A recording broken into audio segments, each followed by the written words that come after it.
And good morning, everybody, and welcome to Summit Point Raceway 2-mile, 10-turn Summit Point Raceway for another glorious day of racing, the final day of racing here for the Labor Day MARRS Spectacular presented by Radial Tire Company. I'm Greg Ginsburg along with Brian Donati and Spencer Gaynor.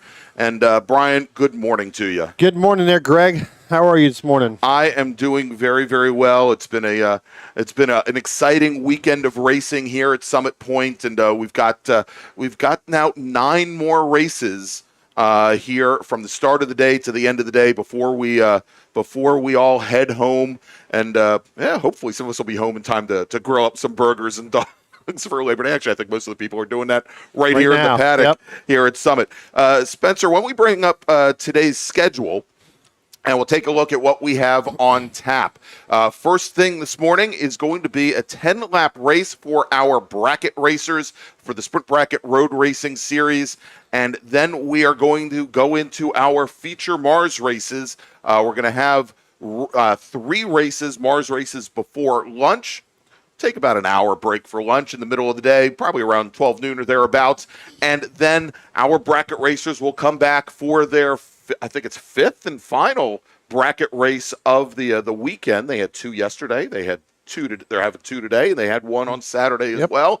And then we will wind down the weekend with 4 20-lap feature MARRS races. Yeah, you know what? I tell you what, Greg. For the first 2 days of this event, we have seen some tremendous racing. We've seen a ton of action on this 10 turns. We've seen really close races. Oh, my gosh. We've seen really good, especially in the brackets, and we'll talk about that here in a second here before they start rolling out. So everybody, either you're on the backside of the racetrack or if you're at home watching on the stream, you can follow along, not only on Race Monitor, because we're going to have it up in there, but if you really want to gauge where they are in the brackets and who they're actually really racing against in that bracket, it's pretty exciting because it can change in a matter of, and I just clicked my fingers, but that's how long it would, that's how quick it goes. So a lot going on, especially in this bracket. Exactly. So if you want to see how our bracket racers are doing and what bracket they are in, if you go to MARRSpoints.com and click on the bracket racing section. I also want to mention, we know that there are some dead spots for the PA system here at the track. And if you are having trouble hearing us, we are broadcasting on 88.7 on your FM dial throughout the facility here, so you can pick up everything on the PA on 88.7. But Brian, before our bracket racers roll off for their first race of the day, why don't we run down the starting order? Sure. Looks like we got 30 scheduled starters out here this morning. Starting in 30th from Tacoma Park, Maryland, the 68 of Jed Prentice. Starting in the 29th position from Silver Spring, Maryland, that's the 9 of Witchin Sarborn. Starting in the 28th position from Frederick, Maryland, the 50 of Melanie Meckel. Starting in the 27th position from Jefferson, Maryland, that's the 55 of Murphy Nichols. Starting in the 26th position from Annapolis, Maryland, the 114 of Tim Frank. Starting in the 25th position from Severna Park, Maryland, now calls Ohio his home, the 134 of Chuck Edmonston. Starting in the 24th position from Silver Spring, Maryland, the 74 of Steve Martin. Starting in the 23rd position from Gum Spring, Virginia, that's the 83 of Nick Shively. Starting in the 22nd position from Ashburn, Virginia, that's the 40 of William Simpkins. Starting in the 21st position from Thurmont, Maryland, the 127 of Jeff Liller. Starting in the 20th position in the 189 from Mooresville, North Carolina, that's Steve Wickersham. Starting in the 19th position from Washington, D.C., the 07 of Matt Littleton. Starting in the 18th position from Sterling, Virginia, the 15 of Tristan Herbert. Starting in the 17th position from Vienna, Virginia, that's Phil Ackley in the 41. Starting in the 16th position from Palmyra, Virginia, the 133 of David Alessi. Starting in the scheduled to start in the 15th position from Charlestown, West Virginia, and I did get a text message that he will not be racing today. That is the 05 of Bill Smith. Starting in the 14th position from Ashby, Massachusetts, that's the 72 of Phil Hollenbach. Starting in the 13th position from Annapolis, Maryland, and this is the driver that is in that Bill Smith car, the 105, that is Nick Jones, who had some mechanical issues on his Camaro late on Saturday, I believe. Yeah. Starting in the 12th position from Dryden, New York, the 06 of Steven Spano. Starting in the 11th position from Falling Waters, West Virginia, the 71 of Mark Johnston. Starting in the 10th position from Delmont, Pennsylvania, the 87 of John Ryan. Starting in the 9th position from Annapolis, Maryland, that's the 7 of Keith Frazier. Starting in the 8th position from Frederick, Maryland, the 51 of Eric Prepsius. Starting in the 7th position from Clifton, New Jersey, that's the 38 of Theo Pepes.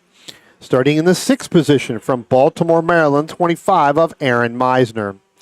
Starting in the 5th position from Stafford, Virginia, the 33 of David Albrecht. Scheduled to start in the 4th position from Gainesville, Virginia, is the 21 of Brian Cates. And, Greg, I do not believe Brian Cates is racing today, so that is a scratch there.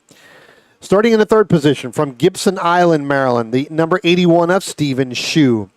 Starting in the 2nd position and on the front row from Washington, D.C., the number 30 of Mac Harrison. And starting on the pole for your first bracket race today from Harrisburg, Pennsylvania, the 119 of Chris Benedetto. All right, and there you go. That is your starting order as the entire field has now left the pit lane, and the pace car bringing them, as you can see now, down through turn number 5 and into the carousel. Again, this is going to be a 10-lap race, and then we're going to go MARRS feature racing after that.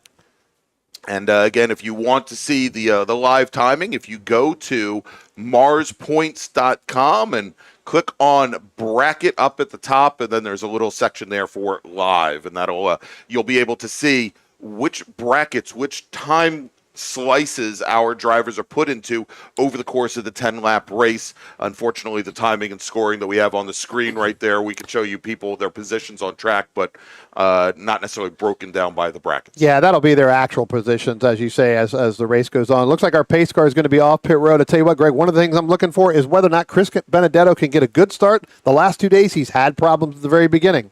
All right, Beth Burkhardt, our start. Actually, that's Evan Troxel, I think, our starter for our first race of the day. And green flag is in the air. No, actually, it is Beth. No, that's Evan Troxel. No long red hair from Evan. All right, as Benedetto now in the BMW, and he's had some mechanical issues with that car, seemingly. The last couple of races for our brackets as he goes down to turn 1. He's the first driver into turn 1. Some brake lockup from some of our Spec Racer Fords, though, there as they come down and funnel into turn 1 for the very first time. But it appears that the majority of the field there a little congested at turn 1, Brian, but they do make it through as we've got the Honda Civic trying to make a run there up through and get up to Benedetto. He's got Harrison and Shue just ahead of him, and that is, I think, Albrecht in the Honda Civic. Yeah, pretty good start by David Albrecht. We saw that yesterday. Got a great start right off the beginning. Got in behind Benedetto. Looks like we have one car that may have come in. That looks like that is the 9. Yeah, the 9. Sarahborn. He's going to pull in. Actually came right down pit road. He's going to come right up here and visit with us. Yeah, he may visit with us. Actually, his paddock is right back right on behind the other side. us. Yeah. And it's so sad to see that car have problems. That is John Cummins' old Mazda RX-3 that I raced against when it was in ITA trim for a number of years, and Sarabon's just had he's had multiple issues with it this weekend. So Greg, just as we talked about before, and I don't know if this has always been planned or something happens with that Benedetto machine, it's like he has to go through a complete reset with that BMW. Again, having it happen again right off the start, that's going to put Stephen Shue, Mac Harrison up front, and now Benedetto's right back under power. So, again, some electrical gremlins drops him all the way back to the 11th position right now overall. But, again, this is all about being consistent with the lap times and getting in there. But this is the third day in a row. And always on the very first lap, Brian. And we saw that he had to reset the car, that the headlights actually turned off. Yeah. twice while he was going down the front straight. And when we had that start-finish line camera on, we saw that he was all the way driver's right, allowing other racers to go by.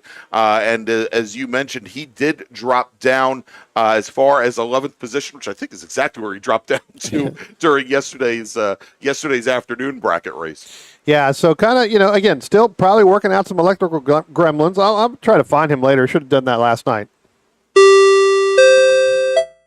Attention in the paddock. First call to the grid for race group number 1. That is small bore. Please start heading to the grid. Small bore racers, race group number 1. Please head to the grid. Your race is next.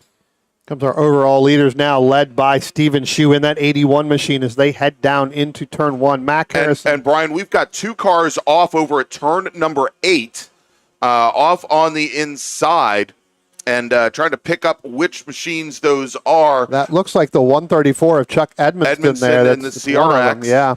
And then there is still one other car right up against the tire barrier, driver's right. That may, looking from here, and I do have my glasses on, that may be Tim Frank in the 114. The yellow Sentra, exactly. Yeah. The Nissan Sentra SCR. Yep, dropping back. Out of Annapolis, Maryland. And it looks like his race, he's backing the car up now, and he may be trying to back it up towards the corner station, I think. Yeah. We'll take a look and see how that plays out. But let's take a look now, Brian, at our different brackets and where drivers are currently now with 2 laps in the books.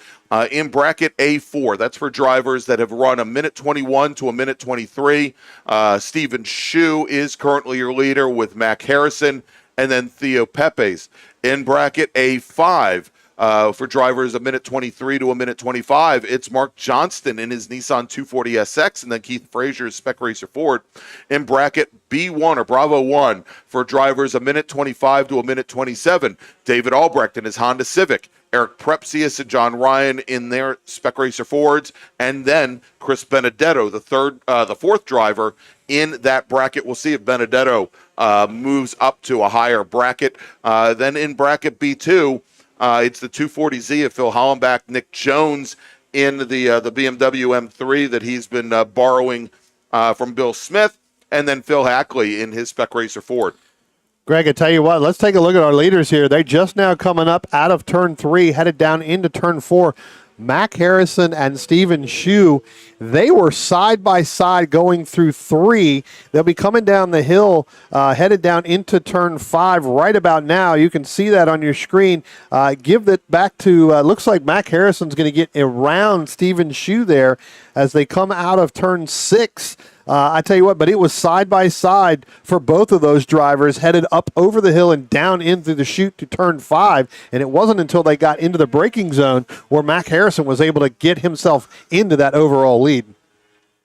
And so a lot of very close racing, Brian. I just got a report from turn 1 that it sounds like Mark Johnston in the number 71 Nissan and the 33 machine got together. The 33 machine, that's David Albrecht. So the 2 tin top cars, the Nissan and the Honda, having a little argy-bargy moment there over at turn 1 on the previous lap. Well, Nissan, Honda, they never were like to play nice with each other. Yeah, should I tell you about the time that that Mr. Johnston took the mirror off the right-hand side of the left-hand side of my car going from 2 to 3? Tell you what, Chris Benedetto working his way back through the traffic again. Like I said, he dropped all the way back to 11th. Now he's gotten through all of that, so he's going to go past, Prepsius, Johnston, Albrecht. So move him really up into, I believe that's going to be 5th overall. So we'll find that out next time by. We'll take a look at his times. Right now, he is in the A5 bracket. He's racing Keith Frazier, who is the next car on track. But he's got about a half a second. He's got a little bit, probably about a second, I think, in between each other. So we'll have to see. And again, Benedetto should be able to close that gap. All right, and coming out of we'll take a look here. Coming out of turn 10, it is Mac Harrison and Stephen Shue. now and making their way down towards the start-finish line just behind the Honda CRX of Chuck Edmondson. Now about 6 car lengths separating those two drivers. Harrison putting in his fastest lap of the session, a minute 21.2. Shu, a minute 21.3. They are getting fairly close to both moving up into the A3 bracket, Brian. Yeah, they're both moving up there a little bit quicker. We talked about Benedetto and Keith Frazier there. Looks like Frazier's going to go past Benedetto's going to go past Frazier. The next car in line is the 38 there, Theo Pepis. That's going to be the next car he's chasing on track. Attention in the paddock, second call to the grid for race group number 1, small bore. Please start heading to the grid. Your race is next. Small bore racers, please head to the grid. Your race is next. Pretty much getting strung out here, Greg. Let's take a look at, you were just talking about the bracket getting close to that A3 bracket, but in A4, you've got our leaders there. Harrison, Shu, Pepes, and Benedetto now has moved up into that bracket as well. We've got a waving yellow there at 5, and now that's been taken down. So evidently something must have happened there really quickly. You'll probably get the call over the radio here in a second. But it looks like maybe we had to spin down there and continue. It looks like it may have been one of the SRFs because that was the only car in that vicinity as that waving yellow came out. And that was Nick Jones in the BMW. Oh, in the BMW. Okay. Yeah, spun the car. He has continued on. Yep. Looks like Tim Frank down in turn 8 is trying to work his way out of the grass there, starting to make a move there. So it looks like he was able to get that car started. So he'll drive up the grass and then probably get back on when he can, and then probably pull it down into pit lane. Yeah, I would assume so. As he's continuing up the grass there, has not put the car back on track yet. Probably also actually a good move to allow the drivers that are coming through turn 8 there to get a good sight line. Yep, absolutely. To see, so we'll likely see that car. And yeah, just got the word. He is, let's see, because he's over at turn 9. And he has gone under the bridge, and we should see him start to come down the pit lane here momentarily. Yep, there he is right there, coming out of turn 10. All right, so Mac Harrison now turns in a 121.134. So again, getting very close to that, to moving into the A3 bracket. Stephen Shu only, with Stephen Shu now and Mac Harrison now at a 121.0, a 121.018 for Harrison, Shu at a 121.092. That puts Harrison 18 thousandths of a second off from moving up to the next bracket. And I'll tell you, if Harrison and Shu continue to pick up speed, Brian, that would put either Theo Pepes or Benedetto, whichever one's leading on track, as the leader in that A4 bracket. So I'm sure Pepes and Benedetto hoping, go ahead, get faster. Yeah, well, you're right. I mean, Pepes has got about a 5.5 second lead over Benedetto. They're just now coming up over the hill, headed down into turn 4. Here comes Benedetto now. He's just now clearing turn 3, so there is a little bit of a gap. So, yeah, both of those guys are they're trying to hope Harrison and Shu does go faster. So Exactly. They'll be, they can battle it out for their bracket, and they end up picking up a win in their own bracket. All right, a little bit further back in bracket B3 for drivers, a minute 29 to a minute 31. Nick Shively and Melanie Meckel.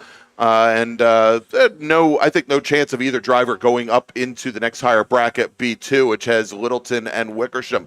Bracket B4, and that is for drivers a minute 31 to a minute 33. Jeff Liller, currently your leader in his Mazda MX-5 with Steve Martin and Bill Simpkins, your top 3 in that bracket.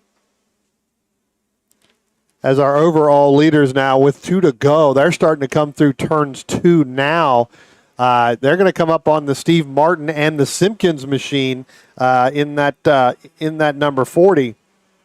So they're going to get a little stuck behind there. That's going to allow Stephen Shue to close the gap on Mac Harrison as they got stuck behind the 40 Porsche of William Simpkins there, Greg. And I tell you what, Harrison had to get on the brakes a little bit harder than I think he really wanted to. As you can see them now getting ready to come down the hill into turn 5, passing the Steve Martin machine. That's a little bit of traffic. We'll see whether or not Shue's going to be able to get it done here, as the next time they come by, they'll be getting that 1 to go board.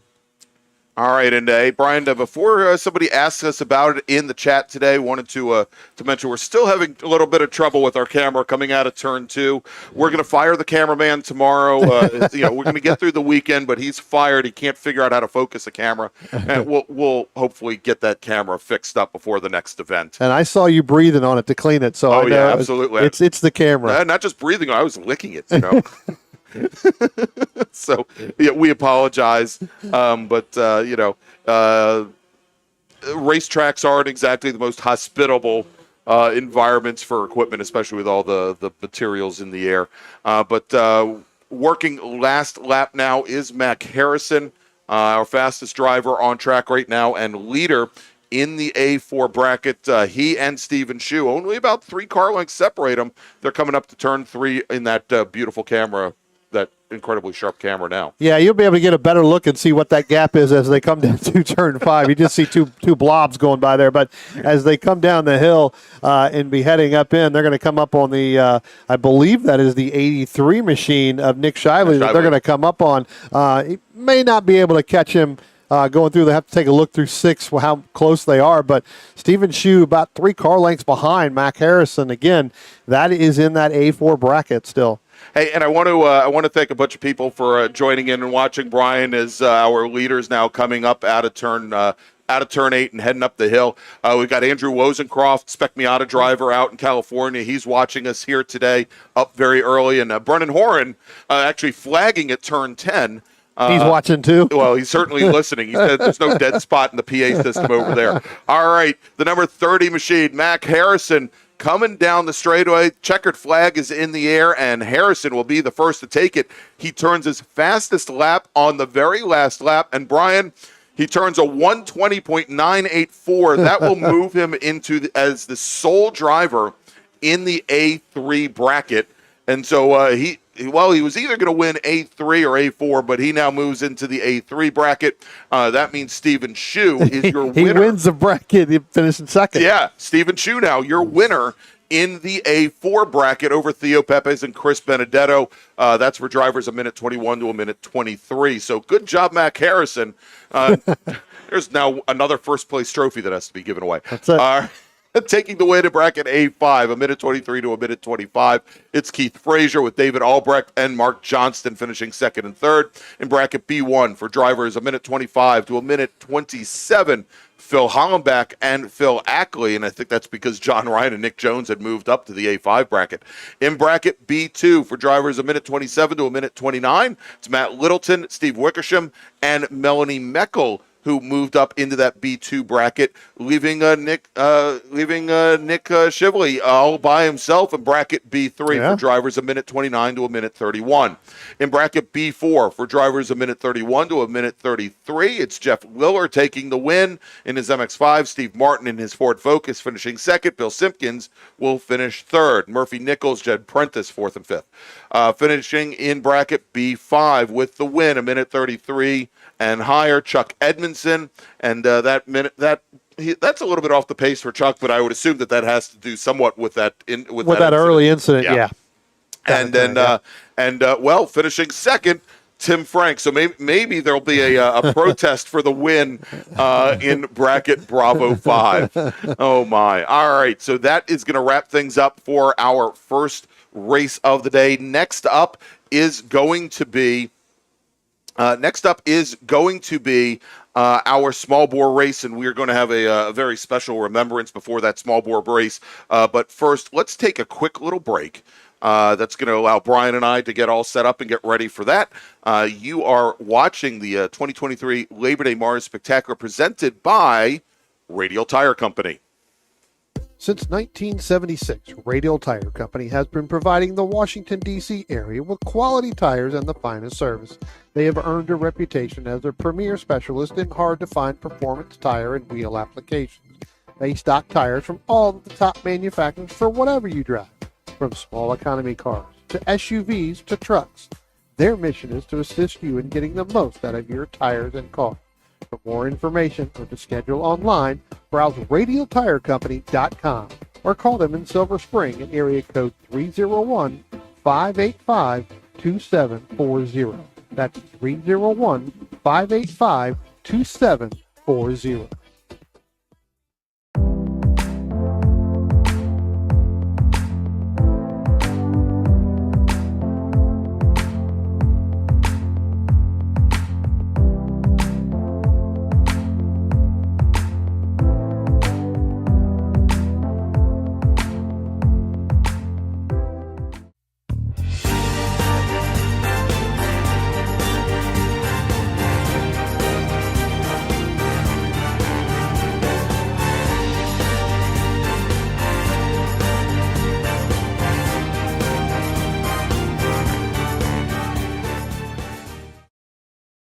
Since 1976, Radial Tire Company has been providing the Washington, D.C. area with quality tires and the finest service. They have earned a reputation as a premier specialist in hard-to-find performance tire and wheel applications. They stock tires from all of the top manufacturers for whatever you drive, from small economy cars to SUVs to trucks. Their mission is to assist you in getting the most out of your tires and car. For more information or to schedule online, browse radialtirecompany.com or call them in Silver Spring at area code 301-585-2740. That's 301-585-2740. And welcome back to Summit Point Raceway and the 2023 Labor Day MARRS Spectacular presented by Radial Tire Company. I'm Greg Ginsberg along with Brian Donati. And, of course, we've got Spencer Gaynor here in the booth with us as well.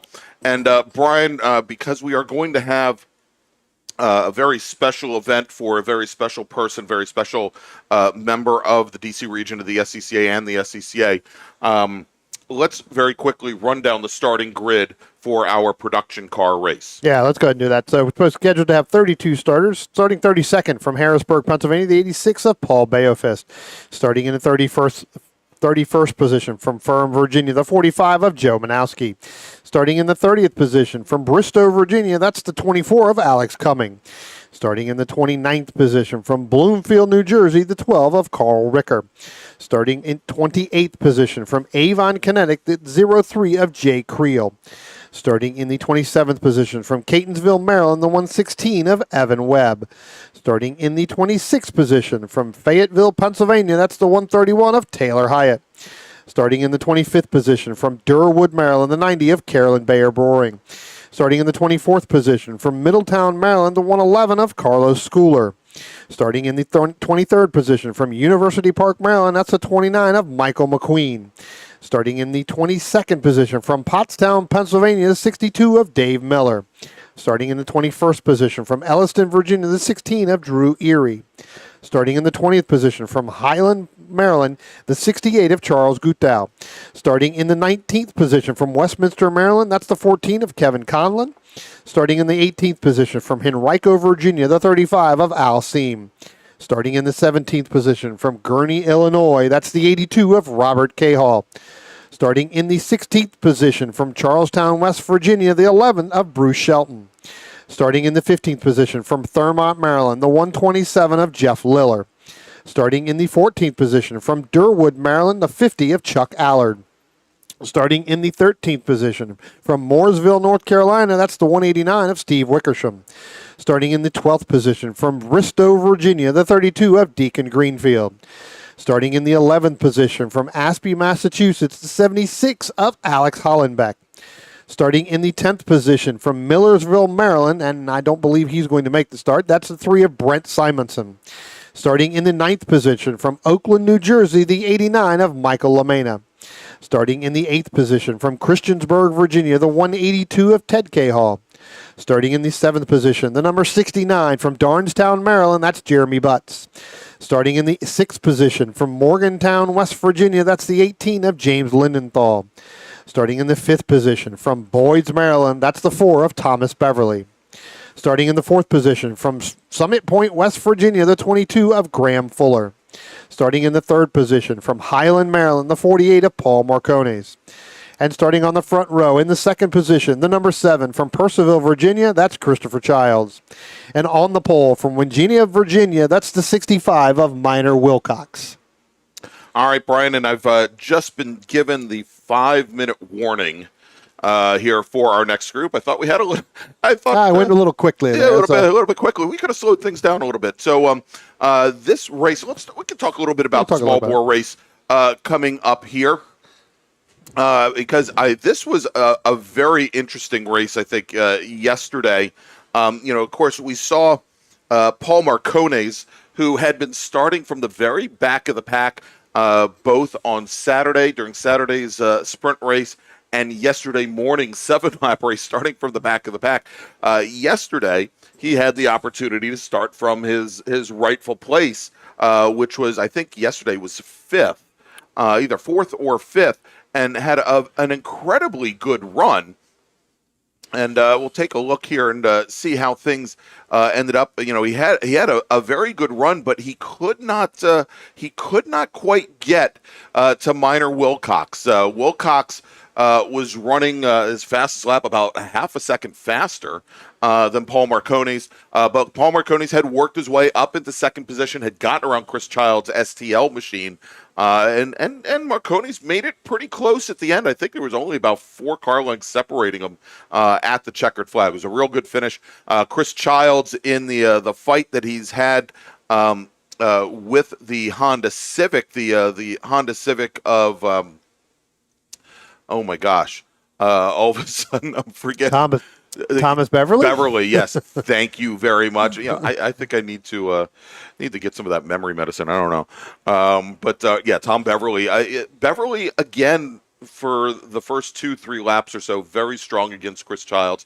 But Chris Childs, who I think had at one point the ITS record here, which has fallen now to Cam Eben, I think had the STL record here as well. And I ought to verify that, because I think he may still hold the STL record. Here. I tell you what, while you're looking that up, Yeah. We've only got a couple minutes left here on the grid. I am not seeing our pole sitter, Minor Wilcox, down on the grid. So what that's going to end up doing is that is going to end up, unless he shows up here in the next, minute and a half, I think, because time is winding down. That should put Christopher Childs and Paul Marcones on the front row there. So that's going to be a really good battle. And then, you throw those two up on the front row. Then you've got Graham Fuller, Thomas Beverly. That will move to the 2nd row. So that, again, is going to be another a pretty decent lineup and race there. And it looks like we've got a few others that are, right now not making the call to the grid. So, I see a hole right before Carlos Schooler.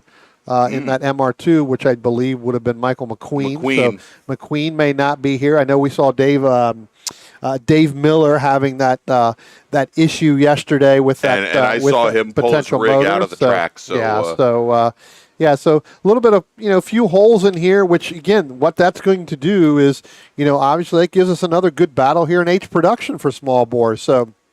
And a great race that we had yesterday, and we shouldn't discount this at all, was in H production. And by the way, Darren Treacle, our current STL track record holder, about a minute 21 and a half. In H production, Chuck Allard, he's had the measure of the rest of the H production field all weekend long, and he had opened up, I think, almost a 25-second advantage over the rest of the field. But a great race yesterday between Carlos Schooler in his MR2, Carolyn Bear Brewing in her Volkswagen Rabbit after having some issues, some mechanical issues on Saturday. She ran a very strong race in H production, and Taylor Hyatt also in her Volkswagen Golf, after having had some mechanical issues, some engine issues, I believe on Friday during the test day, ran very strong as well. So good to see that, and hopefully we get a repeat of that again today is we've got now not only our pace car, but also a procession lining up. We've got our pace car driven by Graham Taylor, and Graham has Becca, Drew, and Josh Banasic in the car along with him. We have the MGA, our second pace car, driven by Tom McLeod, with Sheila Cockey in the car along with him, and then we have an Acura that is driven by Beth Burkhardt with John Burkhardt, Terry McConnell, and Jennifer Banasic in the car as well, heading down the front straight with the rest of the field behind. There is also, let me add one more machine, a Toyota Solara driven by Morgan Burkhardt with Mary and Sonny Holtzill in the car with Morgan as part of this procession for what is known as a missing man formation, as we lost our friend and mentor Josh Cockey in June. And this is the way we here in the SCCA honor our lost friends. Born in Moncton, Maryland in October of 1941, Josh graduated from Gettysburg College with a Bachelor of Science in Physics and went to work at the Dahlgren Naval Base, where he spent his whole career. While there, he worked on a variety of research and development projects, including radar and guidance systems, and Josh was especially proud of his work on the Tomahawk missile. An avid ham since age 15, he was also on the board of the Rappahannock Valley Amateur Radio Club and designed some of their antennas. Josh was also named the Aardvark Ham Operator of the Year in 1987. But let's talk about Josh's love of motorsports and racing. Josh was bitten by the racing bug at Marlboro Speedway as a spectator in the late 60s. And he and his wife, Sheila Cockey, who was there in the red MGA, he and Sheila discovered that being inside the track, at the track, was a much better way to experience racing. And once there, Josh and Sheila never looked back. And here we are 50 plus years later, celebrating his lifetime of passion for this exhilarating sport that we all love.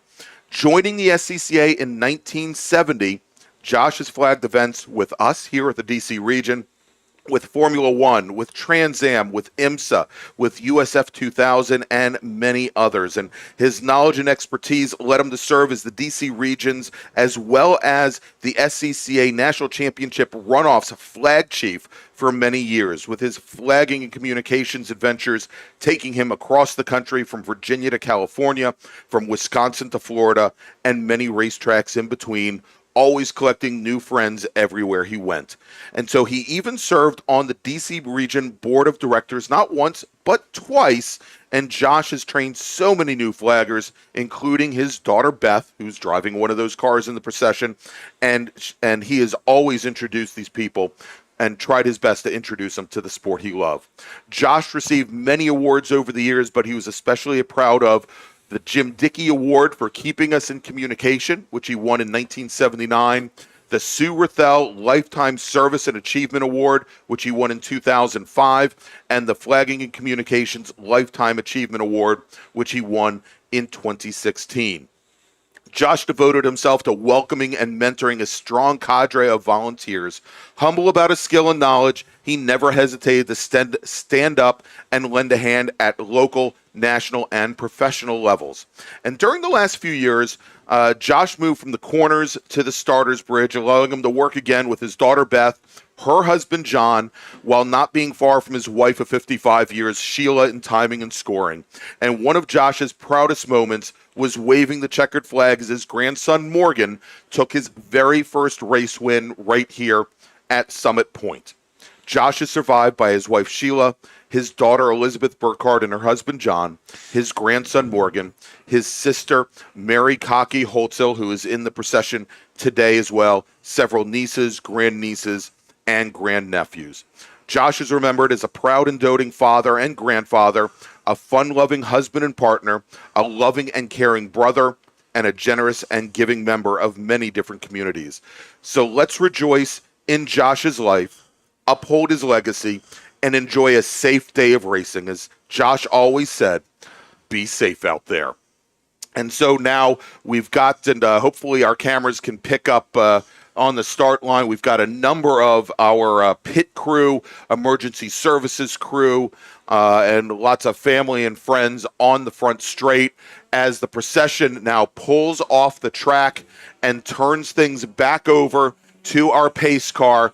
And our pole sitter today, Chris Childs, resumes his position back on the inside of the front row as he ran that last lap, one row back, leaving an open position for Josh. And so, again, let's all keep Josh's memory in our hearts, as may his memory always be a blessing. And now we turn things back to racing here, as Josh would have wanted, as we get ready for our 20-lap feature small bore race, Brian. Yeah, I tell you what, Greg, as we get ready to get started here again, Minor Wilcox not making the call. That's going to put Chris Childs, Paul Marconis, as I said. Then you've got Graham Fuller, Thomas Beverly. That's going to be the second row. And then you're going to have James Lindenthal and Jeremy Butts. That's going to be your third row. And I'm not even seeing Lindenthal up in this field. So looks like Lindenthal's not going to make the call for this race either. So that's actually going to move the 182 Ted Cahall and Jeremy Butts are going to go side by side. That's going to be your third row. That is an STL and a T4. We've talked about this over and over again. Jeremy Butts, Michael LaMena in that T4 battle that consistently every single time we are here, they battle it out for that T4 win. And you know, Brian, I've just been made aware that today is Jeremy Butts' birthday. So, perhaps Mike LaMena may want to give him a bit of a birthday present, and that doesn't mean like a big, strong bump draft down the front straight. They were talking tire strategy last night, so I don't think Mike's going to give anything to Jeremy for his birthday. I think the only thing he's going to give him is hopefully a second place finish.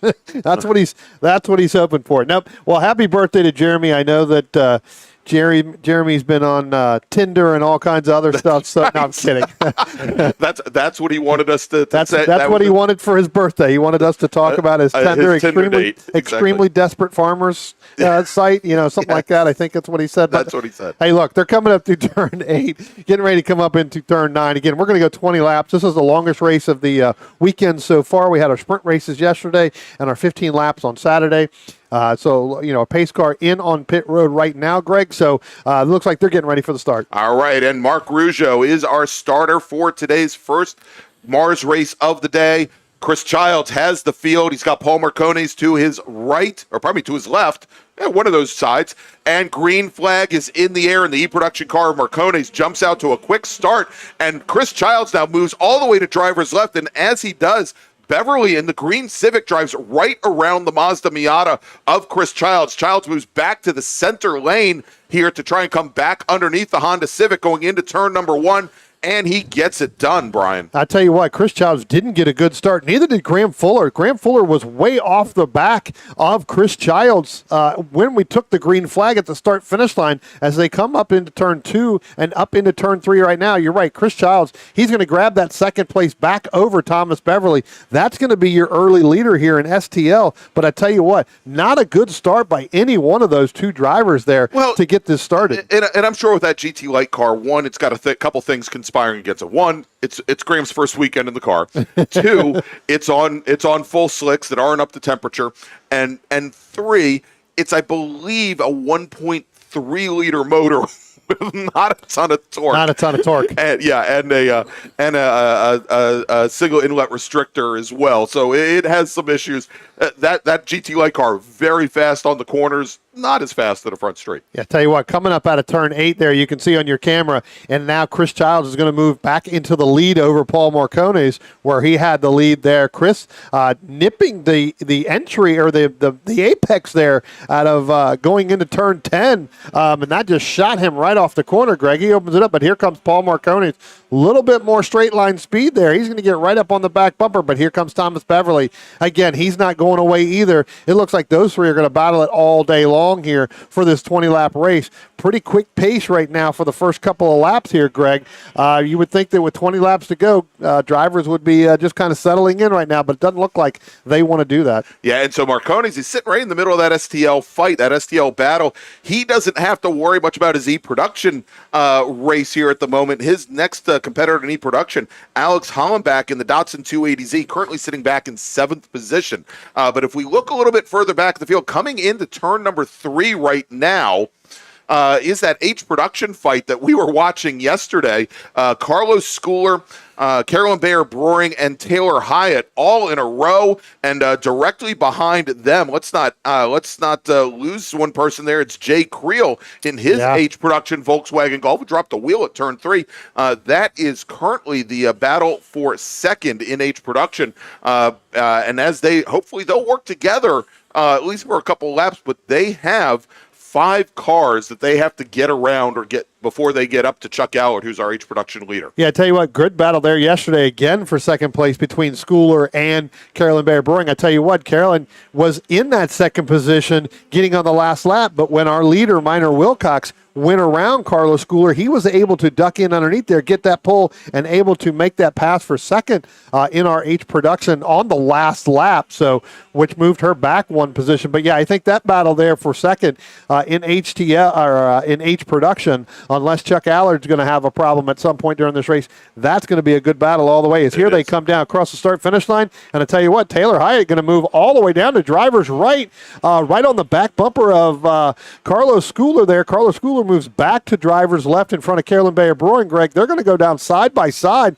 Taylor Hyatt looks like she's going to be able to hold that Carlos Schooler MR2 off going to turn 1. Great move by Taylor Hyatt as she picks up 2 positions there and moves up into second in H-Production. Carlos Schooler and Carolyn Bayer Brewing now side by side going into 3 directly behind her, and they are going to continue that fight. We've got one of our GT Pintos directly behind, and that is not Drew Erie. That's Charles Gudo in the 68 Pinto directly behind. Gudo, I believe, has gotten around Jay Creel's white Golf. I tell you what, Taylor Hyatt just told Mike Kelly, here, hold my drink. I'm going to show you exactly how to make a pass. I've never seen Mike Kelly make a pass like that. Not like that. Great move. Now also just coming through turn number 5, watching a good little battle right now in Spec RX-7. Alex Cumming and Joe Manowski coming in the silver Mazda RX-7. And then Manowski in the gold RX-7 directly behind. That's the battle for the lead.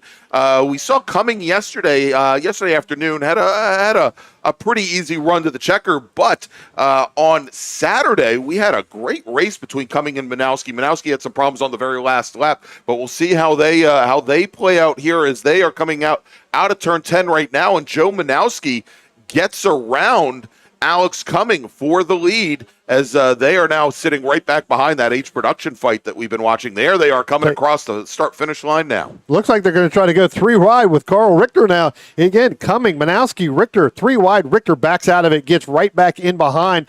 Excuse me, that's going to be the Alex Cumming machine. Gets back in between there. He's going to try to follow him. I tell you what, we talked about Carlos Schooler as well. Just ahead of them, Carlos Schooler now has dropped back way behind, even behind Jay Creel in that 0-3 machine. So Carlos Schooler not able to be where he was. But I tell you what, Alex Cumming, Manowski in that SRX-7. I'll get this out here in a second here. He's trying to breathe at the same time. Don't do that. Yeah. Got to learn from the best, right? That's right. Pretty good battle going all the way through there. All right, so great fights. Now, we had also seen, and just to give a quick update at the front of the field, Tom Beverly had managed to get around the Acura Integra, the E-Production car of Paul Marcones. So we moved Tom Beverly up to second place overall. But in the meantime, Beverly, for the 3rd race in a row, has not been able to keep quite the pace of Chris Childs ahead, your STL leader that last time by. Almost a half second in arrears almost a half second off the pace of Chris Childs.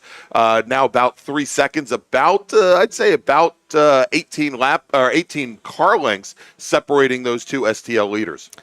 Tell you what, Greg, another good battle on the racetrack here is for fourth place in STL. That's between the 189 of Steve Wickersham and the 32 of Deacon Greenfield. They're going to be coming down into turn 5 right now.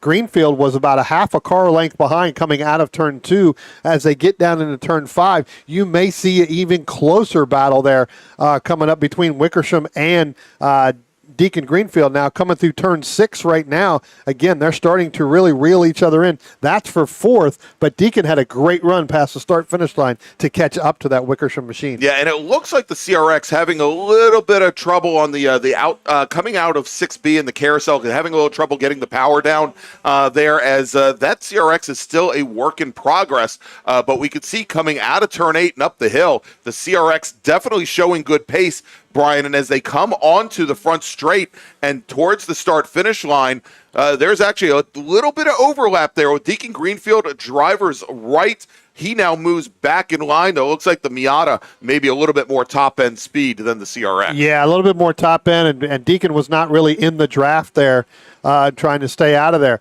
Greg, I tell you what, here's what I'm going to do. Let's drop back, stay into turn 1 and turn 2. We've got a great battle in our GTP Pinto classes. Now, Drew Erie is caught right up on the back bumper going in through turns 1 and 2 right now of Bruce Shelton. Great run by Drew Erie. Got right up through there with the draft help from some of these other Miatas, and that caught him back up to Bruce Shelton. Now, Shelton's going to have to try to work around the 127 there of Jeff Liller, but Drew Erie now, as they top the hill out of 3 and head down into 4, you're going to see in your cameras in turn 5. I tell you what, that's going to be a great battle. Yeah, and you know, Brian, there's another little fight unfolding directly behind them in STL.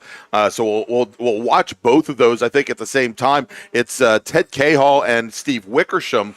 Probably not Cahall and Wickersham, pardon me. It's actually Cahall and that might not even be in class. And Kevin Conlon, pardon me. Directly behind that battle in GT Pinto. Now, yesterday in Pinto, in the afternoon, Drew Erie finished only half a car length back from Bruce Shelton. Shelton had run away in the morning in the shorter 7-lap race, but in that slightly longer run, the 10-lap race, Drew Erie really showed something, and he has, in the last couple of race weekends, started to really find some pace. In that white with black GT Pinto, the number 16 machine, as he's right on the back of Bruce Shelton as they cross the start-finish line and start to make the run down towards turn 1. Tell you what, haven't seen this in a long time. Bruce Shelton's really been the class of the field in this GTP class here over the last couple of years. But now, as you said, Drew Erie, he's got that Pinto dialed in today, and he is right on that back bumper. He is not letting Bruce get away. They still have yet to go past the 127 of Jeff Liller. They're doing everything they can, but now Bruce Shelton, he's going to have to defend if he wants to hold on to that lead there in GTP, and the car right behind them, I believe that may have been the 14 of Kevin Conlon in that STL. He went 4 wheels off in turn 3, but did continue through the gravel trap. Yeah, that's going to drop him. Well, I was going to say it was going to drop him a little bit off of Robert Cahall in the red 82 directly ahead, but we saw Conlon right back up to his bumper as the 2 Pintos and the 2 STL Mazdas went down into turn number 5 under braking, and they did the 2 Pintos did definitely get bottled up behind the 127 of Liller as they came through turn 3. But I think what's turning out to be a challenge for the Pintos is Liller's MX-5 much quicker, Brian, as they came through the carousel. However, as they come out of turn 10, they get a good run. Bruce Shelton now right alongside that 127 Mazda MX-5 of Liller, and Erie is following along, and Erie now actually pinned in behind the MX-5. Bruce is using it as a pick as they go down into turn 1 under braking. Yeah, but I tell you what, it looks like Drew Erie's going to have a good run coming out of 2 because he followed the Miata of Jeff Liller in that 127 machine, and he was able to get a good run because that actually, while Bruce was trying to use the 127 as a pick, that actually didn't work really well for him because because he got stuck on the far driver's right, which is an unorthodox line you want to take into turn one. That actually helped Drew Erie get right back on the back bumper as they head up over the hill out of 3 down the chute into 5. You'll see it. It looks like Bruce Shelton and the 127, they could be side by side, which is going to open the door for Drew Erie. Yeah, I was going to say, when you mentioned an unorthodox line, Brian, and we see there as we take a look at Kevin Conlon trying to get around the 2 Pintos, because I think he has gotten around K-Hall under braking in the 5. But when you talk about an unorthodox line going in the 1, that's being all the way over driver's right, practically against the white line, the very edge of the traffic. We saw it work very well the past 2 days through Minor Wilcox in his Caterham, but that Caterham quite a bit lighter, a little bit different than a Pinto, than the stick rear axle of a Pinto. Well, Bruce Shelton was able to make that stick now, and now they've gotten past the Jeff Liller 127 machine, and you've got the Kevin Conlon and the K-Hall behind them, and then Drew Erie able to make a pass on all 3 of those as well. So we'll have to see, but what that's done is that allowed Bruce Shelton to open up by about 10 car lengths now over Erie. So we should see whether or not Erie's going to be able to reel Bruce Shelton back in. Still plenty of time, still 12 laps to go here.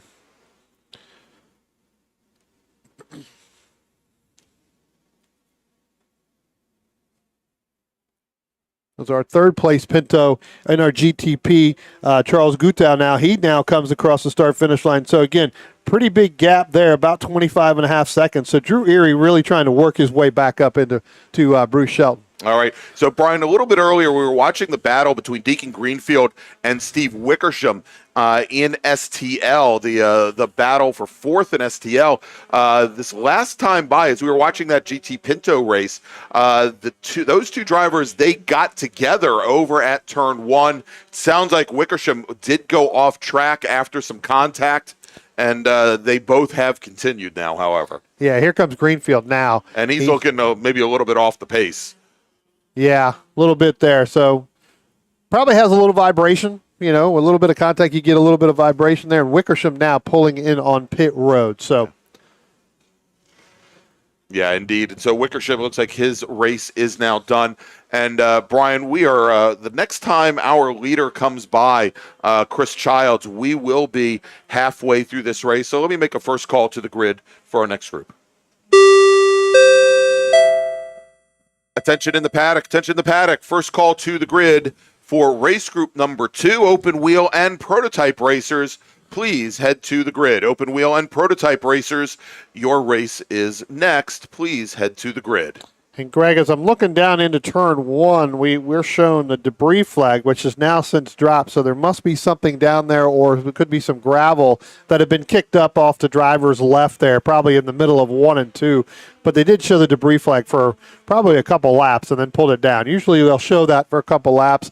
That way everybody knows, hey, look, just so you remember, there is stuff down in there. Just be cautious as you're coming down through here. About 2 laps is usually the norm for them to show that. You should be able to pick that up that there is something down there. Or it got kicked off and moved out of the way, so they drop it after a lap. All right, Brian, so let's quickly, as we're now halfway through this 20-lap race, reset the field a little bit. In STL, of course, we know your leader is Chris Childs. He's your overall leader. Tom Beverly in his Honda Civic running 2nd. Ted Cahill in his Miata running 3rd. And Deacon Greenfield in the CRX running 4th. Then in E-Production, it's Paul Marcones and Alex Hollenbach, the only 2 drivers in GT Light. Graham Fuller, our sole racer in the class. In Touring 4, and we haven't really talked much about Touring 4, and that's because Jeremy Butts, birthday boy, has opened up almost a 12-second advantage now over Michael Lamena. Jeff Liller quite a bit back from there. Those are the 3 racers. But here's where there's a big, I think, a big change. In H Production, okay, Chuck Allard in his Porsche 924 for the 4th race in a row, has a considerable advantage on the rest of the H Production field. Taylor Hyatt, we saw her make that amazing pass down to turn 1. She's running in 2nd position. But Carolyn Bayer-Broering has not only gotten around Carlos Schooler, but she now has about a 15 car length advantage on the MR2 driver. Yeah, Carlos Schooler dropping way back here. Again, we had some, looks like he may have had some issues early on. We got another car coming down on pit lane here.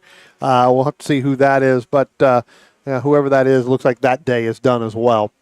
And that is, I believe, one of our Miatas. Let's see if I can get the number. and that is one of the K-Hall cars. That is the 182 machine of K-Hall, Ted K-Hall, who is going to retire from third in STL. That should now move Deacon Greenfield, and it has up to third position in STL.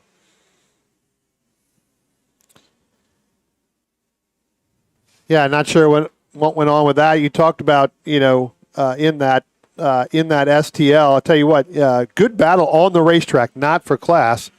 But I tell you what, let's go back to this GTP Pinto, Greg, because they're just now coming back through. They're going to come up on Chuck Allard here. Drew Erie, just as I said, has worked his way all the way back up to the rear bumper of Bruce Shelton in that number 11 machine. They've, like I said, got Chuck Allard. They're just now coming out of turn 2. They'll be heading up into turn 3. Drew Erie not going away here with 8 laps left to go, Greg. All right, and as they do make the way out of turn 2, heading into turn 3, Erie now he's got the GT Pinto drivers have Chuck Allard there. Allard hangs the car all the way to the outside. Greg, real quick, 3. we've got Kevin Conlon in the 14 machine. He has spun into turn 3 into the gravel. Looks like he's going to be able to continue, but he did do a complete 360 there and now has continued just outside of our camera view. I'm sure you may have caught him starting to spin there, but what that does is that kicks up the dust and everything else that comes up through there, and now Paul Marcones is able to get by Thomas Beverly because of that not being able to see. All right, let's jump back over to that GT Pinto race, Brian, as they're coming out of the carousel, heading over towards turn 8 now. And we'll see as they're heading up the hill. Drew Erie once again right back behind the orange number 11 of Bruce Shelton. And this is where the 11 gets a good run out of turn 8 heading into turn number 10. And on the last lap, we saw Shelton get very defensive, come down the center of track to try and hold off the white number 16 machine. And we'll see here is he moves over maybe a foot or so, and Erie's just going to follow him down into turn 1 this time by. Tell you what, Drew Erie got a great run out of 10, Greg. He looked like he wanted to make a move to the right. And Bruce Shelton, again, as you said, kind of doing that, hey, I'm staying right here. Drew Erie showed him the nose saying, hey, this Pinto hasn't gone anywhere. As they come up out of turn 2, headed up into turn 3 now, again, they know what lap it is. They know how many they have. Drew Erie just not ready to push the button yet to say, all right, let's go. But I had to tell you what, the last 2 laps, Drew Erie has really gotten out of turn 10 very well. That's going to be a drag race on that GTP Pinto when we get down to that last lap. It has. And, we noticed one thing here, Brian, as they came out of 2, going down to turn 3, Bruce Shelton using the line that I teach all of my students, which is coming out of turn 2, going into 3, almost dead center of track, because we've got a car that's gone wide and off over at turn 3. That was actually the 14 of Kevin Conlon again. So, yeah. And so luckily not there able when to make that turn. And luckily there when it happens, the track comes back to you. But I was Shelton going down the center of track, Brian, and in doing that, it really makes it very difficult for a car to come underneath you, go driver's left into turn 3. It really presents very few choices. The other part of that is it's a shorter distance from 2 to the turning point at 3. Erie is staying all the way driver's right, and he's running about 15 feet more. And Greg, we have Drew Erie now coming up on pit road. So evidently that battle has taken its toll on that Pinto. Something must have happened. And being as close as he was, that may have overheated. Ooh, that is possible. That is very possible with that. But now Bruce Shelton now, he's going to take that lead in GTP Pinto, and he's opened up a huge lead over the 68 of Charles Gutau. We did have the debris flag again in 3. We're going to probably end up having some cleanup here because we've gotten quite a bit of cars that have gone off there. And I was going to say, it's not even a Miata spec. Well, Miata race. It was a Miata. But it was a Miata that it's done it a couple times, Greg. Attention in the paddock. Attention in the paddock. Second call to the grid for race group number 2, open wheel and prototype racers. Please start heading to the grid. Your race is next. Open wheel and prototype racers, please head to the grid. And so, Brian, want to welcome, and I need binoculars, I think, to look at this because the chat is so small here on my screen. But Mocasino04, all the way from Greece, checking in with us here. As I think we've gone global with the MARRS series. Right.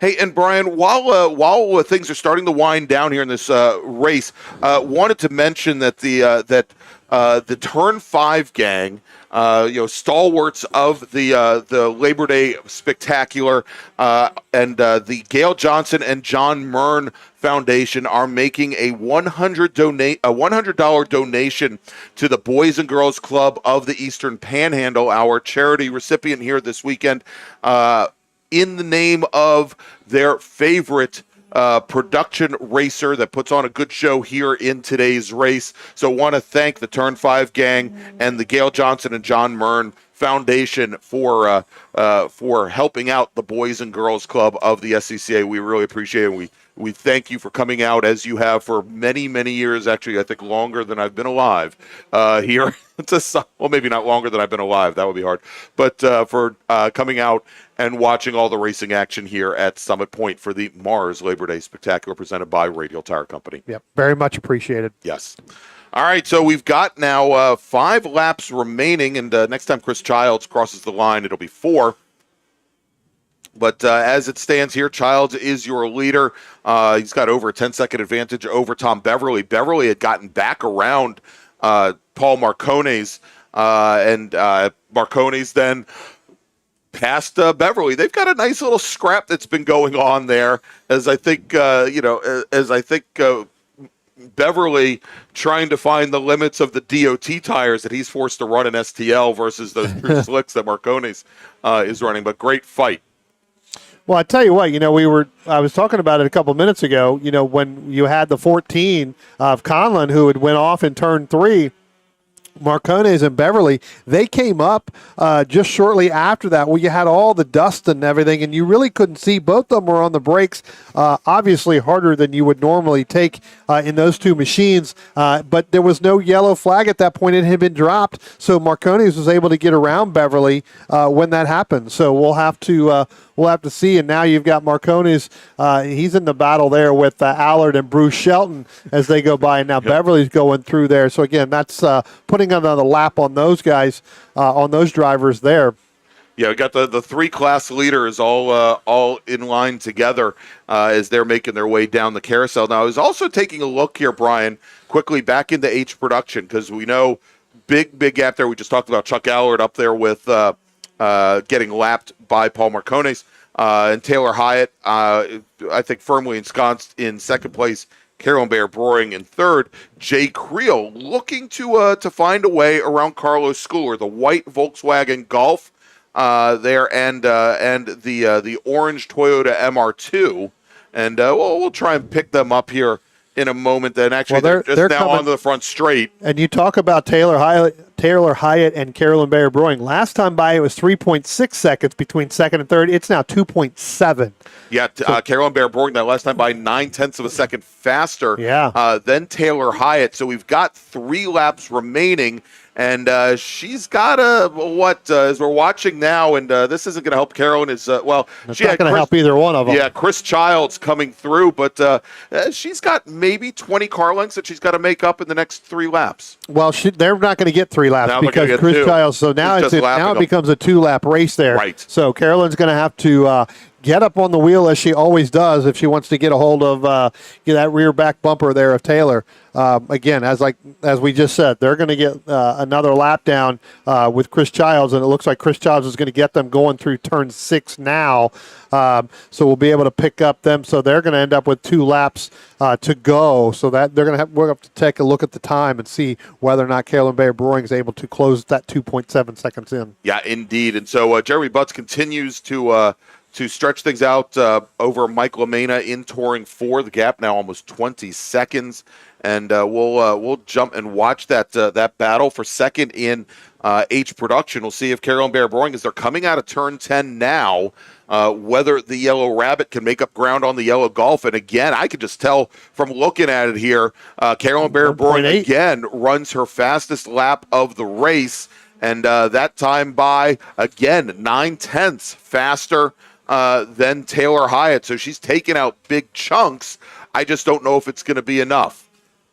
Well, it's dropped down almost 2 seconds, in the last 2 laps, so it's going to be really, really close. She is within 5 car lengths right now, Greg, of our second place, Taylor Hyatt, there in H production. And as they come up through turn 3, they're going to have Paul Marcones in the back of it. So as they get down to the carousel, Paul's going to end up running up on there. So we're going to have to see. That may keep a little bit of a gap there between Taylor and Carolyn Bear Brewing as they start to go down. Again, Paul Marcones not really wanting to get involved in that. You could see him very cautiously, but he also has Thomas Beverly coming up.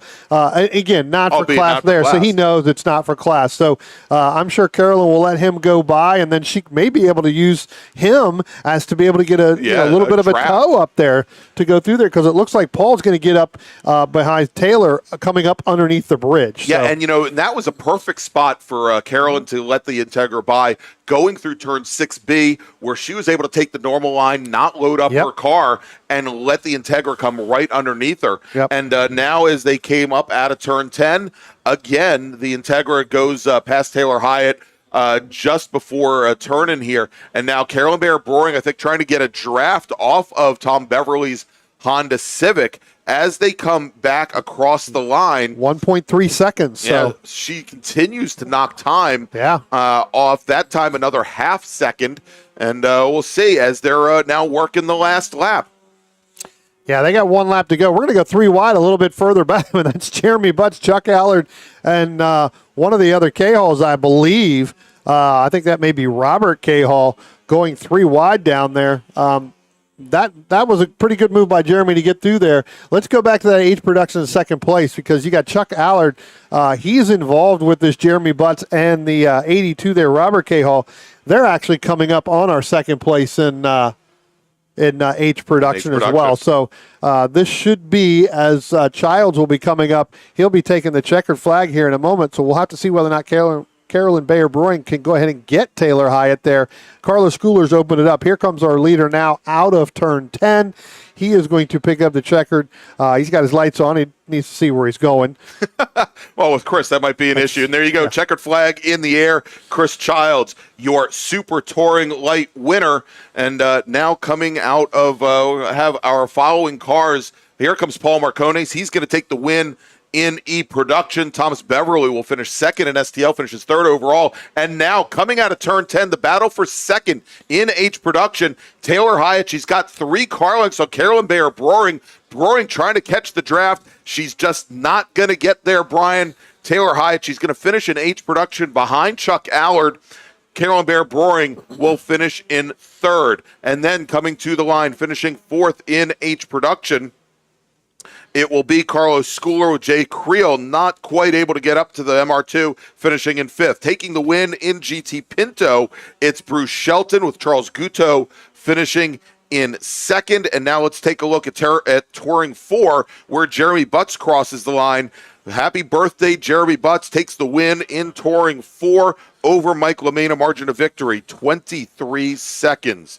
All right, finishing third in Super Touring Light behind Chris Childs and Tom Beverly is Robert K. Hall, driver of the number 82 Mazda Miata, with Kevin Conlon, though, getting around Deacon Greenfield. Well, Deacon Greenfield's on pit road, so he came in a lap early. So he is on pit road, went right straight to the box there. So evidently something must have happened again out there, but I know he's running the next race, but I think it could have been because of the potential incident with Wickersham early on, but we'll let them figure that out. And he also had some overheating issues earlier in the weekend. Real quick, Brian, why don't you run the chimes here, or make a final call?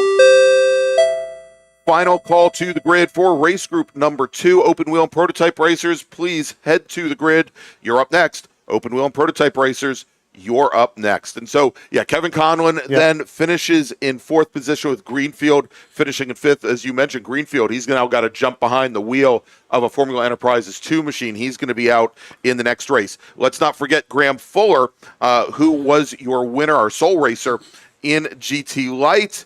And I believe I just got to everybody. So there you go. All right, so what we're going to do, going to take a quick little break, and when we come back, it's going to be MARRS feature racing for our open wheel and prototype racers here at Summit Point Raceway, where you're watching the Labor Day MARRS Spectacular presented by Radial Tire Company. And let's go and thank our great partner and sponsor, this time by OG Racing.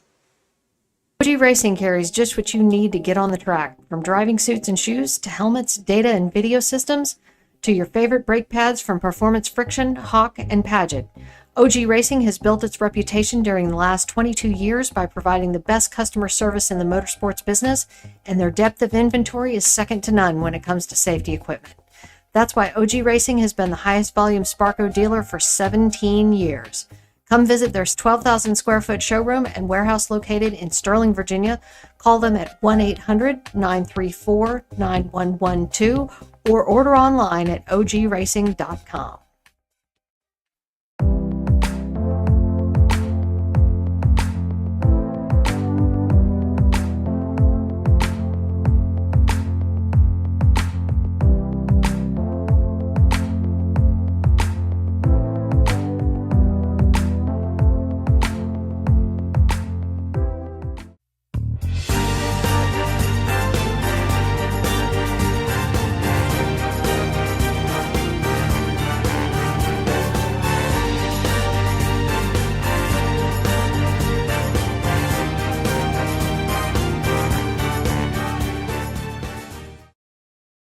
Since 1976, Radial Tire Company has been providing the Washington, D.C. area with quality tires and the finest service.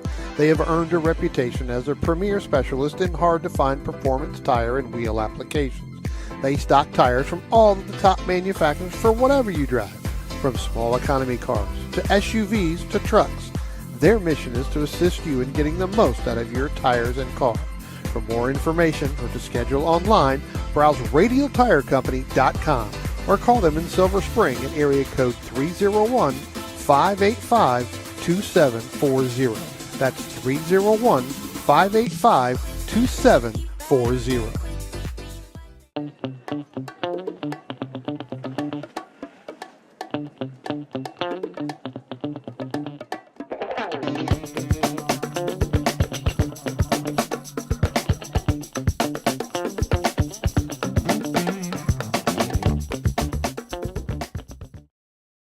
If you like what you see today, become part of the action by joining Sports Car Club of America.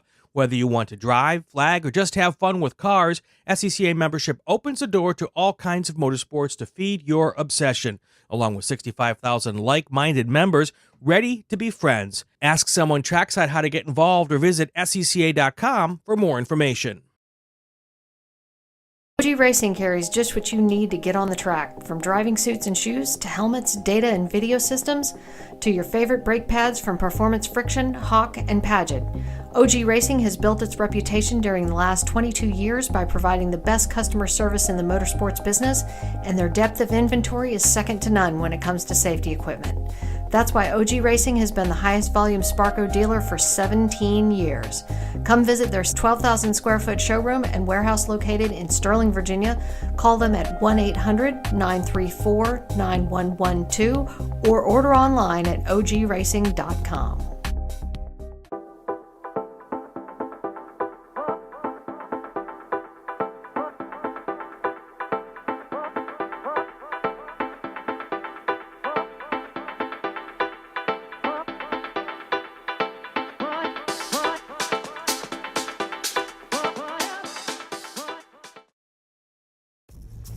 RP Performance is the only premier race shop in the region that specializes in both street and track Mazdas and is located right in the heart of racing at Summit Point's Gasoline Alley.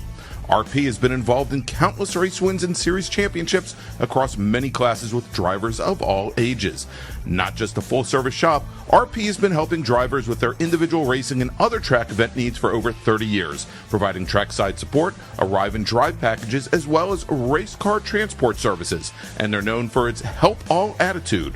RP Performance is your go-to for getting cars back on track for that positive experience at Summit Point when you're ready to pack it in. For more information about RP Performance, come talk to them here in the paddock. Call them at 304-728-6749 or email them at Brett, that's B-R-E-T, at rpperformanceracing.com. Green, blue, white, checker. You know the flags, but do you know the people waving those flags? Flaggers are the key to the success of every SCCA event at the racetrack, and it's something you can do. Being an SCCA flagger puts you in the action. feet from the race cars, keeping everyone at the track safe and having fun. And did you know that with SCCA's partnership with IMSA, flagging at SCCA events makes it easier than ever to flag at professional races around the country? Find out how you can become a flagger at scca.com/volunteer.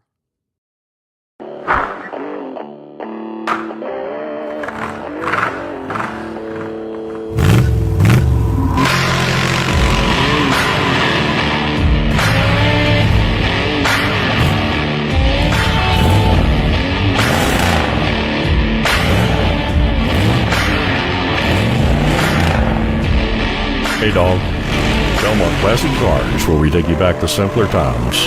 Belmont, Ohio.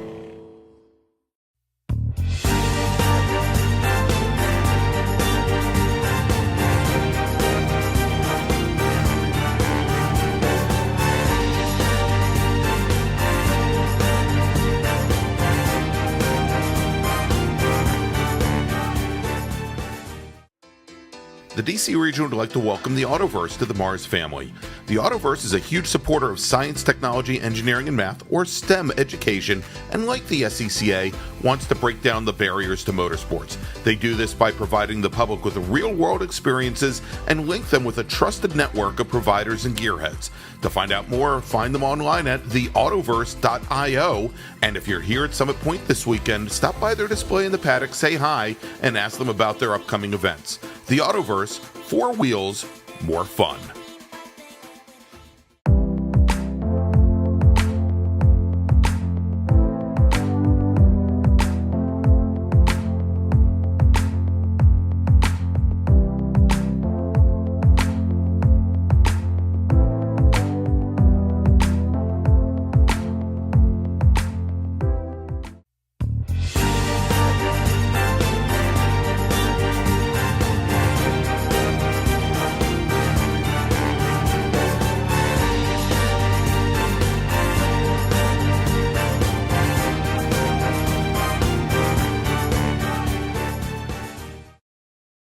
Since 1976, Radial Tire Company has been providing the Washington, D.C. area with quality tires and the finest service. They have earned a reputation as a premier specialist in hard-to-find performance tire and wheel applications. They stock tires from all of the top manufacturers for whatever you drive, from small economy cars to SUVs to trucks. Their mission is to assist you in getting the most out of your tires and car. For more information or to schedule online, browse radialtirecompany.com or call them in Silver Spring at area code 301-585-2740. That's 301-585-2740.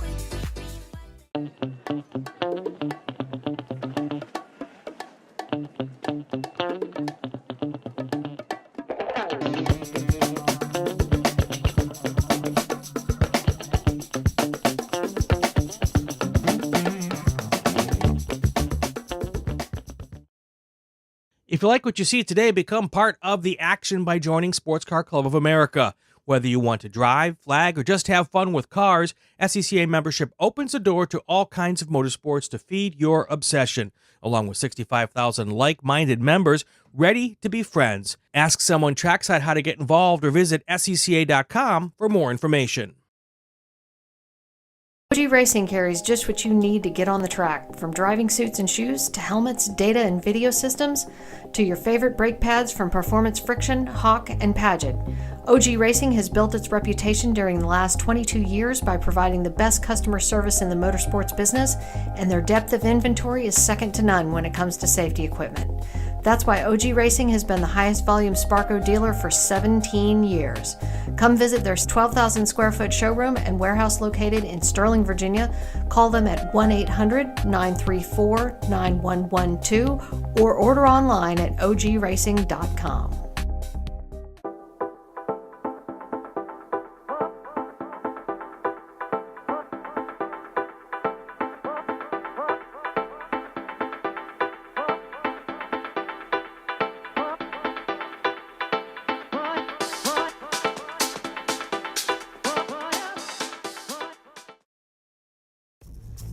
RP Performance is the only premier race shop in the region that specializes in both street and track Mazdas and is located right in the heart of racing at Summit Point's Gasoline Alley. RP has been involved in countless race wins and series championships across many classes with drivers of all ages. Not just a full-service shop, RP has been helping drivers with their individual racing and other track event needs for over 30 years, providing trackside support, arrive and drive packages, as well as race car transport services. And they're known for its help all attitude. RP Performance is your go-to for getting cars back on track for that positive experience at Summit Point when you're ready to pack it in. For more information about RP Performance, come talk to them here in the paddock. Call them at 304-728-6749 or email them at Brett, that's B-R-E-T, at rpperformanceracing.com.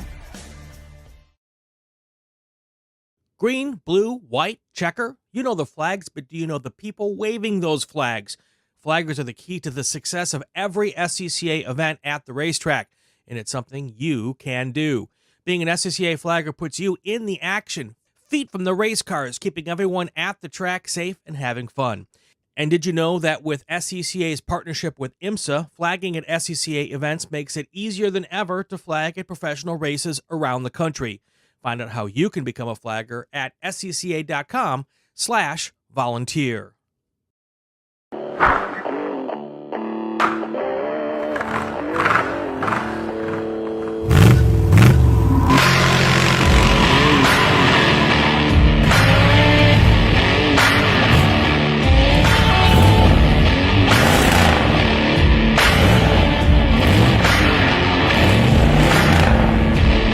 Hey, dog. Belmont Classic Cars, where we take you back to simpler times. Belmont, Ohio.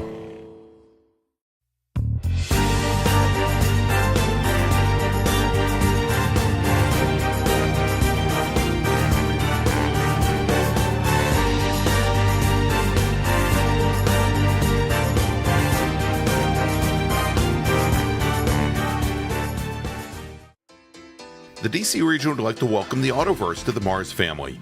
The Autoverse is a huge supporter of science, technology, engineering, and math, or STEM education, and like the SCCA, wants to break down the barriers to motorsports. They do this by providing the public with real-world experiences and link them with a trusted network of providers and gearheads. To find out more, find them online at theautoverse.io, and if you're here at Summit Point this weekend, stop by their display in the paddock, say hi, and ask them about their upcoming events. The Autoverse, 4 wheels, more fun.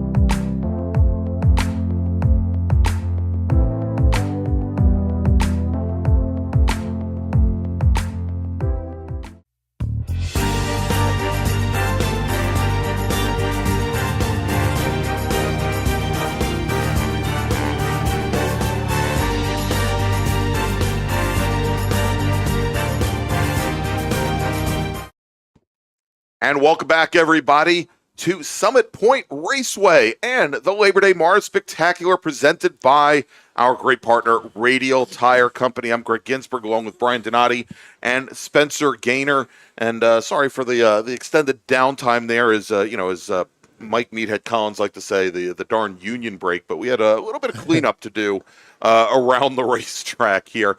You know, as we said, Brian, it wasn't a spec Miata or an SSM race, but we had Miatas in the last group, and therefore we had to blow a whole bunch of gravel off of turn 3. Yep. It's the only way they know how to run around here. That is in the gravel. That is the only way. All right.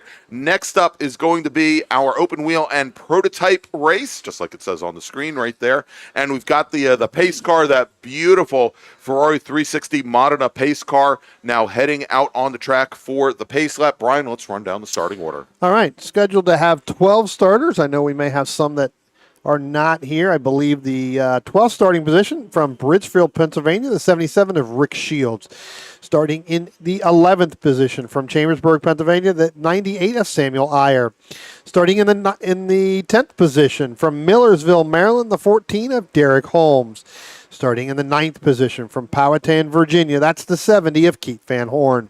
Starting in the 8th position from Cockeysville, Maryland, that's the 2 of Wayne Nicolette. Starting in the 7th position from New Fairfield, Connecticut, the 16 of Stephen Rube. Starting in the 6th position from Franklinville, New Jersey, the 04 of Fast Jacob King. Starting in the faster King brother. The faster right? King. And younger. Yeah.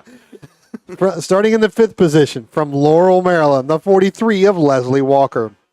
Starting in the 4th position from Oakton, Virginia, that's the 45 of Chuck Moran. Starting in the 3rd position from Bristow, Virginia, the 10 of Deacon Greenfield. And starting on the front row and starting in the 2nd position, it's a family affair from Herndon, Virginia, the 11 of Justin Huffman. And starting on the pole again from Herndon, Virginia, the 89 of Jamison Huffman. There you go. And that is your starting field. And as best I could tell, Brian, I think Rick Shields in his Formula V, Sam Meyer in his Club Ford Zinc Z10, and Derek Holmes in his Formula F Van Diemen did not take the grid, but I believe the 9 drivers ahead of them on the grid did indeed. So we've got the pace car now bringing the field down through the carousel currently.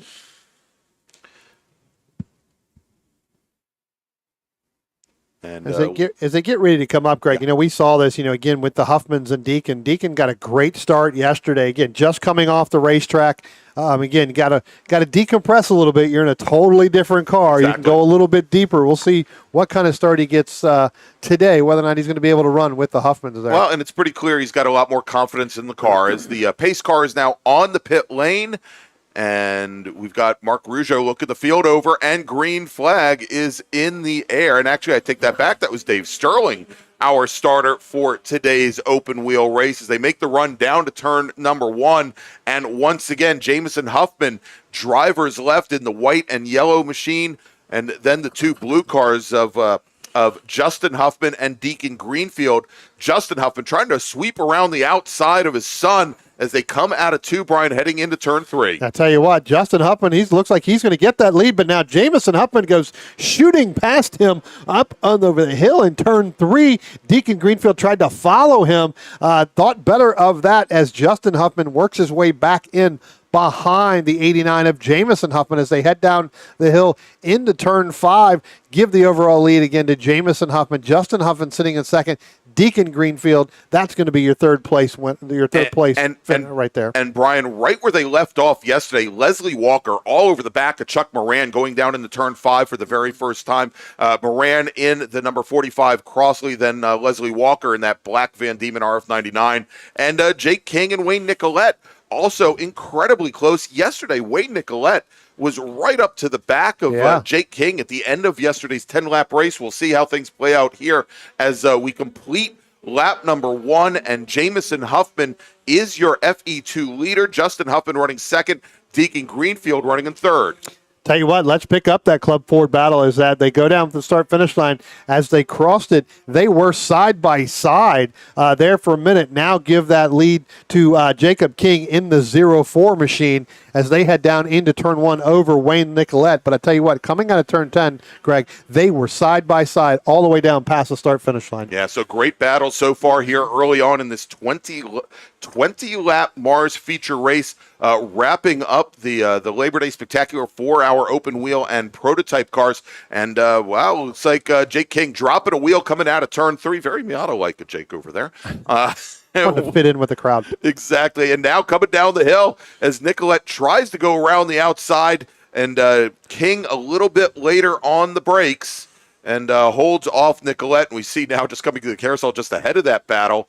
And we've got a car that has gone around, and that might be 2 cars that have gone around, Brian, up at right at the apex of turn 4, coming down the chute. Let me see if I can get the numbers.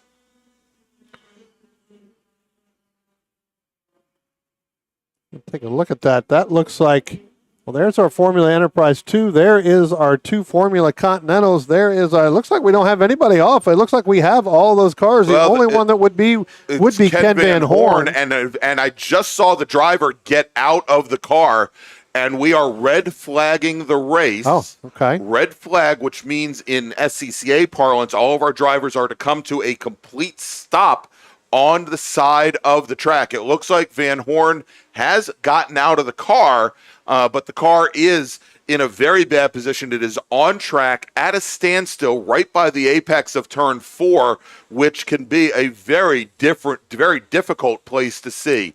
And so the drivers are now coming to a standstill on the side of the track, and that is to give our emergency services teams as big a gap as possible to make their way around the course. And you can see there, as we're looking over at turn 3, we've got the Club Fords that have come to a stop directly behind. We saw one of our other machines. I think it was the Formula F of Rue that is sitting in the crossover. As we've got some emergency teams, but again, this is typically done, Brian, in SCCA racing if we've got a major track blockage, and that's the issue, is where that car is currently located. Yeah. Looks like we've got one there. And you can see as they come out of turn 3 right there, you can see where our 2 Club Fords are on the right-hand side of the racetrack. That enabled the Rescue 1 to go through there. And now as they come up over the hill there into turn 4 and turn 5, they will stay there. And again, it's just out of the camera shots. A little difficult to see up there, but they should be getting to the Ken Van Horn machine as that happens. We got our FE2 cars. They are somewhere along the, probably I would say closer to the carousel in there somewhere, just past that. Then you've got the Chuck Moran and you've got the Leslie Walker. I know when the red flag came out, they were just passing turn 3, headed up over the hill. So they're like directly in front of where, our camera shots. They're actually looking down into where the incident is with Ken Van Horn. All right, so we're sending a couple more emergency services vehicles, and the word that I'm getting now from turn 4 is that Van Horn in the prototype car, he dropped 2 wheels, driver's left, spun, car came to a stop right around the apex, which is where we saw it over at turn 5. And then what happened and what created the big issue? If we go back and take a look over at turn coming down the hill, coming down the chute, going into turn 5, where we can see we've got some emergency services vehicles that have already responded. That looks like the widest prototype car ever up by the track, and that is because the rear bodywork had come off the car, and that is actually sitting right in the middle of the track, right at the worst place, directly at the apex of turn 4, right where the bend is. And for those of you that are watching home, turn 4, the chute here at Summit Point, that is the fastest corner here at Summit Point Raceway by far. Yeah, and then especially when you've got some of these open wheel cars, and you've got the 2 Formula Continental cars of Moran and Walker, they're right behind that. I mean, they were coming right down in there, and neither one of them would have had anywhere to go with that, with the back half of that car sitting there in the middle of the racetrack. That could have been a disaster. So good call there. Yeah, let's red flag this. Let's get everything situated, get everything done, bring it back in, and let's go ahead and get everything restarted. All right, and so these races, we said they are 20-lap sprint races. There is actually a time limit on them, Brian, of 40 minutes, and so the clock does continue to run here. Well, I take that back. When there is a red flag, the clock stops. Okay, so the clock had stopped at right around just above 33 minutes remaining. They are now going to be sending, I believe they're going to be bringing out the black flag soon to hopefully get these cars back into the pit lane. And at that point, the clock would restart. And there you go. The red flag now is being withdrawn, which would bring us to a black flag. That would, well, no, now I'm getting word that they're going to keep the red flag out. But once the red flag comes down, the clock will restart. Yeah. I mean, if you're looking on Race Monitor, you see the clock, time to go. That's still ticking away. But the official time that's here has, stopped for the red flag. Then, once, as you said, Greg, once they lift that, they'll go to a black flag. Everybody will come down pit road, regather the field, put everybody back to kind of where they need to be. Again, only two official laps into this race, and then they'll send them back out for a single file restart, and we'll go back in. What ends up happening, though, Greg, for from a vehicle standpoint, from a race car standpoint, you've just now gotten your brakes up to temperature, you've just now gotten your tires up to temperature, and now you've got to come to a red flag, and you're Do it all sitting over on the again. brakes again, and as hot as it is out here right now, and as muggy as it is, what ends up hitting, all that heat sits on those rotors, and you've got to be really careful that you don't just really slam on the brakes, because what happens is then you get a flat spot, and then you have even a bigger problem later on. So it's always good to, sometimes you can either roll forward, or you can roll just a little bit back, not a really big move, just to allow some of that heat to get, compressed outside of that, so it's not locked on with those brake pads.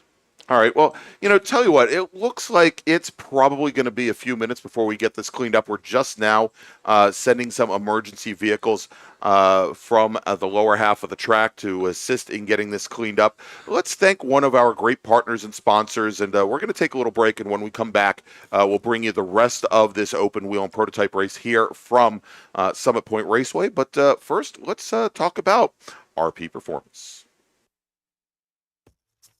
RP Performance is the only premier race shop in the region that specializes in both street and track Mazdas, and is located right in the heart of racing at Summit Point's Gasoline Alley. RP has been involved in countless race wins and series championships across many classes with drivers of all ages. Not just a full-service shop, RP has been helping drivers with their individual racing and other track event needs for over 30 years, providing trackside support, arrive and drive packages, as well as race car transport services. And they're known for its help all attitude. RP Performance is your go-to for getting cars back on track for that positive experience at some point when you're ready to pack it in. For more information about RP Performance, come talk to them here in the paddock. Call them at 304-728-6749 or email them at Brett, that's B-R-E-T, at rpperformanceracing.com.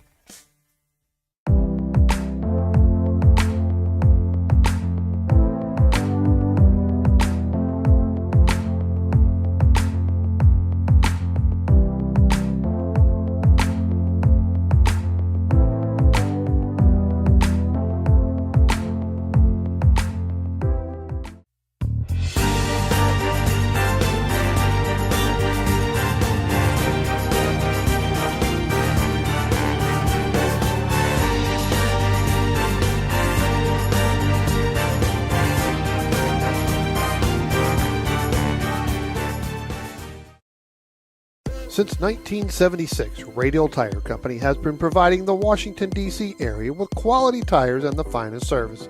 They have earned a reputation as a premier specialist in hard-to-find performance tire and wheel applications. They stock tires from all of the top manufacturers for whatever you drive, from small economy cars to SUVs to trucks. Their mission is to assist you in getting the most out of your tires and car. For more information or to schedule online, browse radialtirecompany.com or call them in Silver Spring at area code 301-585-2740. That's 301-585-2740.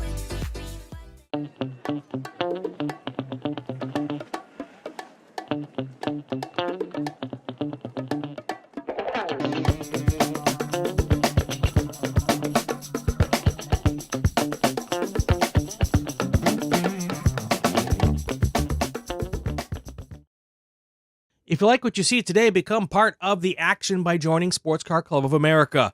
Whether you want to drive, flag, or just have fun with cars, SCCA membership opens the door to all kinds of motorsports to feed your obsession, along with 65,000 like-minded members ready to be friends. Ask someone trackside how to get involved or visit scca.com for more information.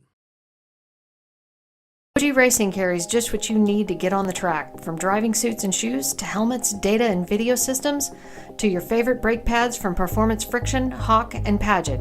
OG Racing has built its reputation during the last 22 years by providing the best customer service in the motorsports business, and their depth of inventory is second to none when it comes to safety equipment. That's why OG Racing has been the highest volume Sparco dealer for 17 years. Come visit their 12,000 square foot showroom and warehouse located in Sterling, Virginia. Call them at 1-800-934-9112 or order online at ogracing.com.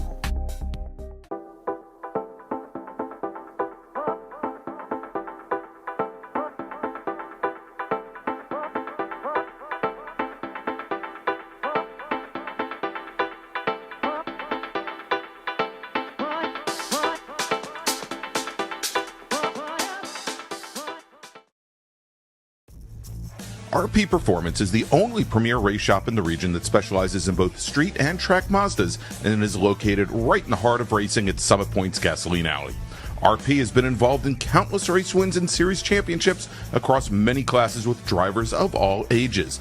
Not just a full-service shop, RP has been helping drivers with their individual racing and other track event needs for over 30 years, providing trackside support, arrive and drive packages, as well as race car transport services. And they're known for its help all attitude. RP Performance is your go-to for getting cars back on track for that positive experience at Summit Point when you're ready to pack it in. For more information about RP Performance, come talk to them here in the paddock. Call them at 304-728-6749 or email them at Brett, that's B-R-E-T, at rpperformanceracing.com. Green. All right, just a quick update here from Summit Point. The red flag has now been withdrawn, and all of our drivers have returned to the pit lane. Cleanup continues over there at the apex at turn number 4. You can see the emergency services vehicles. They're still on the scene trying to get Ken Van Horn's machine loaded up and do some cleanup over there. As soon as we have an update and we're getting ready to go back to racing, we'll be back with you. So hold tight and watch some of our commercials. And real quick, let's talk about another one of our partners here, and that is Belmont Classic Cars. Belmont Classic Cars is a family-owned classic and collector car dealership located in Eastern Ohio, specializing in 1960s and 70s American muscle cars and other unique automobiles. Belmont takes pride in taking you back to a simpler time with iconic classic rides and never selling anything that they wouldn't want in their own collection. To see Belmont's extensive inventory of classic cars, visit their website at belmontclassiccars.com or find them on Facebook and Instagram at Belmont Classic.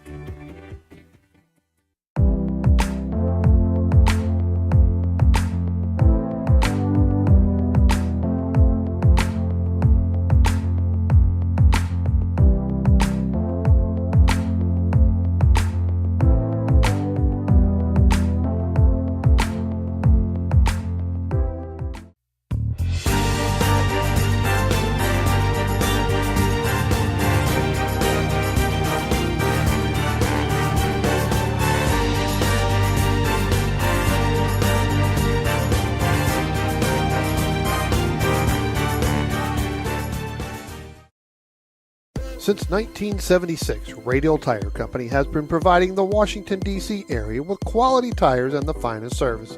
They have earned a reputation as a premier specialist in hard-to-find performance tire and wheel applications. They stock tires from all of the top manufacturers for whatever you drive, from small economy cars to SUVs to trucks. Their mission is to assist you in getting the most out of your tires and car. For more information or to schedule online, browse radialtirecompany.com or call them in Silver Spring at area code 301-585-2740. That's 301-585-2740.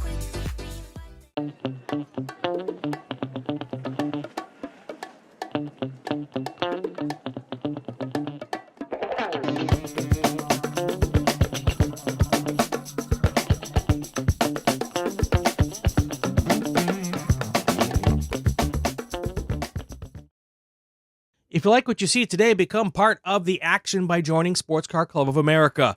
Whether you want to drive, flag, or just have fun with cars, SCCA membership opens the door to all kinds of motorsports to feed your obsession, along with 65,000 like-minded members ready to be friends. Ask someone trackside how to get involved or visit scca.com for more information. OG Racing carries just what you need to get on the track, from driving suits and shoes to helmets, data and video systems, to your favorite brake pads from Performance Friction, Hawk, and Paget. OG Racing has built its reputation during the last 22 years by providing the best customer service in the motorsports business, and their depth of inventory is second to none when it comes to safety equipment. That's why OG Racing has been the highest volume Sparco dealer for 17 years. Come visit their 12,000 square foot showroom and warehouse located in Sterling, Virginia. Call them at 1-800-934-9112 or order online at ogracing.com.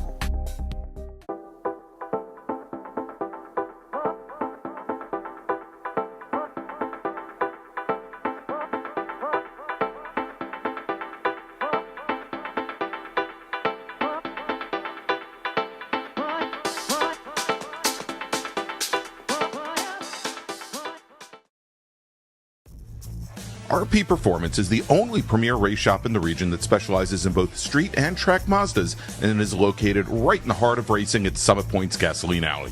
RP has been involved in countless race wins and series championships across many classes with drivers of all ages.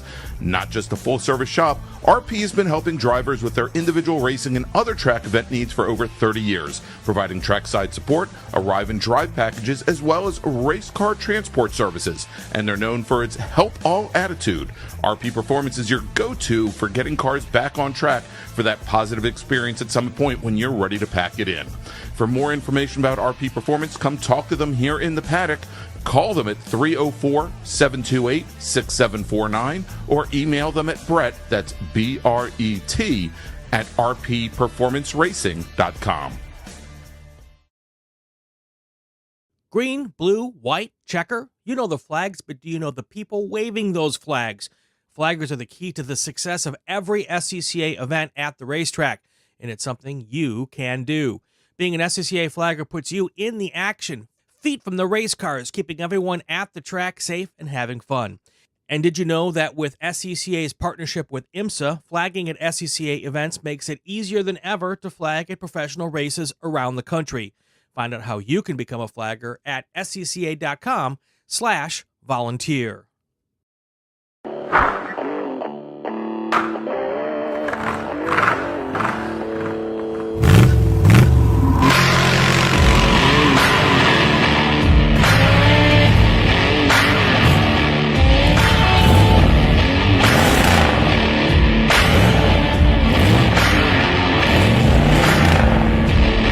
Hey, dog. Belmont Classic Cars, where we take you back to simpler times. Belmont, Ohio.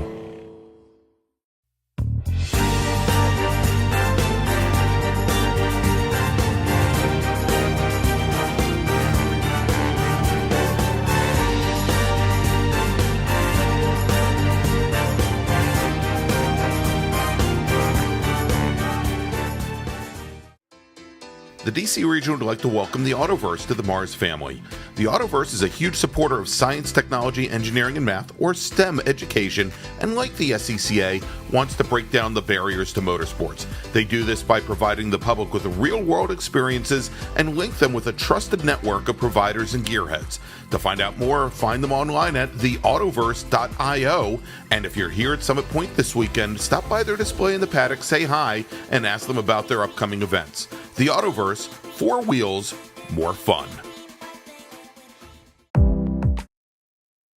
And we're back here at Summit Point Raceway for the Labor Day MARRS Spectacular presented by Radial Tire Company. And we are back underway behind the pace car, Brian. We've gotten everything cleaned up on track. Ken Van Horn's machine now back behind, back in the paddock. And the safety car now bringing this field around for what will be a single file restart. We've got 18 laps at the moment remaining. It'll be 17 laps when they cross the stripe. Yes. But this is a race that likely now will finish based on time rather than laps. The clock is currently at about 17 3/4 minutes remaining here. Again, these were scheduled to be 20 laps or 40 minutes. And so we're now a little bit more than halfway through that time. Yeah, we'll probably, again, like you said, it's going to end on time, but I don't believe we're going to run all 18 laps. We'll have to see. We'll be watching the starter stand. They'll tell us what we're going to do here. So Exactly. they're going to get word from the stewards just below us, so they'll be able to tell us what is going on. But we're going to call the action just as we're starting the race over. But just as you said, Greg, this is a single file restart. The cars are coming out of turn 10 now. Let's see if Deacon Greenfield can get a good start on the Huffmans, waiting for that green flag to come out. All right, and Dave Sterling puts the green flag in the air. There you go. And making the run again down to turn 1. Deacon Greenfield does not necessarily get the start that he wanted, but Justin Huffman pulls right back behind son Jamison as they go towards turn 1 over to driver's right. He then pulls driver's left. He's going to try and go around the outside again. It's worked for him a couple times so far this weekend, Brian. Yeah, it's worked coming out of turn 2, and they get side by side, but as they come into 3, son Jamison just isn't going to lift right there where they do, and then it propels him to the outside there as he takes a big sweeping turn in turn 3 and up over the hill down to the bottom. I tell you what, that's going to put Jamison right back out in front as they go through turn 3 now. And they'll be coming into turn 5. We'll see whether or not he's going to be able to hold that lead over his father, Justin. And then it is Deacon Greenfield. Deacon got a great run up out of turn 3, down the chute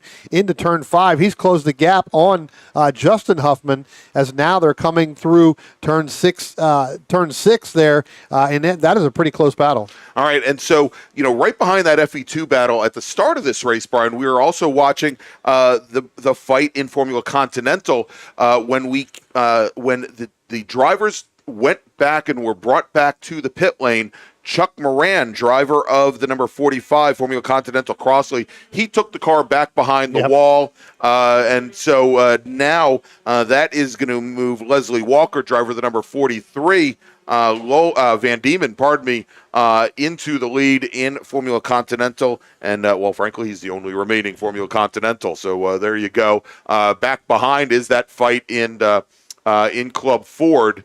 And we'll see here as they're coming out of turn 1 now, and already looks like Max King now has opened up about 4 car lengths. Actually, that'd be Jacob King. Jacob. Oh, I'm sorry. So there you go, Max. You got your there you go. You Max. got your thing there from the the chat. It's easy. It's easy to mistake the two of them, But there you go. Jake currently leading. Wayne Nicolette for the lead in Club Ford. Waiting for Dad to send me a text message with a smiley face. That's right. We'll get the smiley face if we at some point say that neither one of the sons are as JD's fast driving, as JD. right? Yeah, exactly. Tell you what, Jamison now coming out of turn 10, he's starting to open up over Dad Justin and over Deacon Greenfield. Here comes Leslie Walker, as you said, the lone Formula Continental left as Chuck Moran took his car back behind the wall after only completing 2 laps. Here comes Jacob King in that Club Ford. Now he's leading Wayne Nicolette. It's just a little bit over a second, and then Stephen Rue right behind Wayne Nicolette. Greg, we saw the battle yesterday again between Wayne Nicolette and Stephen Rue. Again, 2 different classes. One's Formula, the Formula F, and then the Club Ford. And I tell you what, Stephen Rue, he's got to be liking it right now because, Wayne Nicolette now is about a half a car length behind Jacob King as they come out of turn 2 and up into turn 3 here. Stephen Rue, again, he was part of that battle yesterday as they got down towards the end of the race, and he backed off and let those 2 battle it up before Jacob King able to open that up as they come down into turn 5 right now. Again, still looks like it's going to be about a half a car length to a car length coming out of the exit of 5 and into 6 with Jacob King leaning over Wayne Nicolette. That's right. And of course, Max King said, the old Mary guy gets a shout out. Shout out. Yeah, exactly. Old at 20-something. Washed up, something like that. Actually, no. And we should say we saw a great Spec Racer Ford battle between Max and Morgan Burkhardt in July. At Thunderbolt. Great fight in the wet, and they put on a hell of a show. So hopefully, when we go back to Lightning here in a couple of weeks, we'll get a chance to see that again. All right. So as we watch now, and here is that fight going into turn 1 now in Club Ford. Wayne Nicolette and Jake King side by side. Nicolette in the yellow car to the inside, and he looks like he's going to get the pass done on Jake as they come out of 2 going into 3, Brian. Tell you what, coming out of turn 2, not so fast. We got 1 car spun there. Looks like that's the Leslie Walker machine. They able to continue here, but both of those cars, talking about Wayne Nicolette and Jacob King, they kind of had to back out of a little bit, Greg, because that car was sitting. Caution. Yeah, that car was definitely sitting right in the middle of the line there as Wayne Nicolette was driver's left, Jacob King was driver's right. So they had to get that done quickly. That's right. And so as they were coming in side by side in the 3 with the local caution out there, Jake King had to drop in back behind a leader, Wayne Nicolette, at the time. And it looks like it's taken a little bit of time for Leslie Walker. I think understandably so, to get back up to speed as the two Club Fords and the Formula F of Rue starting to come up behind them going into the back half of the course. But we'll watch now as they come out of turn at number 10, and Walker now has gained that gap of about 15 car lengths. But once again, rolling out of turn 10, side by side, we've got Nicolette to driver's left in the yellow number 2 machine, Jake King in that orange number 4 to the inside as they go into 1. Tell you what, as they go into 1, Jacob King moved drivers right as they got past the Wayne Nicolette. Nicolette, he just jumped right back on underneath the gearbox there of Jacob King. Knew that Jacob King got a great run out of turn 10 to really work past Wayne Nicolette as he had built up that lead. All right, and Brian, I want to remind everybody that we have one more race before lunch. That's Spec Miata. We're then going to take about an hour for lunch, and then we will have a bracket race and 4 more MARRS feature races this afternoon. So make sure to stay with us. Tell all your friends, and if you haven't done so already, go ahead, give us a big thumbs up. And I'm still laying it out there, Brian. If we hit 500 subscribers before the day is done, I will donate $500 to the Boys and Girls Club of the Eastern Panhandle. All right, there you go. That's the challenge. That's been the challenge all weekend long. Let's get those subscribers up. If you're sitting here at the track, you're watching it in your motorhome. I know it's hot, so you're probably in your motorhome or your camper or even in your trailer, and you got the AC going. Let's go ahead and get on that YouTube. Let's go ahead and get on this thing, and let's take some money out of Greg's pocket. That's right. Take money out of my pocket. We're currently at 472 subscribers, Brian. 28. Yeah, we need 28 more, and I think we've picked up about 30 over the course of the weekend. So go ahead and subscribe if you haven't done so already. We appreciate it. All right, so we've got 10 minutes remaining here, Brian, in this race. Let me go make another call to the grid for that last race of the morning. Attention in the paddock. Second call to the grid for race group number 4. Spec Miata Racers, please head to the grid. Your race is next. Spec Miata Racers with less than 10 minutes remaining in this race and nobody on the grid. You might want to make your way up here now. It's like I got to hold their hand or something, Brian, you know? Well, it's pretty warm out there. You need to... I know. It gets to the point. Tell you what, Greg, let's talk about our FE2 battle here. Is now Jamison really starting to open up over the 11 of Justin Huffman, and then Deacon Greenfield, we saw it early on, was kind of right there. Now that's kind of dropped back. Deacon Greenfield about 5 seconds back from our 2 leaders. But I tell you what, the battle still continues to rage on here with Jacob King, Wayne Nicolette in that Club Ford race, and then Stephen Rue just sitting back here watching these gentlemen and these drivers make these passes. And now Wayne Nicolette going down the front stretch here, it looks like he's going to go too wide with Jacob King down into turn 1. Looks like neither one of them is going to give an inch there. Looks like Jacob may end up having the preferred line, the faster line coming out of turn 2, and it does look like he is going to get back in front of Wayne Nicolette as they come up into the entry into turn 3 and up over the hill. Yeah, and, you know, Brian, I'll say it again. It's been interesting to watch how some of these different cars in different classes approach turn 1 and approach trying to make passes there.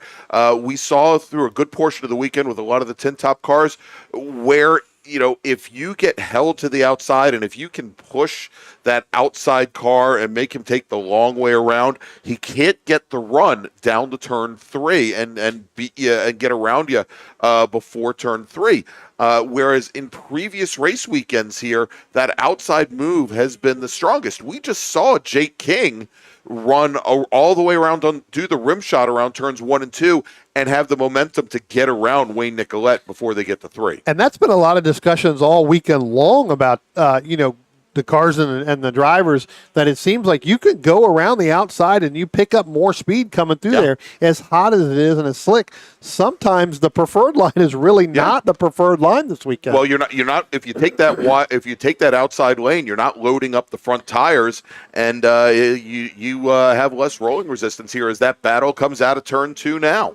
Yeah, I tell you what, Wayne Nicoletti's going to get just past Jacob King. So, again, that battle's going to rage on really to the end here as they come out of turn 2 and up into turn 3. Give that lead now in Club Ford to Wayne Nicolette over Jacob King. Again, Stephen Rue still sitting there. I think he's got to be enjoying it. If he's got if he's got the GoPro or something going, I can tell you what, that's going to be some good footage to watch. I mean, look, for the King family and for the Nicolette family, they could either use our potato cam over here at turns 2 and 3, or they've got, as all of our racers are required to carry, to have cameras in their cars, they've got Stephen Rue as their personal camera guy doing this entire race for them.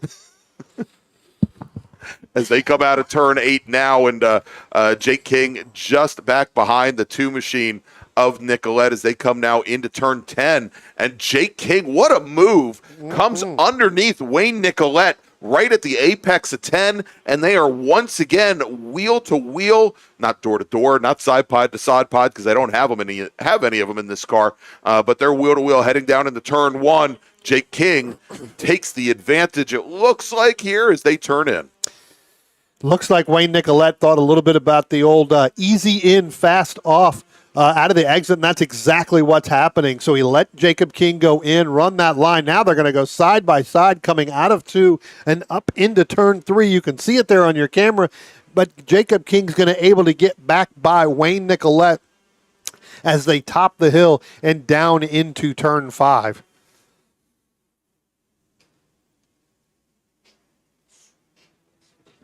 Jacob King still holding on to that lead over Wayne Nicolette. But I tell you what, Wayne Nicolette seems like he is backing up some of these corners here, Greg, as trying to do that easy in, fast out, where, Jacob King is still continuing to just, battle on here. Wayne Nicolette car seems to really get through turns 1 and 2 pretty good. It does indeed. And as they come up out of turn 8 right now, about 3 car lengths separating King from Nicolette. And Nicolette, he always seems to close things down coming up the hill and into turn 10. And firmly in the draft right now as they come down the front straight and cross the start-finish line. Only a half a car length separates them. And as they're doing that, Brian, we've got another car joining the chat now.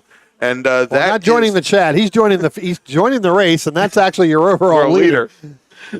If he's joining the chat, that's got to be some good in-car audio there. But, Stephen Rue did a great thing there, Greg. He saw Jamison Huffman coming up on them at speed coming out of turn 10. And, he stayed driver's right, knowing the 2 Club Fords were battling. Yeah. They were on the preferred line. Jamison knew what was going on, and as soon as he was able to get past Rue, moved back over to driver's right to get up underneath them and get outside of that. Outside of that battle. Well, I mean, the consummate cinematographer that he is, he didn't want them to be out of frame for an extended period of time. So good on Stephen Rue, who unfortunately, though, we can see now is falling a bit behind here as Leslie Walker has come into the scene as well. Leslie Walker in the 43 Formula Continental running 4th overall. And he gets around Stephen Rue, and he's starting to come up on those has gotten around the Club Fords. And here we go. Deacon Greenfield acting as a bit of a draft and a bit of a pull. That's actually Justin Huffman that's there making Justin. that. That's your second, and now Deacon Greenfield's going to go by Stephen Rue. But, yeah, you're right. Justin Huffman coming out and around, and Wayne Nicolette pulled out right behind the 11 of Justin Huffman as they went down the front stretch, Greg, and that actually got him a little closer because he didn't get the run that he's been getting out of turn 10 on Jacob King. As they start to come up the hill here out of 2 and into 3, you could see it's about a car length now between Nicolette and Jacob King. But as we talked about earlier, Wayne Nicolette is a little bit faster getting through 1 and 2, and definitely a little bit faster than Jacob King coming out of turn 10. And now we watch that battle as coming down through and out of turn number 5 and into the carousel. And Jake King just the smallest of advantages. And I wonder how much Nicolette is worrying about those faster cars coming through the rear here now, as the FE2 car, I guess a Greenfield, now works underneath them coming out of 8 and heading up the hill. Yeah, I mean, I think that they understand. Wayne Nicolette's been around this, track, I don't know, thousands of times. He understands where, especially in that car. I thought you were going to say thousands of years. Yeah, it could be thousands of years too, but I'm thinking more. I was going to give him the benefit of the doubt. Thousands of laps. But here again, they're going to go down the front stretch here, and they're going to go down into turn 1 side by side. So again, this race continues where Wayne Nicolette is continuing to get a great run out of turn 10, and it just helps him with the overall speed going down. Jacob King there still coming out of turn 2. They're going to go side by side up into turn 3. And Brian, I've just gotten word from race control and from the start stand that the next time our leader, Deacon Greenfield, crosses the start-finish line. Did I say Deacon Greenfield? Yep. Jamison Huffman. Oh, my God. How did I make such a mistake? He'll thank me when he comes up to announce a little bit later. But when Jamison Huffman crosses the start-finish line this next time, he'll be getting that 1-to-go board. And Huffman now coming out from underneath the Toyota bridge and onto the front straight now. So one more lap to go. And I think where that's most important is as we're watching that Club Ford race, Brian, as it is starting to wind down now. Yeah, as we wait for them, they should be coming up out of turn 10 now. Here they come, and now Nicolette's going to be ahead of Jacob King. We're going to see whether or not Jacob King's going to be able to use that draft, and here they go. Coming by the start-finish line right into your home. They're side by side. Give Jacob King now back that lead, but again, Wayne Nicolette's going to use that easy in, fast off approach. Going into turn 1, he closes right up on the back gearbox there of Jacob King as they come out of turn 2. They're going to be coming up. We'll have to see. And it looks like Wayne Nicolette got a little bit too hard in there, Greg, because now Jacob King is going to open up a surmountable lead there. And now Stephen Rue's gotten by Jacob. Yeah, I was going to say Wayne in Nicolette. the camera car, whose job is to follow the leader there, Stephen Rue gets around Wayne Nicolette as well, as they're going to start to come down the hill. But let's switch things over to our lead cars, as we've got Jamison Huffman now coming out of turn number 10 all by himself. He moves over driver's right and taking the checkered flag and winning race number 4 today, or race number 4 this weekend for Formula Enterprises 2. Jamison Huffman, he runs the table, takes the win. Justin Huffman will finish in second. Deacon Greenfield turns the fastest lap of those 3 FE2 racers on the very last lap. Congratulations to Deacon. Turns in a 112.06. Leslie Walker will take the win in Formula Continental over Chuck Moran. Jake King will take the win in Club Ford over Wayne Nicolette, and taking the win in Formula F is Stephen Rue. Wow, and that was that until the very last lap, and I haven't heard the call yet because there's typically radio silence on that last lap. I haven't heard the call yet to see what happened to Wayne Nicolette, but obviously some issues down at turn 1 to impact that great race between two of them. May have just gotten loose. I didn't see any dust or dirt, and as we've said all weekend long, the minute a tire hits that dust or dirt, anywhere around, next thing you know, you end up with a cloud, coming up into the air. Didn't see anything down there when they went in there, and as we looked on the camera as the wind starts to really pick up here at the racetrack down in turn 1, didn't see any of that. So who knows.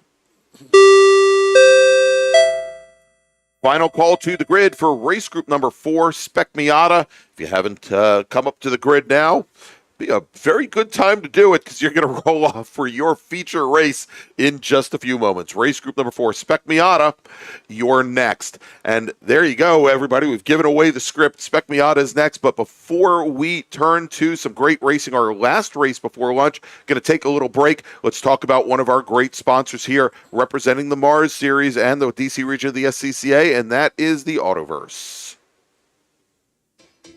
The DC region would like to welcome the Autoverse to the MARRS family.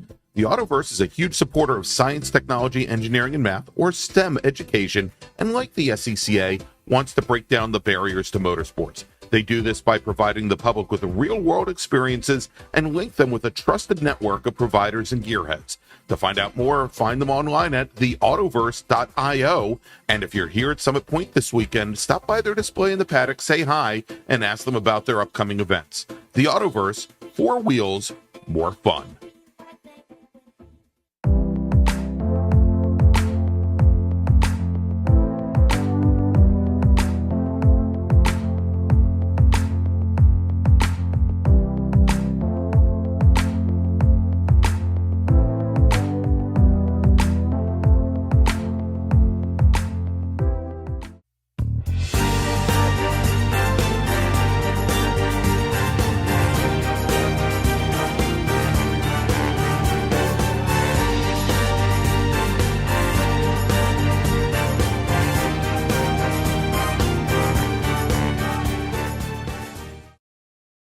Since 1976, Radial Tire Company has been providing the Washington, D.C. area with quality tires and the finest service.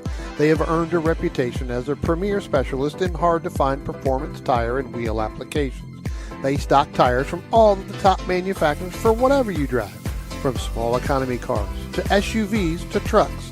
Their mission is to assist you in getting the most out of your tires and car. For more information or to schedule online, browse radialtirecompany.com or call them in Silver Spring at area code 301-585-2740. That's 301-585-2740.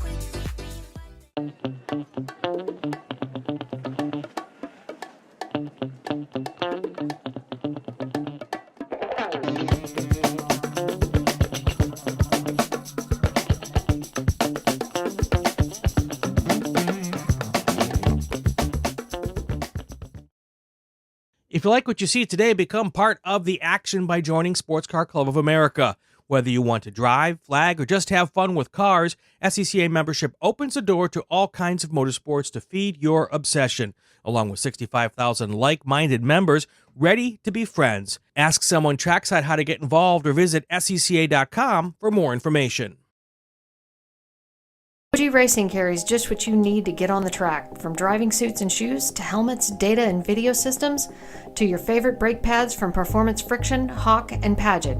OG Racing has built its reputation during the last 22 years by providing the best customer service in the motorsports business, and their depth of inventory is second to none when it comes to safety equipment. That's why OG Racing has been the highest volume Sparco dealer for 17 years. Come visit their 12,000 square foot showroom and warehouse located in Sterling, Virginia. Call them at 1-800-934-9112 or order online at ogracing.com.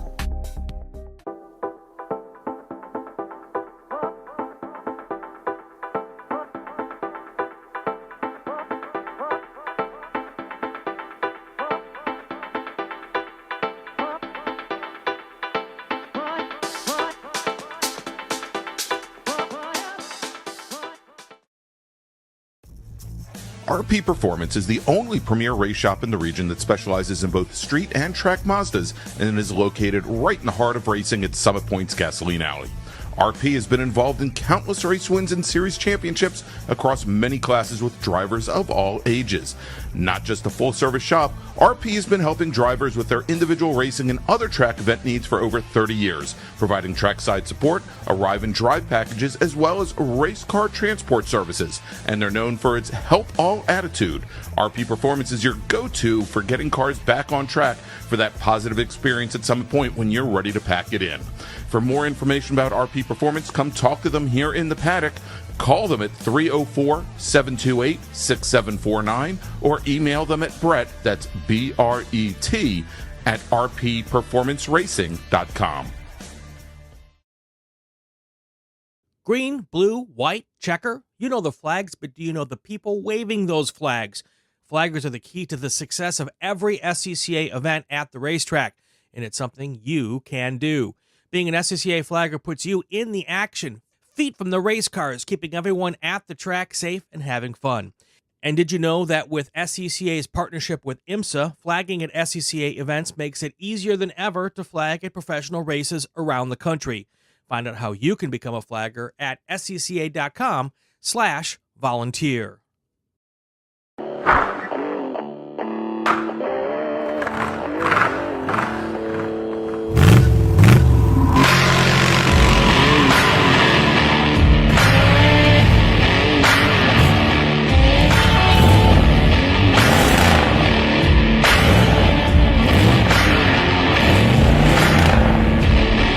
dog. Belmont Classic Cars, where we take you back to simpler times. Belmont, Ohio.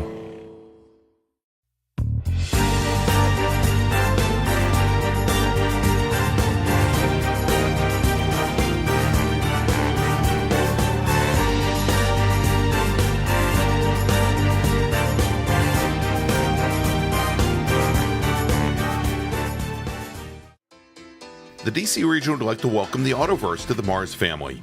The Autoverse is a huge supporter of science, technology, engineering, and math, or STEM education, and like the SCCA, wants to break down the barriers to motorsports. They do this by providing the public with real-world experiences and link them with a trusted network of providers and gearheads. To find out more, find them online at theautoverse.io. And if you're here at Summit Point this weekend, stop by their display in the paddock, say hi, and ask them about their upcoming events. The Autoverse, 4 wheels, more fun.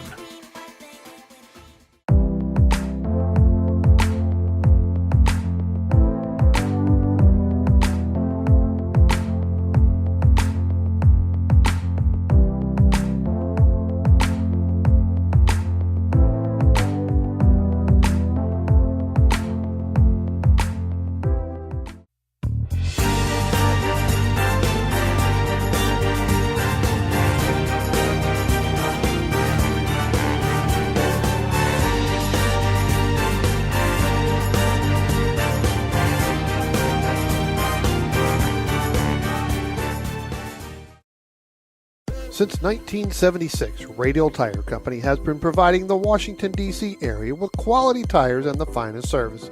They have earned a reputation as a premier specialist in hard-to-find performance tire and wheel applications. They stock tires from all of the top manufacturers for whatever you drive, from small economy cars to SUVs to trucks. Their mission is to assist you in getting the most out of your tires and car. For more information or to schedule online, browse radialtirecompany.com or call them in Silver Spring at area code 301-585-2740. That's 301-585-2740. And welcome back to Summit Point Raceway and the 2023 Labor Day MARRS Spectacular presented by Radial Tire Company. I'm Greg Ginsberg along with Brian Donati and Spencer Gaynor. And, you know, Brian, in the time that we put out our plea, our call for, you know, taking money out of my pocket and giving it to a very good charitable cause, we've gone from, I think it was 471 or 472 subscribers. We're now at 482. So we picked up 10. But more importantly, Greg McDermott, who is the road racing director here for the DC region of the SCCA, he has said he will match my $500 donation if we hit 500 subscribers today for our YouTube channel. We will both be making a $500 donation to the Boys and Girls Club of the Eastern Panhandle, our charitable recipient here this weekend at the Labor Day Spectacular. There you go. There's the challenge. We need 18 more between now and the end of the afternoon here before we go off the air. So let's go ahead and get those subscribers. Get your family members. If you're down there in the paddock and you're watching it on the screen, you're watching it on YouTube, and you haven't subscribed yet, click that subscribe button, and let's take some money out of both of the Greg's pockets. That's right. And let's give it to a charitable donation here with the Boys and Girls Club, and let's get them what they need, because that's what this is really all about. That's right. All right, so Brian, we're getting underway here. And again, this is going to be our last race before lunch. It is Spec Miata, one of our larger race groups here. Of course, we'll have SSM a little bit later this afternoon. You'll be racing in SSM. I will be. All right, so as this race gets ready to roll off, let's run down the starting order. All right, we've got 19 drivers that will participate in this race. Starting in 19th from Indian Creek, Illinois, that's the 81 of Lawrence K. Hall. Starting in the 18th position from Downingtown, Pennsylvania, that's the 113 of Kevin Gurman. Starting in the 17th position from Douglasville, Pennsylvania, that's the 118 of Chung Lee. Starting in the 16th position from Ellicott City, Maryland, that is the 68 of Dominic Mandil. Starting in the 15th position from Westminster, Maryland, the 14 of Kevin Conlon. Starting in the 14th position from Owens Mills, Maryland, that's the 54 of Michael Cohen. Starting in the 13th position from Potomac, Maryland, that's Peter Kaufman, and he's in the 71. Starting in the 12th position from Gurnee, Illinois, the 08 of Robert K. Hall. Starting in the 11th position from Morgantown, West Virginia, the 18 of James Lindenthal. Starting in the 10th position from Christiansburg, Virginia, the number 78 of Ted K. Hall. Starting in the 9th position from Washington, D.C., that's the 13 of Ed Kudarakis. Starting in the 8th position from Falmouth, Virginia, that's the 28 of David Henderson. Starting in the 7th position from Durwood, Maryland, that's the 44, that's Spencer Gaynor's dad, that's Kip Gaynor. Starting in the 6th position from Oakland, New Jersey, that's the 88 of Michael Lameda. Starting in the 5th position from Centerville, Virginia, the 10 of Glenn Evans. Starting in the 4th position from Darnestown, Maryland, that's the 69 of Jeremy Butts. Starting in the 3rd position from Sparks, Glencoe, Maryland, that's the 63 of John Hotz. And starting on the front row, starting in the 2nd position, your 3-time winner this weekend, starting in the number 4 from Arlington, Virginia, that's Rob Hines. And starting on the pole from Arlington, Virginia as well, the number 6 of Nick Bruni. That's right. There you go. That is your starting field today for SM Spec Miata. And Brian, as if they knew something special was going to be popping up, the wind has picked up tremendously here. So much so that our turn 1 camera did a backflip and a triple gainer way to throw that one in there. Exactly, nice. Off the wall. And it's now got a very good view of the skid pad here at Summit Point, but not the racetrack. So you'll have to just think theater of the mind. And of course, if you subscribe, we can afford to get more cameras. But field is starting to form up now, coming out of turn 8, making their way up the hill towards the Toyota Bridge, Brian. And pace car now is on the pit lane. John Burkhardt will be your starter for today's Spec Miata feature race. He is looking over the field. We've got Nick Bruni and Robbie Hines on the front row. Robbie Hines has won 3 races in a row today, looking for number 4. He's starting on the outside of the front row. And as they get the green flag and they start to make their way down into turn number 1, Nick Bruni, he's got about a foot advantage. He's being pushed down in the 1 by John Hotz. The birthday boy, Jeremy Butts, looking for his 2nd win of the day. He had one earlier in Touring 4, looking for one in Spec Miata as well as they come out of turn number 2, Brian, and head towards you. Tell you what, they're still side by side for the lead. Robbie Hines. Now Robbie Hines is going to go ahead and get in front of Nick Bruni. Nick let him in. Jeremy Butts now, he's going to end up rolling up into 3rd place. John Hotz is going to roll up into 4th as they do. But I tell you what, as they came out of turn 2, they were still side by side for our lead 2 cars with Bruni and with Robbie Hines. Robbie Hines was able to get a little bit of a jump. Nick Bruni jumped right back in there. We've seen this all weekend long, Greg. Those two are going to work together as teammates and try to run away and hide from this field. That's right. And as you said, we've seen it now for 2 days, 3 races. And it's come down usually to the last lap or last 2 laps there as they then work their way clear. And then they've had a couple seconds advantage on the rest of the field when it comes down to the end. But we'll see how things play out. Again, very different strategy that most of these racers are going to run. Very different than the 7-lap, very short races and 10-lap races that these racers ran yesterday. As our leaders come out of turn number 10 and onto the front straight. And your leader after lap number 1, Rob Hines in that light blue number 4 machine. Our reigning national champion in the blue and orange number 6 machine, Nick Bruni, running in 2nd with Jeremy Butts, John Hotz, Mike Lamena rounding out your top 5. Tell you what, a little bit of lockup there on the right front from Rob Hines as they went down into turn 1. They're going to start to come up out of turn 2. You'll be able to see it on your camera. We've got a 5-car field now that's started to break away from 6th position of Gaynor and then Evans in 7th.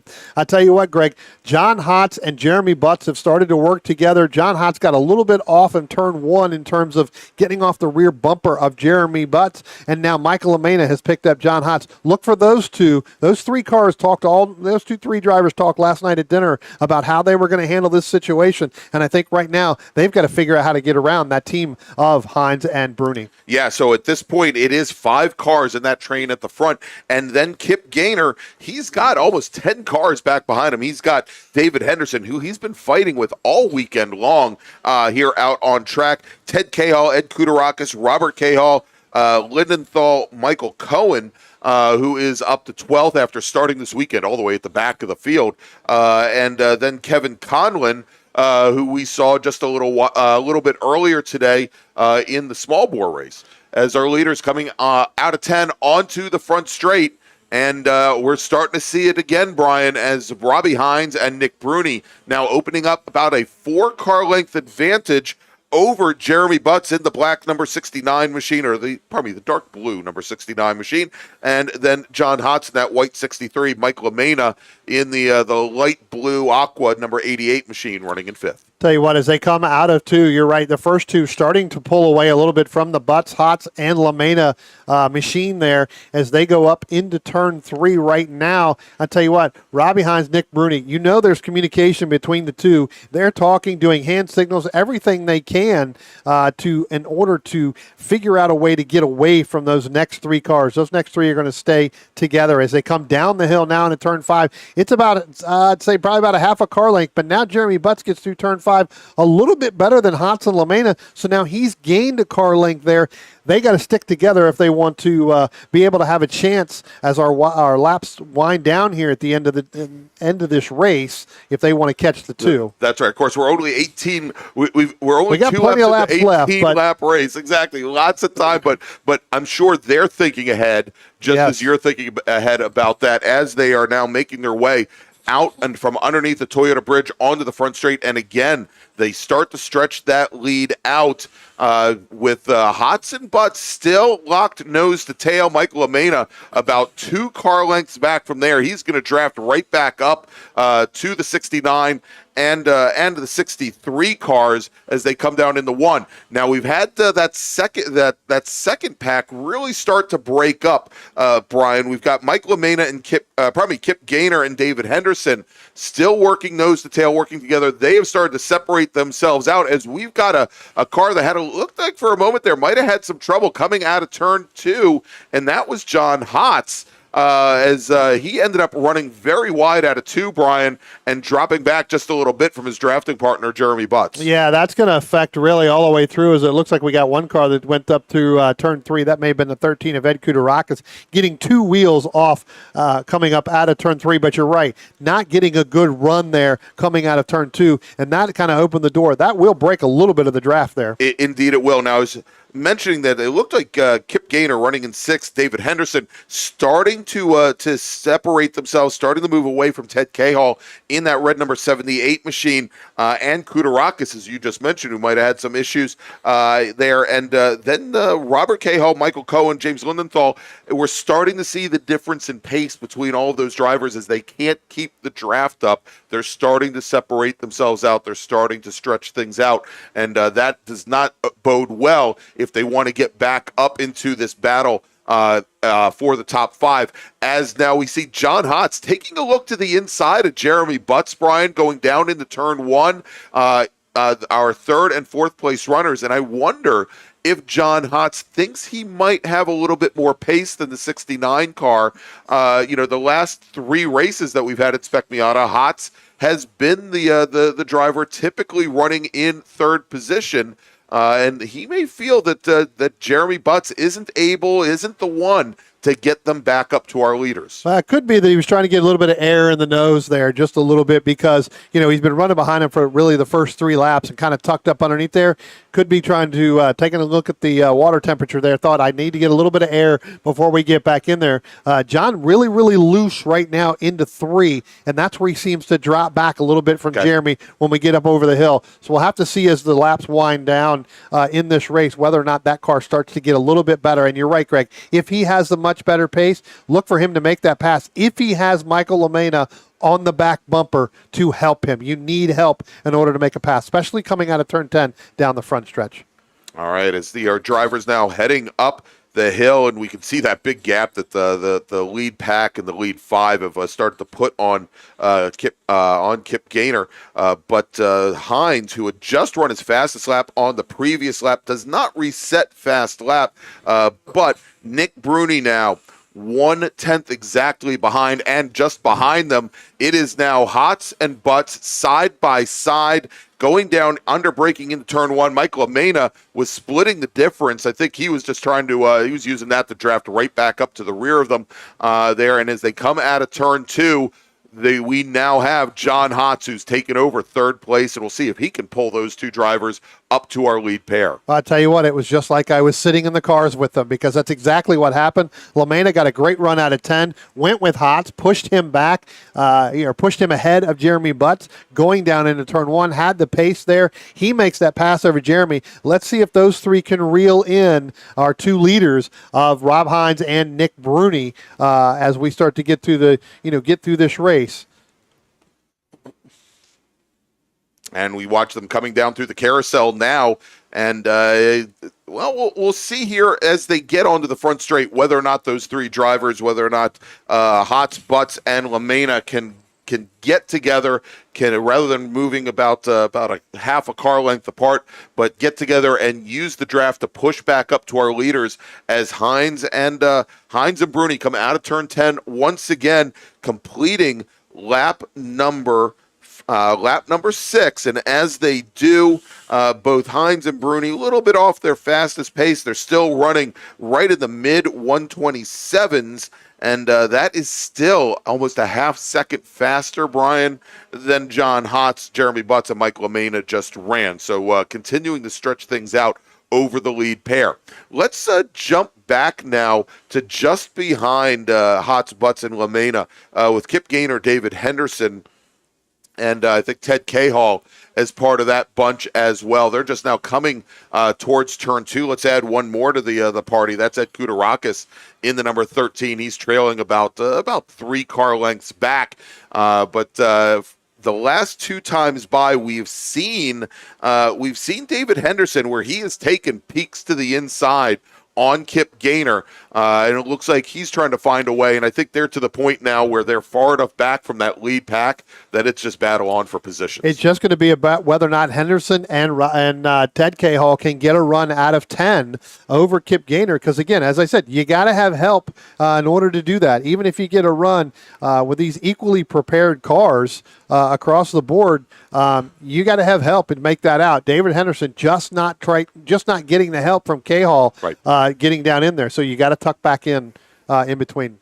All right, and Brian, as we watch that battle right now with Gaynor, Henderson, Cahall, Kudarakis coming up the hill, wanted to say we are now at 494 subscribers. Just need 6 more. Come on, fans, let's go. That's right, and I will donate $500, and the other Greg McDermott, our director of road racing here for the DC region of the SCCA, will match that bid. Now, as we've got a change in position, Brian, for 6th, as David Henderson gets around Kip Gaynor now. So move the 28 car up into 6th, move Gaynor back to 7th.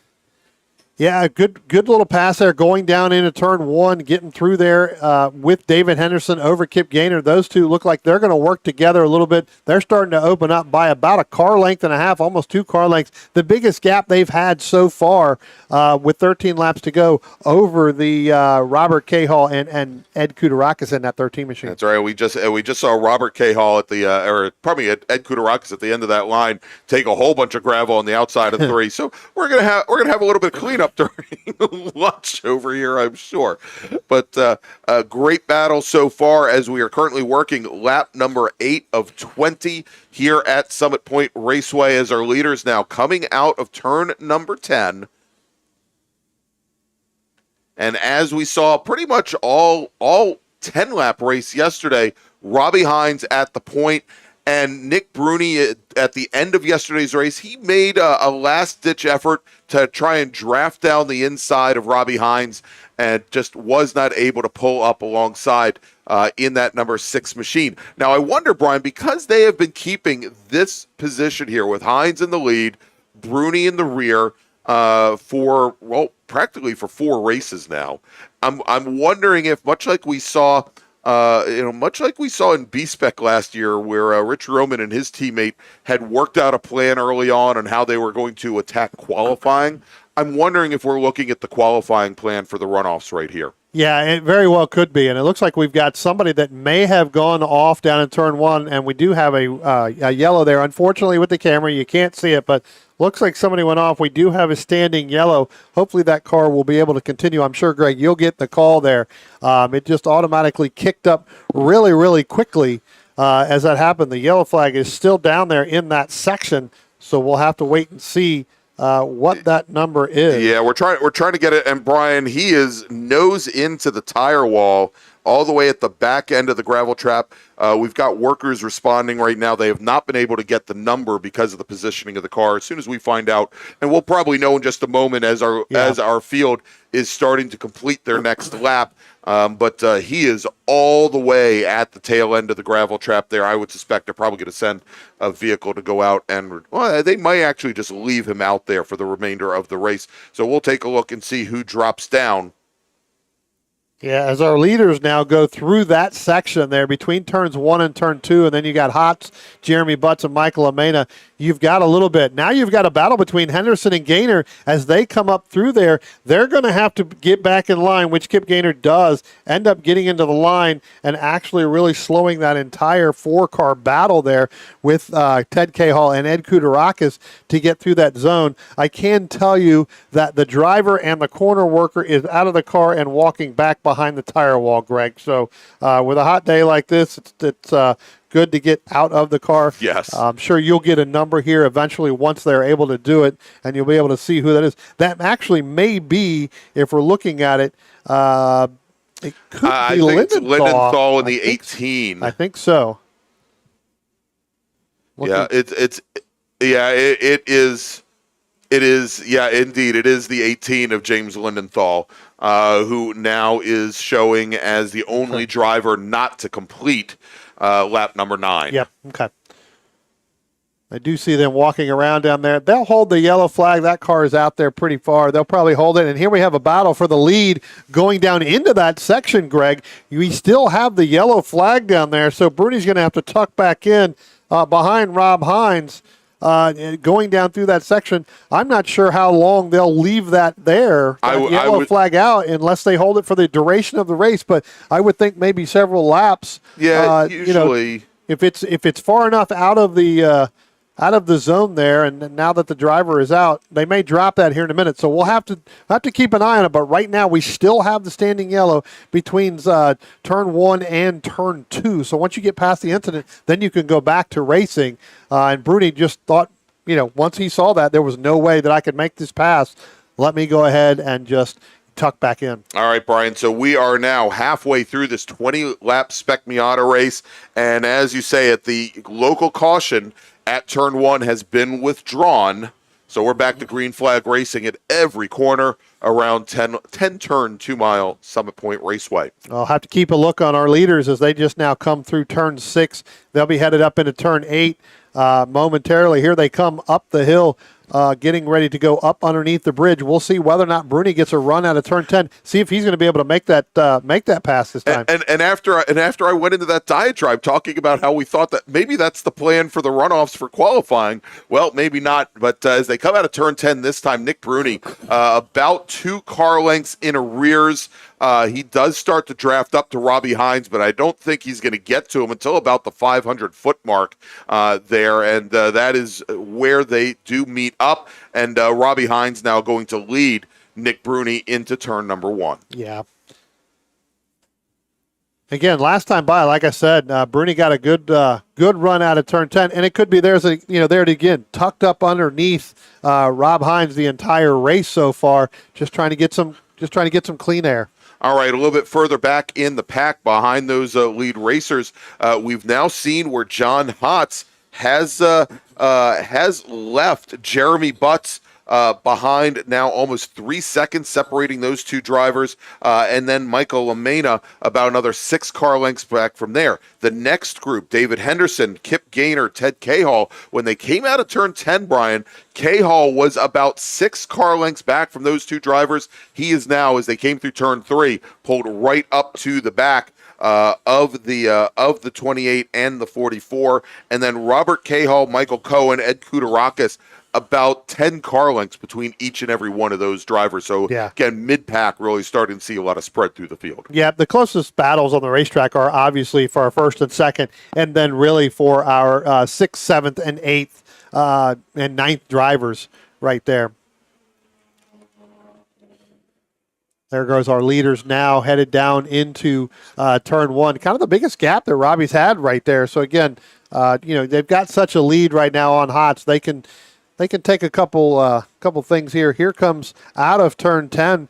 And you got David Henderson, Kip Gaynor right on the back bumper there. He's going to need a little bit of help from Ted Cahall if he wants to make the pass. He decides to just stick in behind David Henderson, maybe try to pull away from Ted Cahall in that 78 machine, and then battle it out here as we get to the end with right now still 8 laps to go. Yeah, I think that's the plan, but wow, Cahall making a late braking maneuver going into turn number 1, tries to come underneath Kip Gaynor, and as they come out of turn 2 side by side, Brian, Cahall and Gaynor now almost 6 car lengths behind Henderson. That really slowed their charge. Yeah, looks like Gaynor may have gotten really wide through turn 1, just missed the braking zone going down in there. And like you said, Ted Cahall trying to outbrake them both to try to get down in there. They got side by side coming up out of 2 and into 3. Kip Gaynor in that 44 machine tried to really side draft Ted to try to hold that pass off. Was able to do so as they got up over the hill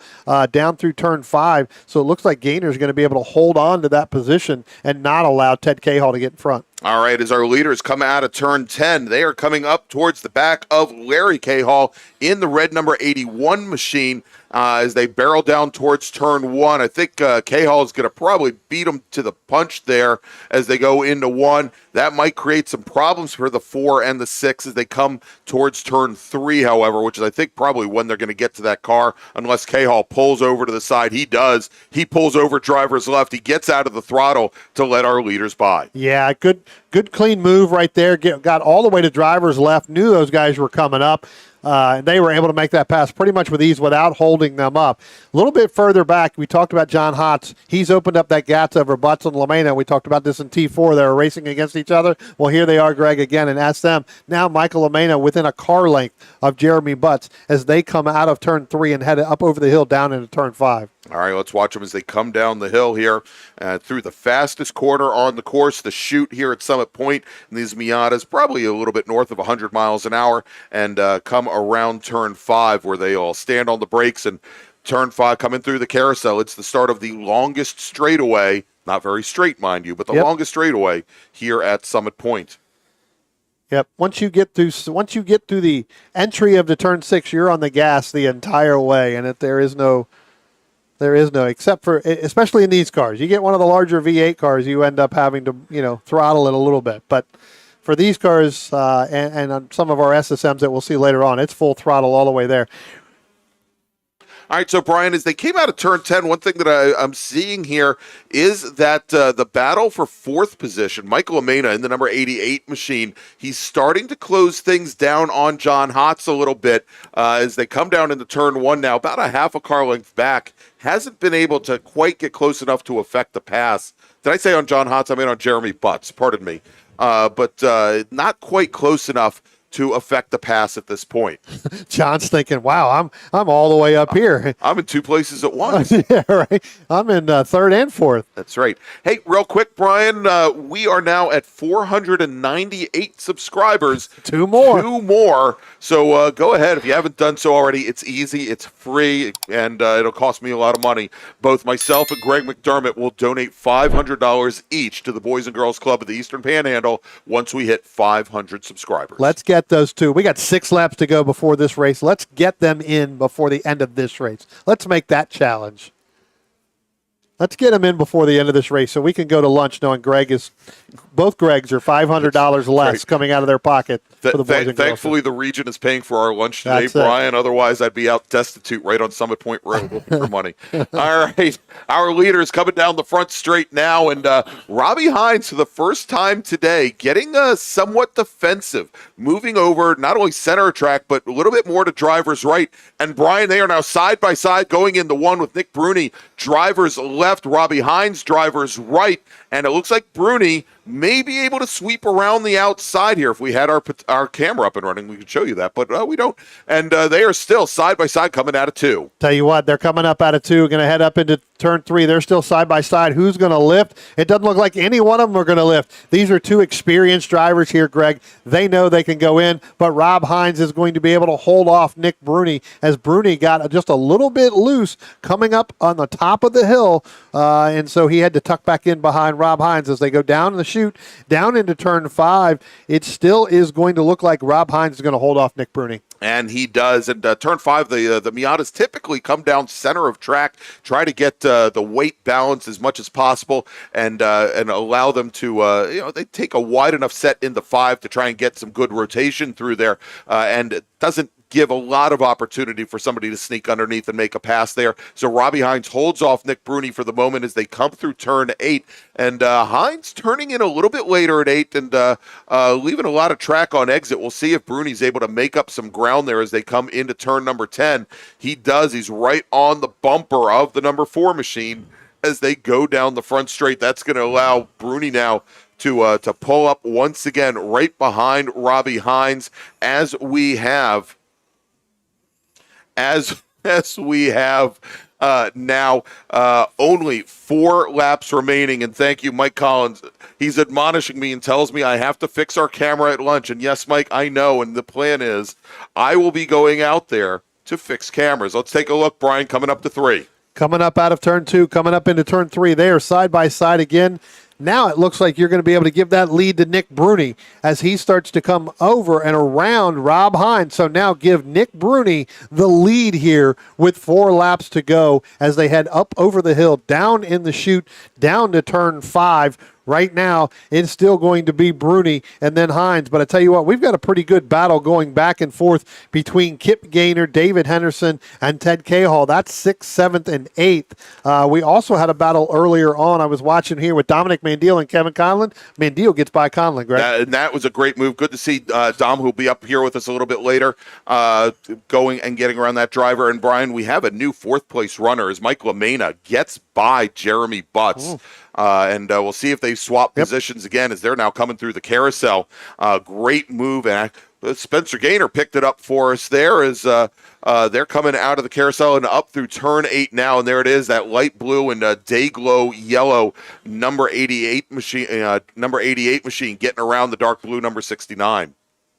Big, huge transition here between Rob Hines and Nick Bruni. There's about 15, 20 car lengths in between them, so I'm not sure if they had a problem getting around the 113, I believe that is, going down in there. Actually, that's not the 113 going in. One of the white cars will have to pick it up as they come up out of turn 2, but it's almost a 20, 25 car length gap there, Greg, now between Rob Hines and Nick Bruni.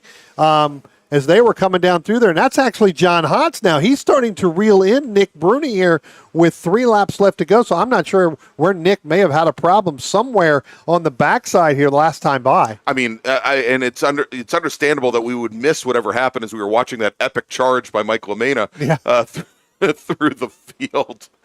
But we'll try and find out here as we'll be happy to see that as looks like and Brian, a little bit further back, you said it, battling for 8th position. We've got Ted Cahall and Robert Cahall, and I got a great comment from Mike Collins about that. I don't know if I can repeat it on the air about the brothers Cahall, but great to see that fight starting to pick up as well. So we've got now just 3 laps remaining, and if we take a look at this fight coming through the carousel, Brian, what are we looking at? I tell you what, Greg, we're looking at Dave Henderson, Kip Gaynor, Ted Cahall, and it looks like Robert Cahall in the 08 machine. They have been battling it back and forth, and the last time by, coming up through turn 3, they all started to make some type of a move, but then decided not to, got back in line, and now they're starting to battle as they're going to get ready to come up out of turn 10 right now. Henderson going to lead Gainer. They're starting to pull away from the Cahalls, but now you can throw in the white machine, that 54 machine. That is Michael Cohen. He is getting a heck of a run with 2 to go. He could be a factor in this battle for the 6th place position. All right, and now Jeremy Butts going into 3. Jeremy Butts going right around the outside of Mike LaMena. He is now going to retake 3rd position. So that's the last podium paying. That's not right. That's the 4th position. Pardon me. And there's no pay. Just off. Yeah, nobody's paying now except probably me. But that's for 4th position, not 3rd position. Pardon me. And yeah, Brian, we are right at 500 subscribers. Come on, let's get 501. So I'm the only podium paying position at this. Come on, let's get 501. We need 501 within a lap. That's what we need. Find somebody else. Let's subscribe here. Here comes Rob Hines. He's coming out of turn 10 now. This time by, Greg, he's going to have that 1 to go as soon as he crosses that start-finish line. There it is. There goes Rob Hines. He crosses 1 to go right here in our Group 4 Spec Miata. I tell you what, Bruni a little bit further behind on that lap. But I tell you what, here comes Butts. Here comes LaMena. They're going to come across the start-finish line. LaMena is going to go driver's left. Butts is going to stay driver's right. Thought he was going to defend a little bit. LaMena set him up there. We'll see whether or not he's going to be able to make that pass. You're not going to be able to see it if we do. Headed down into turn 1 because of the wind.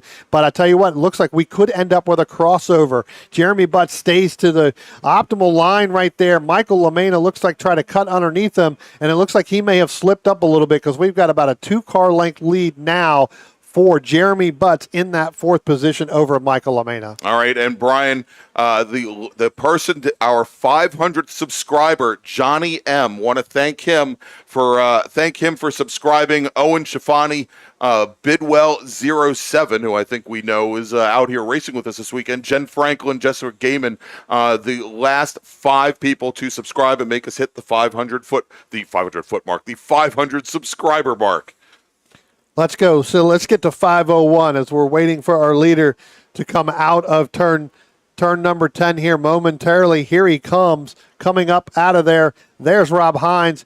Rob Hines looks like he is going to sweep, Greg, the entire weekend in our Spec Miata class. There you go. Checkered flag is in the air, and Robbie Hines, he will take, as you said, his 4th race of the weekend. He is your winner. Nick Bruni will finish in 2nd.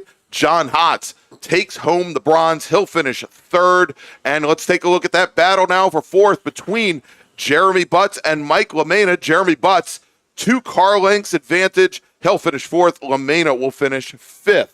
David Henderson now. Nope, David Henderson. Not David Henderson. Look at this. Ahead of David Henderson on the very last lap. Well, actually, that's going to be the Lawrence Cahall being right. Getting ready to go a lap down. So it is going to be David Henderson. You're right, 6th, Greg. Kip Gaynor 7th, Ted Cahall 8th, Robert Cahall 9th, and Michael Cohen will round out your top 10. Whew.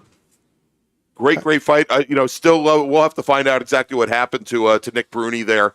That with a couple laps to go, that he dropped off.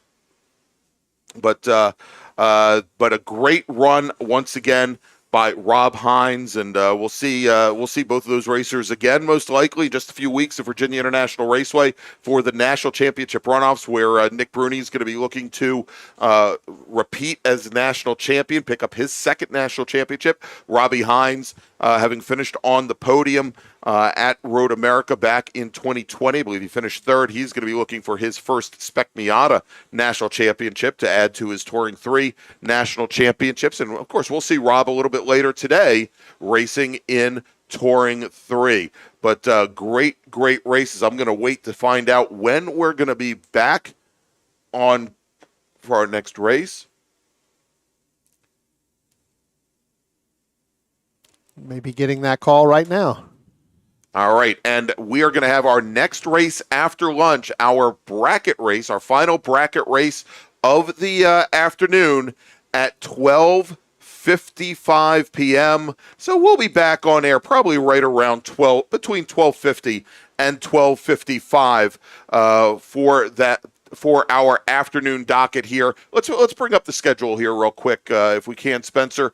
So this afternoon we are going to have the final 10-lap bracket race and then 20-lap feature races for our improved touring and B-Spec racers. SSM, that is a race you don't want to miss. 40-plus Mazda Miatas out on track. Spec Racer Ford and Spec Racer Ford Gen 3. And then finally, the big ground pounders will round out the weekend here at Summit Point for what has so far been a very successful Labor Day MARRS Spectacular presented by Radial Tire Company. All right, so let's take a break. We'll be back in just about an hour. And want to thank a great sponsor of ours bringing you all the action here, and also I'd say probably providing the safety equipment for a good 90% of the field here at the Labor Day Spectacular. That's OG Racing. OG Racing carries just what you need to get on the track, from driving suits and shoes to helmets, data and video systems, to your favorite brake pads from Performance Friction, Hawk, and Paget. OG Racing has built its reputation during the last 22 years by providing the best customer service in the motorsports business, and their depth of inventory is second to none when it comes to safety equipment. That's why OG Racing has been the highest volume Sparco dealer for 17 years. Come visit their 12,000 square foot showroom and warehouse located in Sterling, Virginia. Call them at 1-800-934-9112 or order online at ogracing.com.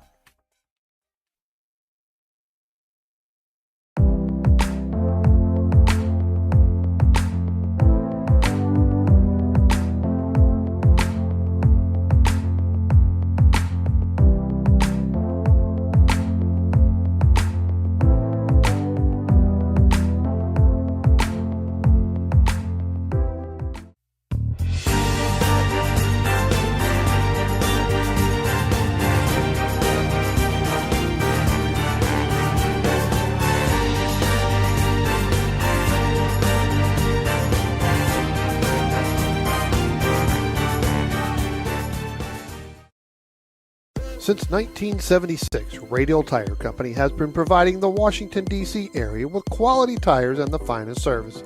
They have earned a reputation as a premier specialist in hard-to-find performance tire and wheel applications. They stock tires from all of the top manufacturers for whatever you drive, from small economy cars to SUVs to trucks. Their mission is to assist you in getting the most out of your tires and car. For more information or to schedule online, browse radialtirecompany.com or call them in Silver Spring at area code 301-585-2740. That's 301-585-2740.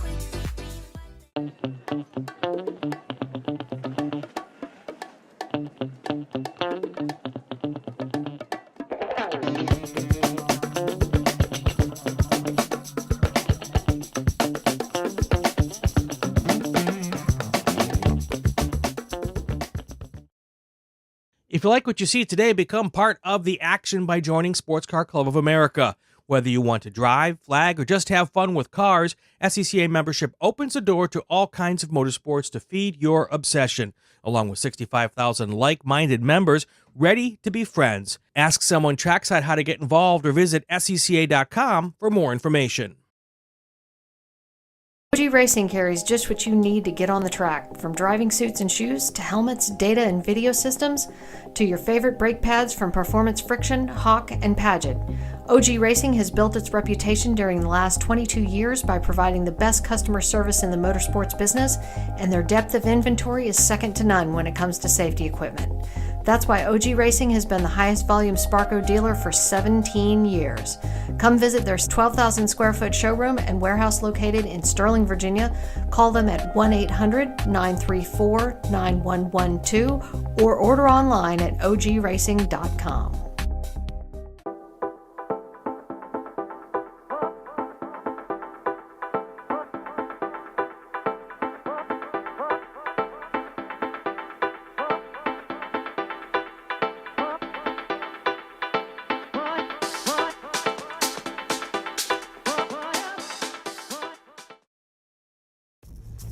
RP Performance is the only premier race shop in the region that specializes in both street and track Mazdas and is located right in the heart of racing at Summit Point's Gasoline Alley. RP has been involved in countless race wins and series championships across many classes with drivers of all ages. Not just a full-service shop, RP has been helping drivers with their individual racing and other track event needs for over 30 years, providing trackside support, arrive and drive packages, as well as race car transport services. And they're known for its help all attitude. RP Performance is your go-to for getting cars back on track for that positive experience at Summit Point when you're ready to pack it in. For more information about RP Performance, come talk to them here in the paddock. Call them at 304-728-6749 or email them at Brett, that's B-R-E-T, at rpperformanceracing.com. Green, blue, white, checker. You know the flags, but do you know the people waving those flags? Flaggers are the key to the success of every SCCA event at the racetrack, and it's something you can do. Being an SCCA flagger puts you in the action, feet from the race cars, keeping everyone at the track safe and having fun. And did you know that with SCCA's partnership with IMSA, flagging at SCCA events makes it easier than ever to flag at professional races around the country? Find out how you can become a flagger at scca.com/volunteer.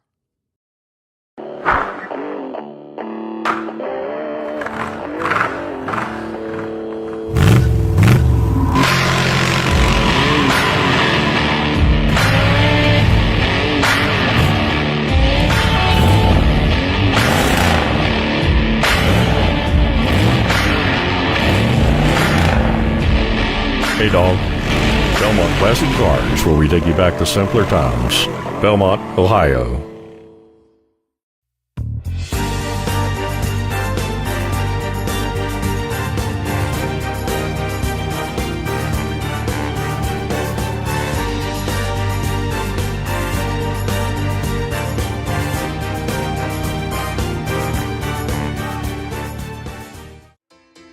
The DC region would like to welcome the Autoverse to the MARRS family. The Autoverse is a huge supporter of science, technology, engineering, and math, or STEM education, and like the SCCA, wants to break down the barriers to motorsports. They do this by providing the public with real-world experiences and link them with a trusted network of providers and gearheads. To find out more, find them online at theautoverse.io, and if you're here at Summit Point this weekend, stop by their display in the paddock, say hi, and ask them about their upcoming events. The Autoverse, 4 wheels, more fun.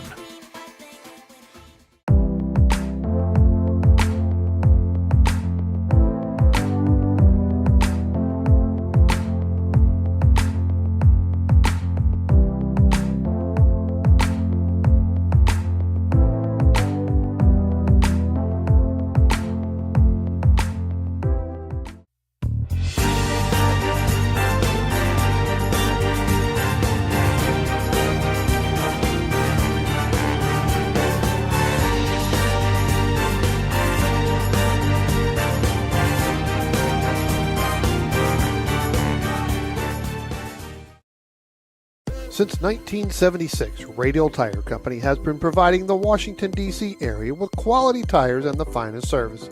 They have earned a reputation as a premier specialist in hard-to-find performance tire and wheel applications.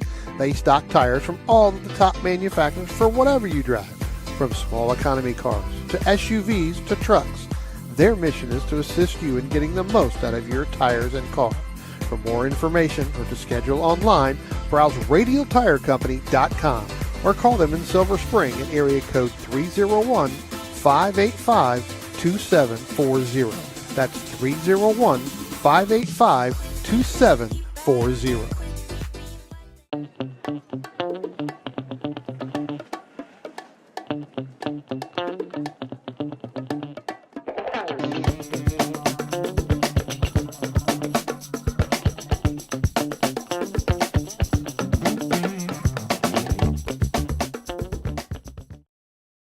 If you like what you see today, become part of the action by joining Sports Car Club of America. Whether you want to drive, flag, or just have fun with cars, SCCA membership opens the door to all kinds of motorsports to feed your obsession, along with 65,000 like-minded members ready to be friends. Ask someone trackside how to get involved or visit scca.com for more information. OG Racing carries just what you need to get on the track, from driving suits and shoes to helmets, data and video systems, to your favorite brake pads from Performance Friction, Hawk, and Paget. OG Racing has built its reputation during the last 22 years by providing the best customer service in the motorsports business, and their depth of inventory is second to none when it comes to safety equipment. That's why OG Racing has been the highest volume Sparco dealer for 17 years. Come visit their 12,000 square foot showroom and warehouse located in Sterling, Virginia. Call them at 1-800-934-9112 or order online at ogracing.com.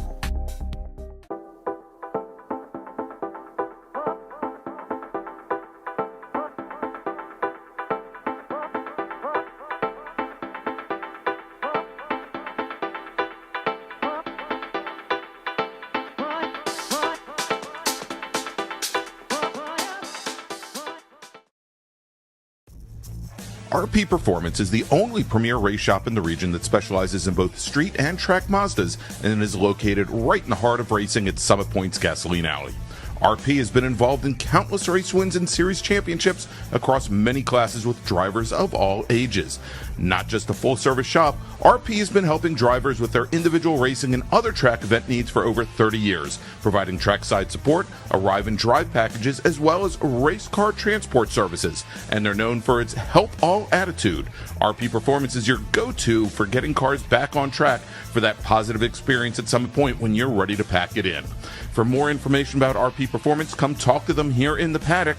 Call them at 304-728-6749 or email them at Brett, that's B-R-E-T, at rpperformanceracing.com.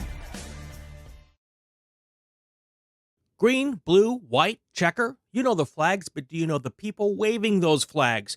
Flaggers are the key to the success of every SCCA event at the racetrack, and it's something you can do. Being an SCCA flagger puts you in the action, feet from the race cars, keeping everyone at the track safe and having fun. And did you know that with SCCA's partnership with IMSA, flagging at SCCA events makes it easier than ever to flag at professional races around the country? Find out how you can become a flagger at scca.com/volunteer.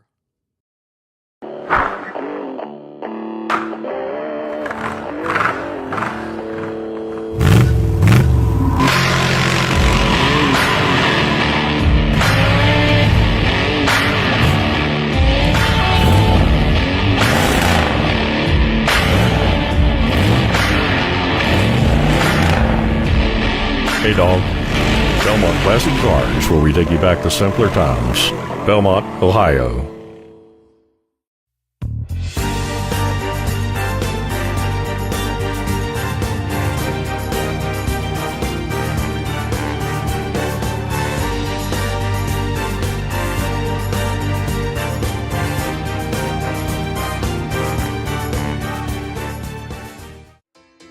The DC region would like to welcome the Autoverse to the MARRS family.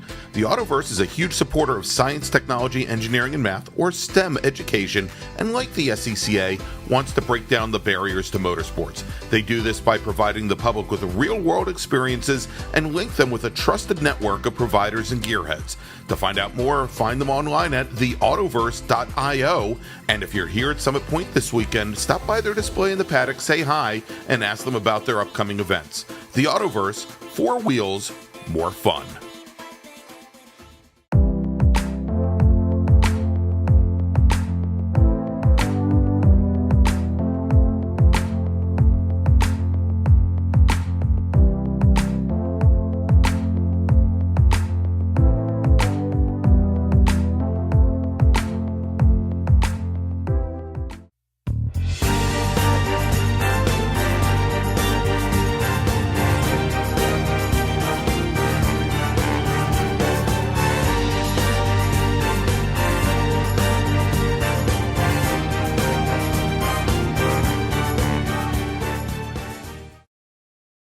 Since 1976, Radial Tire Company has been providing the Washington, D.C. area with quality tires and the finest service.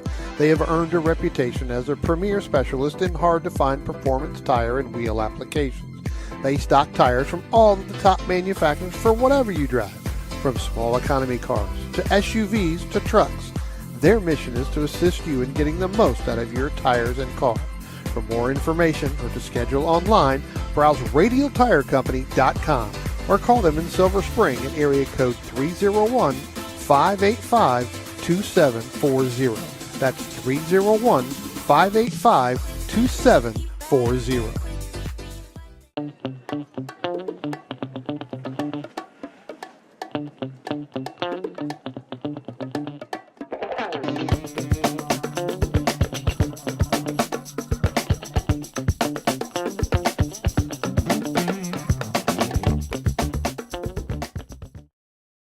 If you like what you see today, become part of the action by joining Sports Car Club of America.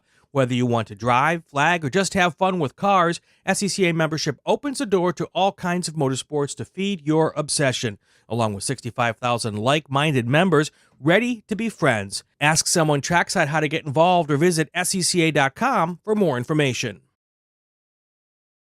OG Racing carries just what you need to get on the track, from driving suits and shoes to helmets, data and video systems, to your favorite brake pads from Performance Friction, Hawk, and Paget. OG Racing has built its reputation during the last 22 years by providing the best customer service in the motorsports business, and their depth of inventory is second to none when it comes to safety equipment. That's why OG Racing has been the highest volume Sparco dealer for 17 years.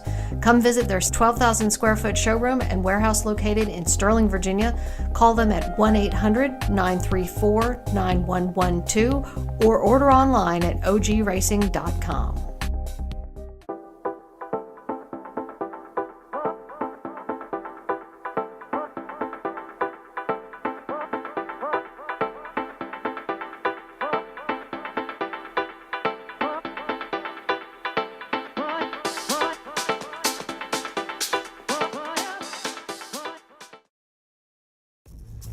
RP Performance is the only premier race shop in the region that specializes in both street and track Mazdas and is located right in the heart of racing at Summit Point's Gasoline Alley. RP has been involved in countless race wins and series championships across many classes with drivers of all ages. Not just a full-service shop, RP has been helping drivers with their individual racing and other track event needs for over 30 years, providing trackside support, arrive and drive packages, as well as race car transport services. And they're known for its help all attitude. RP Performance is your go-to for getting cars back on track for that positive experience at Summit Point when you're ready to pack it in. For more information about RP Performance, come talk to them here in the paddock.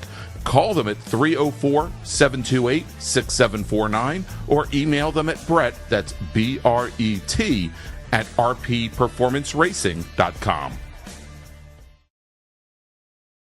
Green, blue, white, checker. You know the flags, but do you know the people waving those flags? Flaggers are the key to the success of every SCCA event at the racetrack, and it's something you can do. Being an SCCA flagger puts you in the action, feet from the race cars, keeping everyone at the track safe and having fun. And did you know that with SCCA's partnership with IMSA, flagging at SCCA events makes it easier than ever to flag at professional races around the country? Find out how you can become a flagger at scca.com/volunteer.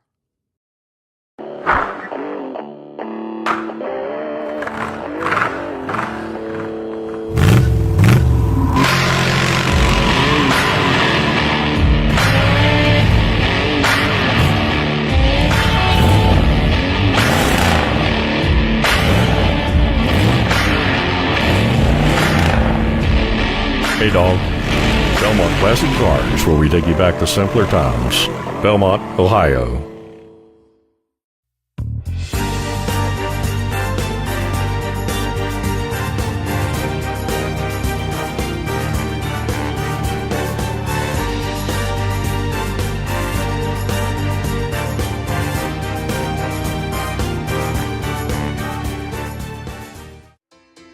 The DC region would like to welcome the Autoverse to the MARRS family. The Autoverse is a huge supporter of science, technology, engineering, and math, or STEM education, and like the SCCA, wants to break down the barriers to motorsports. They do this by providing the public with real-world experiences and link them with a trusted network of providers and gearheads. To find out more, find them online at theautoverse.io, and if you're here at Summit Point this weekend, stop by their display in the paddock, say hi, and ask them about their upcoming events. The Autoverse, 4 wheels, more fun.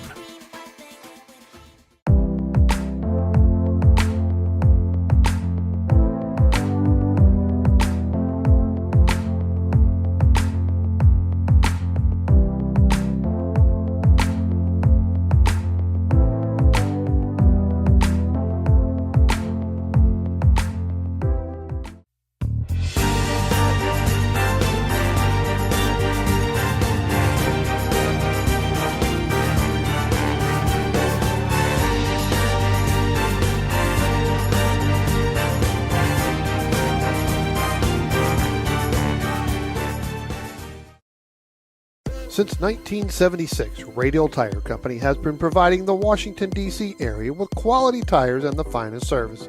They have earned a reputation as a premier specialist in hard-to-find performance tire and wheel applications. They stock tires from all of the top manufacturers for whatever you drive, from small economy cars to SUVs to trucks. Their mission is to assist you in getting the most out of your tires and car. For more information or to schedule online, browse radialtirecompany.com or call them in Silver Spring at area code 301-585-2740. That's 301-585-2740.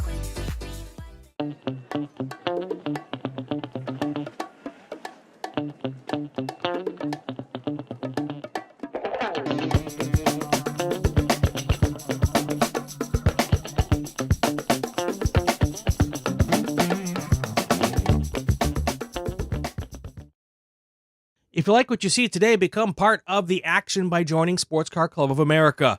Whether you want to drive, flag, or just have fun with cars, SCCA membership opens the door to all kinds of motorsports to feed your obsession, along with 65,000 like-minded members ready to be friends. Ask someone trackside how to get involved or visit scca.com for more information.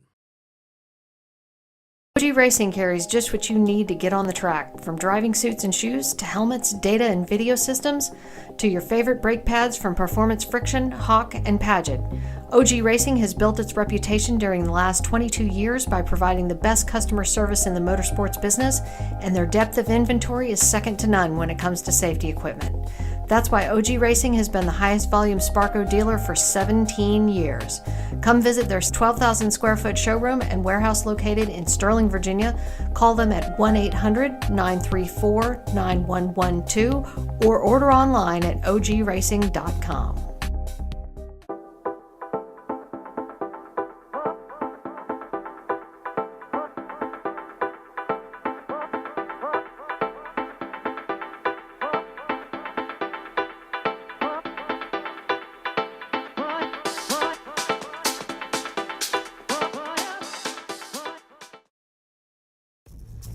RP Performance is the only premier race shop in the region that specializes in both street and track Mazdas and is located right in the heart of racing at Summit Point's Gasoline Alley. RP has been involved in countless race wins and series championships across many classes with drivers of all ages. Not just a full-service shop, RP has been helping drivers with their individual racing and other track event needs for over 30 years, providing trackside support, arrive and drive packages, as well as race car transport services. And they're known for its help all attitude. RP Performance is your go-to for getting cars back on track for that positive experience at Summit Point when you're ready to pack it in. For more information about RP Performance, come talk to them here in the paddock. Call them at 304-728-6749 or email them at Brett, that's B-R-E-T, at rpperformanceracing.com. Green, blue, white, checker. You know the flags, but do you know the people waving those flags? Flaggers are the key to the success of every SCCA event at the racetrack, and it's something you can do. Being an SCCA flagger puts you in the action, feet from the race cars, keeping everyone at the track safe and having fun. And did you know that with SCCA's partnership with IMSA, flagging at SCCA events makes it easier than ever to flag at professional races around the country?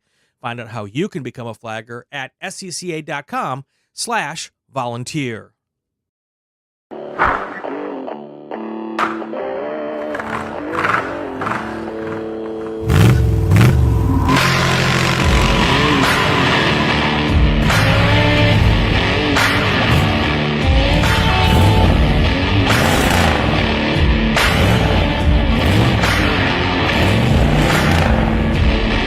Dog. Belmont Classic Cars, where we take you back to simpler times. Belmont, Ohio.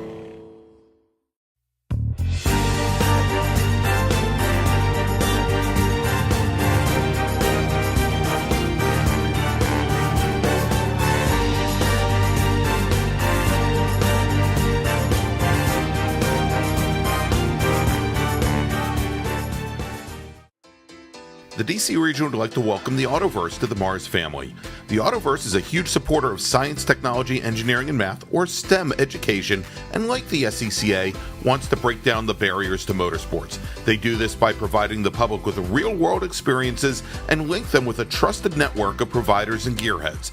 To find out more, find them online at theautoverse.io, and if you're here at Summit Point this weekend, stop by their display in the paddock, say hi, and ask them about their upcoming events. The Autoverse, 4 wheels, more fun.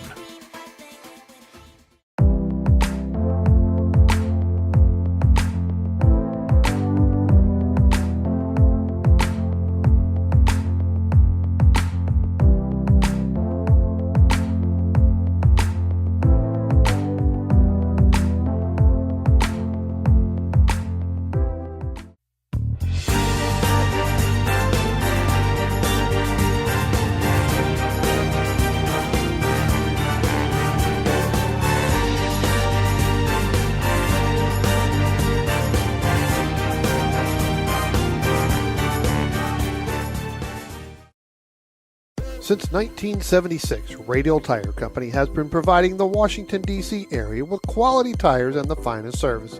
They have earned a reputation as a premier specialist in hard-to-find performance tire and wheel applications. They stock tires from all of the top manufacturers for whatever you drive, from small economy cars to SUVs to trucks. Their mission is to assist you in getting the most out of your tires and car.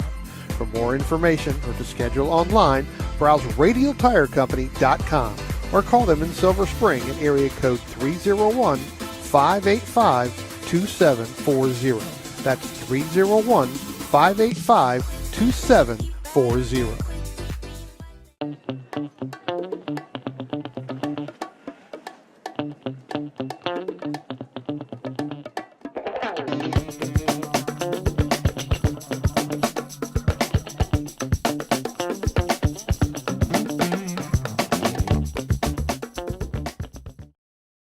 If you like what you see today, become part of the action by joining Sports Car Club of America. Whether you want to drive, flag, or just have fun with cars, SCCA membership opens the door to all kinds of motorsports to feed your obsession, along with 65,000 like-minded members ready to be friends. Ask someone trackside how to get involved or visit scca.com for more information. OG Racing carries just what you need to get on the track, from driving suits and shoes to helmets, data and video systems, to your favorite brake pads from Performance Friction, Hawk, and Paget. OG Racing has built its reputation during the last 22 years by providing the best customer service in the motorsports business, and their depth of inventory is second to none when it comes to safety equipment. That's why OG Racing has been the highest volume Sparco dealer for 17 years. Come visit their 12,000 square foot showroom and warehouse located in Sterling, Virginia. Call them at 1-800-934-9112 or order online at ogracing.com.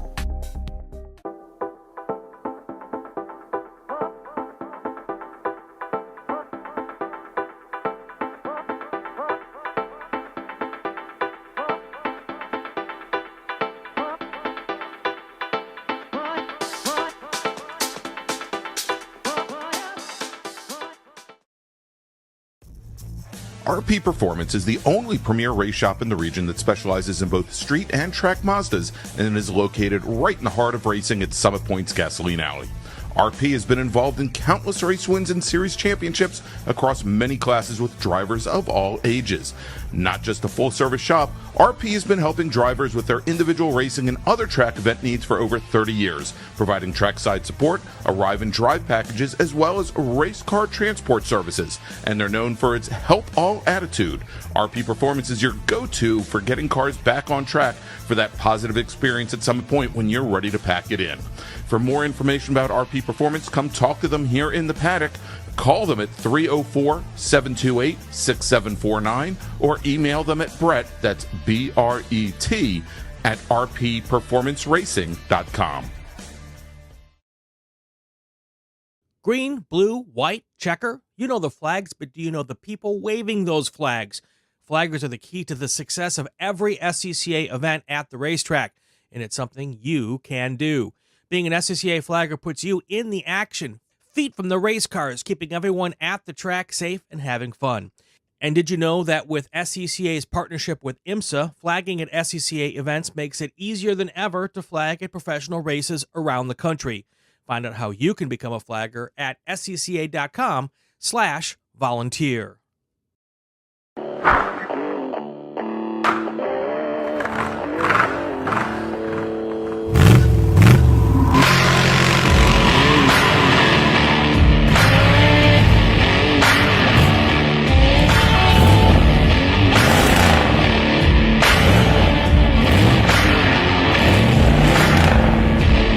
Hey, dog.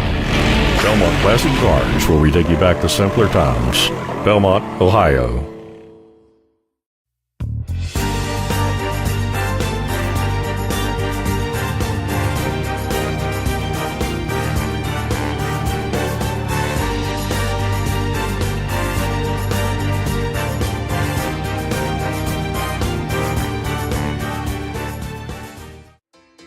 The DC region would like to welcome the Autoverse to the MARRS family. The Autoverse is a huge supporter of science, technology, engineering, and math, or STEM education, and like the SCCA, wants to break down the barriers to motorsports. They do this by providing the public with real-world experiences and link them with a trusted network of providers and gearheads. To find out more, find them online at theautoverse.io, and if you're here at Summit Point this weekend, stop by their display in the paddock, say hi, and ask them about their upcoming events. The Autoverse, 4 wheels, more fun.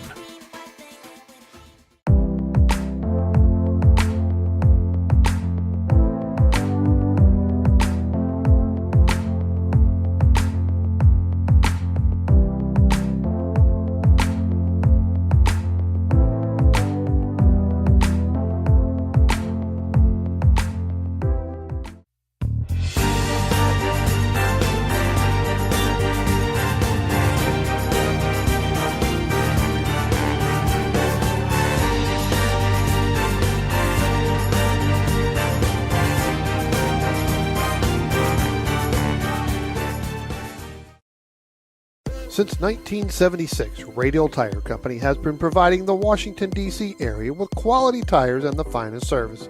They have earned a reputation as a premier specialist in hard-to-find performance tire and wheel applications. They stock tires from all of the top manufacturers for whatever you drive, from small economy cars to SUVs to trucks. Their mission is to assist you in getting the most out of your tires and car. For more information or to schedule online, browse radialtirecompany.com or call them in Silver Spring at area code 301-585-2740. That's 301-585-2740.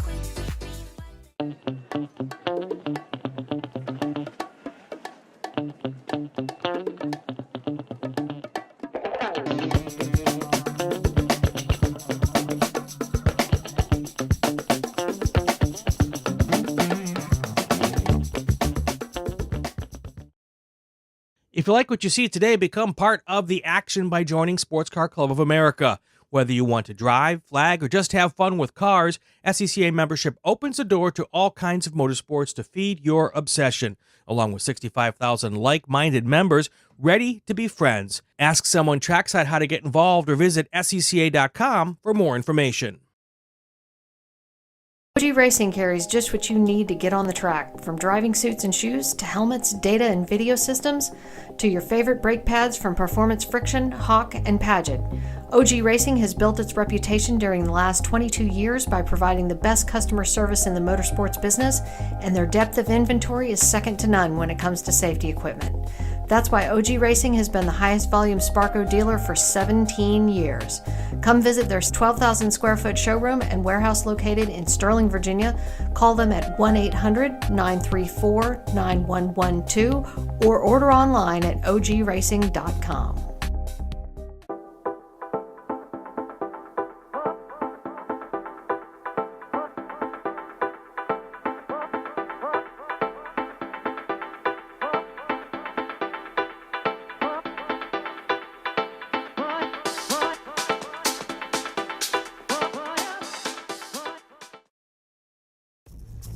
RP Performance is the only premier race shop in the region that specializes in both street and track Mazdas and is located right in the heart of racing at Summit Point's Gasoline Alley.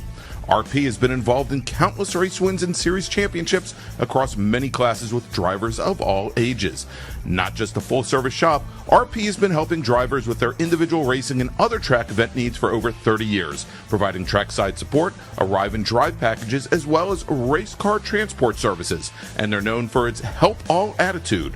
RP Performance is your go-to for getting cars back on track for that positive experience at Summit Point when you're ready to pack it in.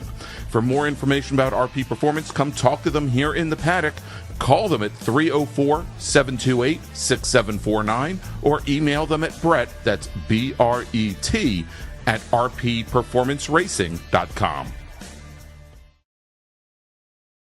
Green, blue, white, checker. You know the flags, but do you know the people waving those flags?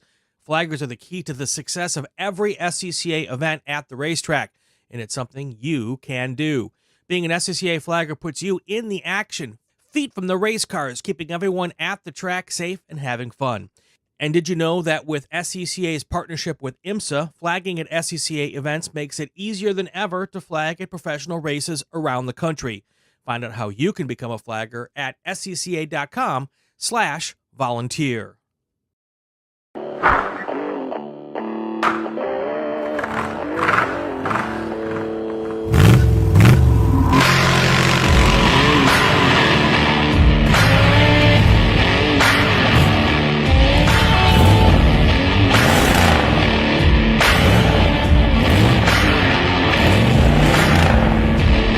Hey dog. Belmont Classic Cars, where we take you back to simpler times. Belmont, Ohio.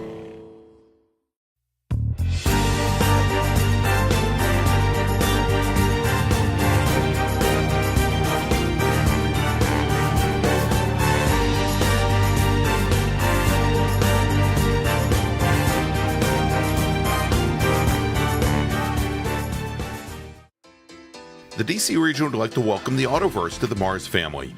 The Autoverse is a huge supporter of science, technology, engineering, and math, or STEM education, and like the SCCA, wants to break down the barriers to motorsports. They do this by providing the public with real-world experiences and link them with a trusted network of providers and gearheads. To find out more, find them online at theautoverse.io, and if you're here at Summit Point this weekend, stop by their display in the paddock, say hi, and ask them about their upcoming events. The Autoverse, 4 wheels, more fun.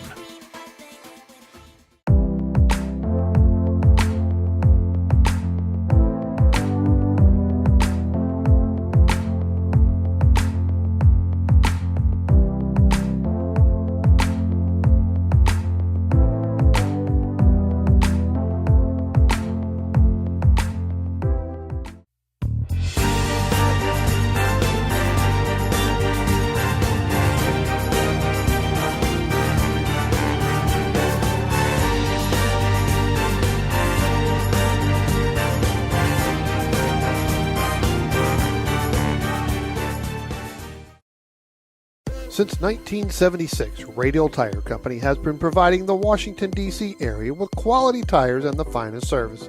They have earned a reputation as a premier specialist in hard-to-find performance tire and wheel applications. They stock tires from all of the top manufacturers for whatever you drive, from small economy cars to SUVs to trucks. Their mission is to assist you in getting the most out of your tires and car. For more information or to schedule online, browse radialtirecompany.com or call them in Silver Spring at area code 301-585-2740. That's 301-585-2740.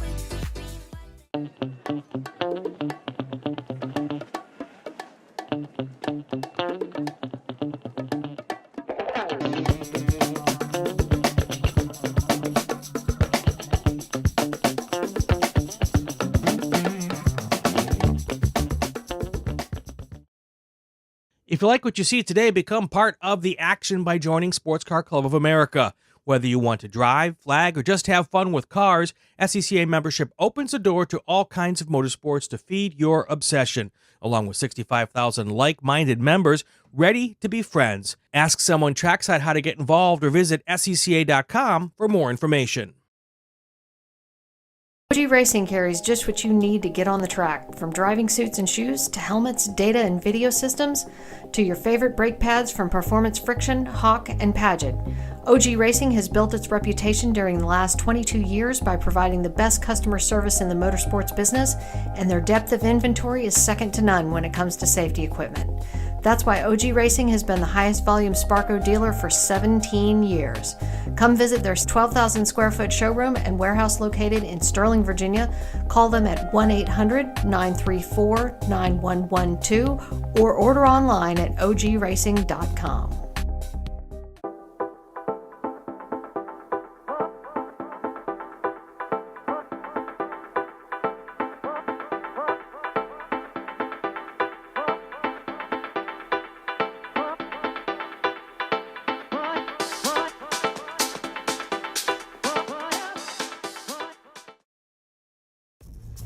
RP Performance is the only premier race shop in the region that specializes in both street and track Mazdas and is located right in the heart of racing at Summit Point's Gasoline Alley.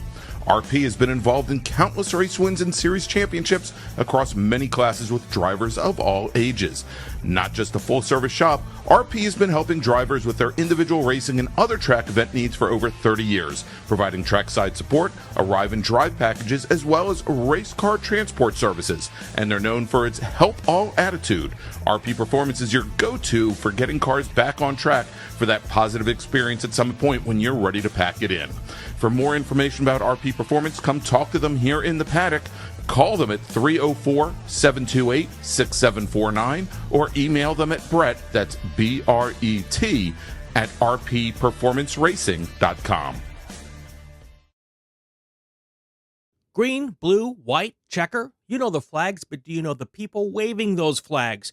Flaggers are the key to the success of every SCCA event at the racetrack, and it's something you can do. Being an SCCA flagger puts you in the action, feet from the race cars, keeping everyone at the track safe and having fun.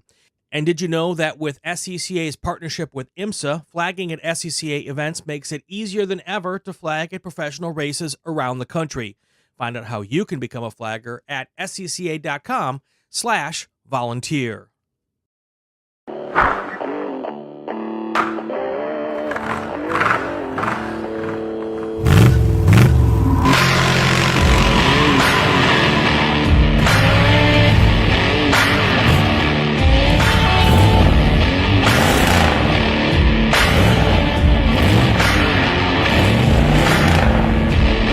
Hey dog, Belmont Classic Cars, where we take you back to simpler times.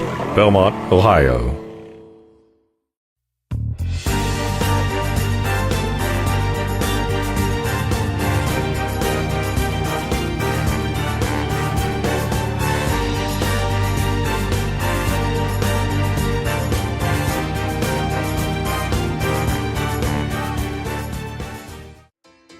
The DC region would like to welcome the Autoverse to the MARRS family. The Autoverse is a huge supporter of science, technology, engineering, and math, or STEM education, and like the SCCA, wants to break down the barriers to motorsports. They do this by providing the public with real-world experiences and link them with a trusted network of providers and gearheads. To find out more, find them online at theautoverse.io, and if you're here at Summit Point this weekend, stop by their display in the paddock, say hi, and ask them about their upcoming events. The Autoverse, 4 wheels, more fun.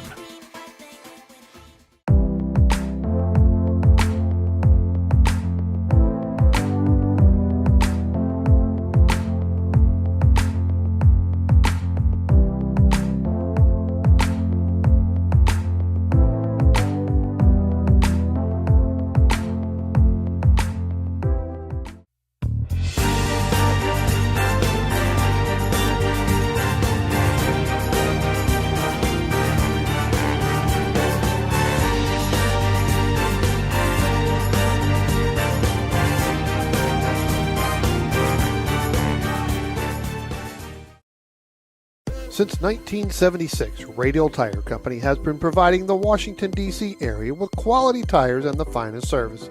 They have earned a reputation as a premier specialist in hard-to-find performance tire and wheel applications.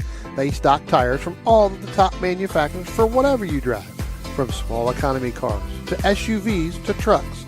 Their mission is to assist you in getting the most out of your tires and car. For more information or to schedule online, browse radialtirecompany.com or call them in Silver Spring at area code 301-585-2740. That's 301-585-2740.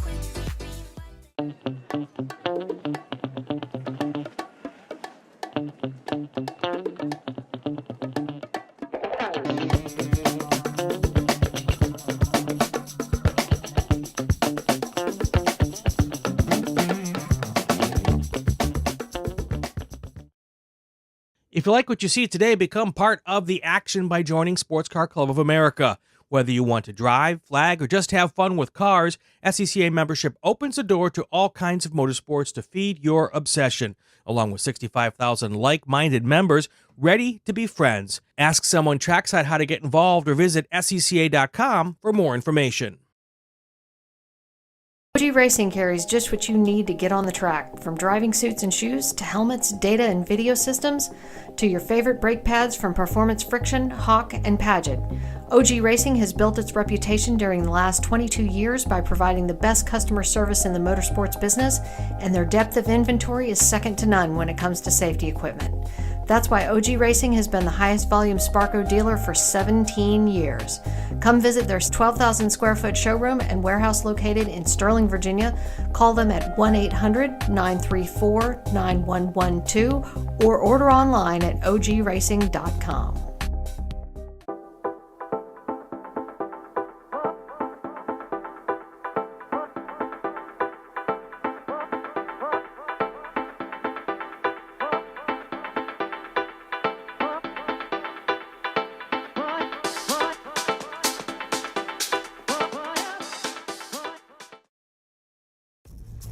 RP Performance is the only premier race shop in the region that specializes in both street and track Mazdas and is located right in the heart of racing at Summit Point's Gasoline Alley. RP has been involved in countless race wins and series championships across many classes with drivers of all ages. Not just a full-service shop, RP has been helping drivers with their individual racing and other track event needs for over 30 years, providing trackside support, arrive and drive packages, as well as race car transport services. And they're known for its help all attitude. RP Performance is your go-to for getting cars back on track for that positive experience at Summit Point when you're ready to pack it in. For more information about RP Performance, come talk to them here in the paddock. Call them at 304-728-6749 or email them at Brett, that's B-R-E-T, at rpperformanceracing.com. Green, blue, white, checker. You know the flags, but do you know the people waving those flags? Flaggers are the key to the success of every SCCA event at the racetrack, and it's something you can do. Being an SCCA flagger puts you in the action, feet from the race cars, keeping everyone at the track safe and having fun. And did you know that with SCCA's partnership with IMSA, flagging at SCCA events makes it easier than ever to flag at professional races around the country? Find out how you can become a flagger at scca.com/volunteer.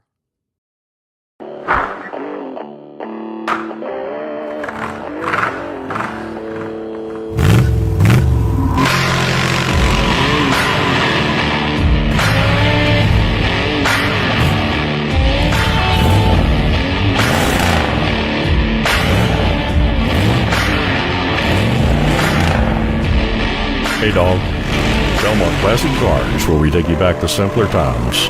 Belmont, Ohio.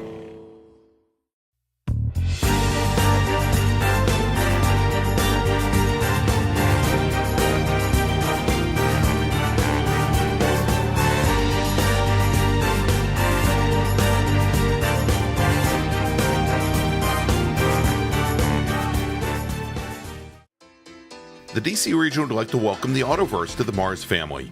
The Autoverse is a huge supporter of science, technology, engineering, and math, or STEM education, and like the SCCA, wants to break down the barriers to motorsports. They do this by providing the public with real-world experiences and link them with a trusted network of providers and gearheads. To find out more, find them online at theautoverse.io, and if you're here at Summit Point this weekend, stop by their display in the paddock, say hi, and ask them about their upcoming events. The Autoverse, 4 wheels, more fun.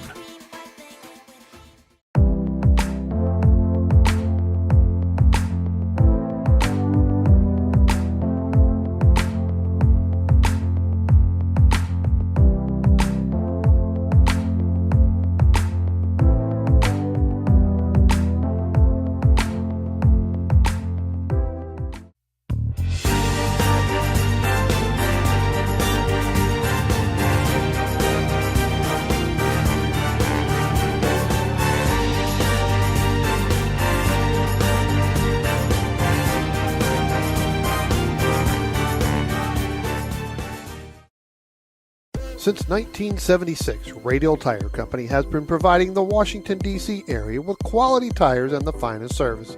They have earned a reputation as a premier specialist in hard-to-find performance tire and wheel applications. They stock tires from all of the top manufacturers for whatever you drive, from small economy cars to SUVs to trucks. Their mission is to assist you in getting the most out of your tires and car. For more information or to schedule online, browse radialtirecompany.com or call them in Silver Spring at area code 301-585-2740. That's 301-585-2740.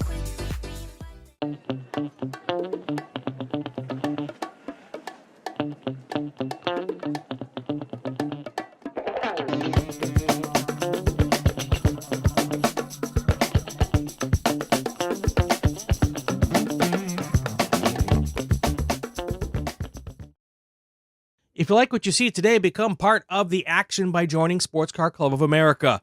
Whether you want to drive, flag, or just have fun with cars, SCCA membership opens the door to all kinds of motorsports to feed your obsession, along with 65,000 like-minded members ready to be friends. Ask someone trackside how to get involved or visit SCCA.com for more information. OG Racing carries just what you need to get on the track, from driving suits and shoes to helmets, data and video systems, to your favorite brake pads from Performance Friction, Hawk, and Paget. OG Racing has built its reputation during the last 22 years by providing the best customer service in the motorsports business, and their depth of inventory is second to none when it comes to safety equipment. That's why OG Racing has been the highest volume Sparco dealer for 17 years. Come visit their 12,000 square foot showroom and warehouse located in Sterling, Virginia. Call them at 1-800-934-9112 or order online at ogracing.com.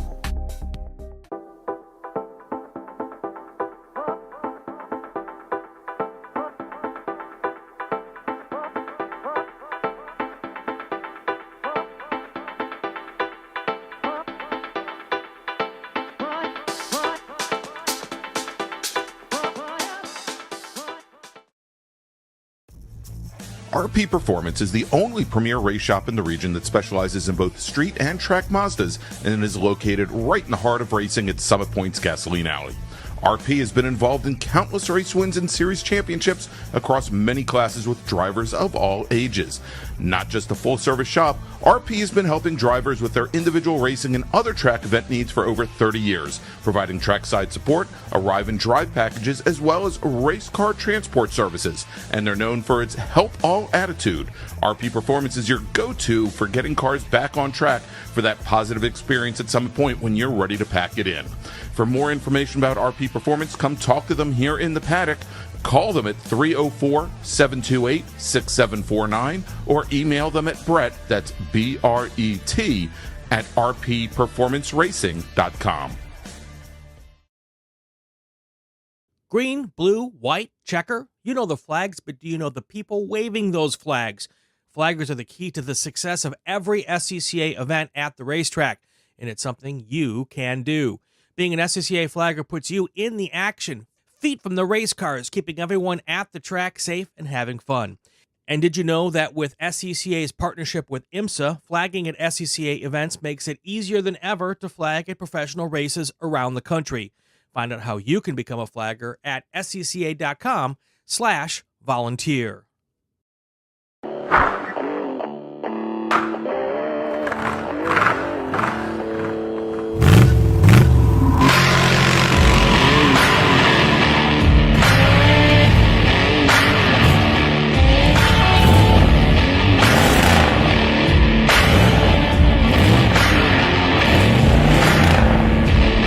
Hey dog. Belmont Classic Cars, where we take you back to simpler times. Belmont, Ohio.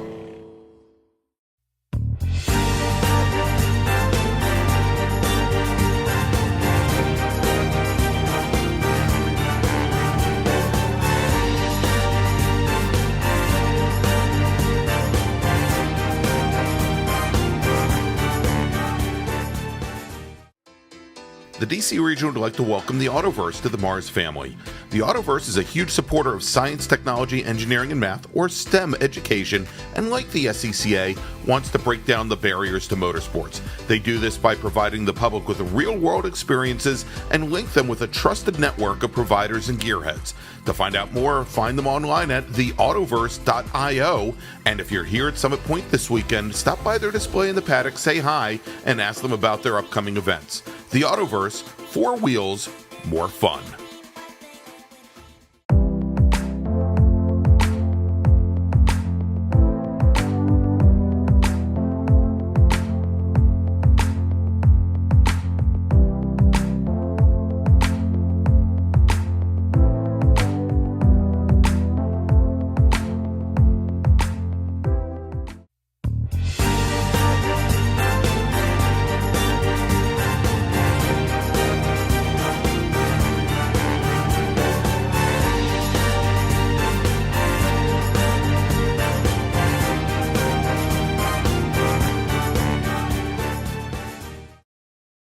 Since 1976, Radial Tire Company has been providing the Washington, D.C. area with quality tires and the finest service. They have earned a reputation as a premier specialist in hard-to-find performance tire and wheel applications. They stock tires from all of the top manufacturers for whatever you drive, from small economy cars to SUVs to trucks. Their mission is to assist you in getting the most out of your tires and car.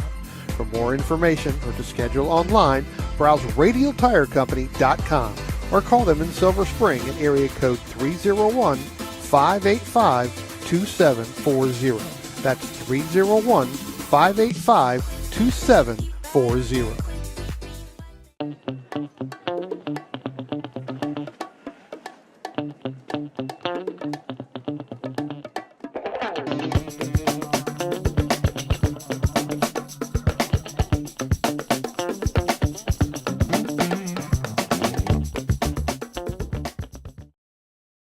If you like what you see today, become part of the action by joining Sports Car Club of America. Whether you want to drive, flag, or just have fun with cars, SCCA membership opens the door to all kinds of motorsports to feed your obsession, along with 65,000 like-minded members ready to be friends. Ask someone trackside how to get involved or visit scca.com for more information.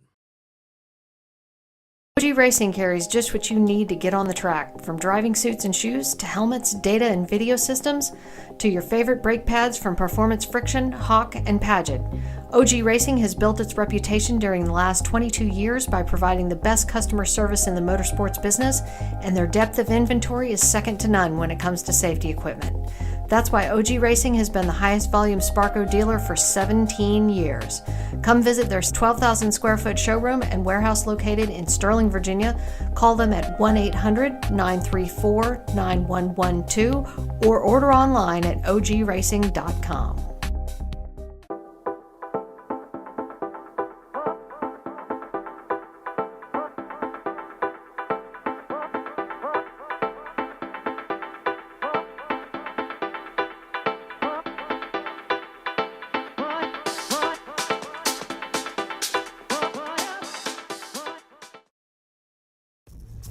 RP Performance is the only premier race shop in the region that specializes in both street and track Mazdas and is located right in the heart of racing at Summit Point's Gasoline Alley. RP has been involved in countless race wins and series championships across many classes with drivers of all ages. Not just a full-service shop, RP has been helping drivers with their individual racing and other track event needs for over 30 years, providing trackside support, arrive and drive packages, as well as race car transport services. And they're known for its help all attitude.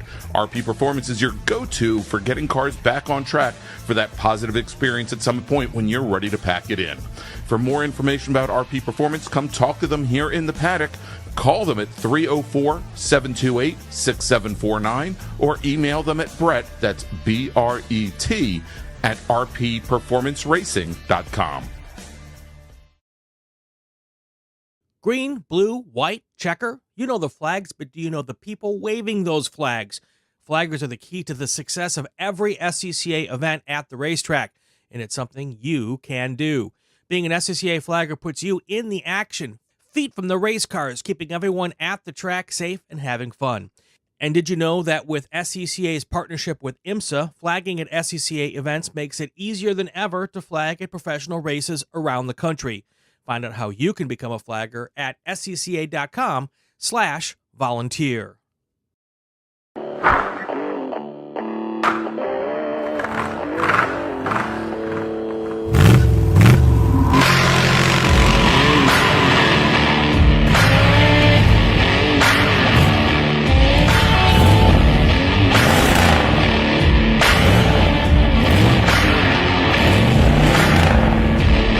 Hey, dog.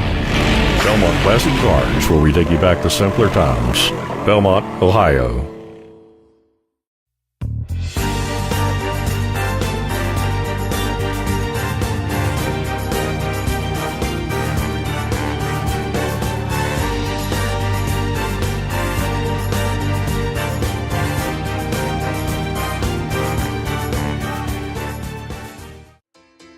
The DC region would like to welcome the Autoverse to the MARRS family.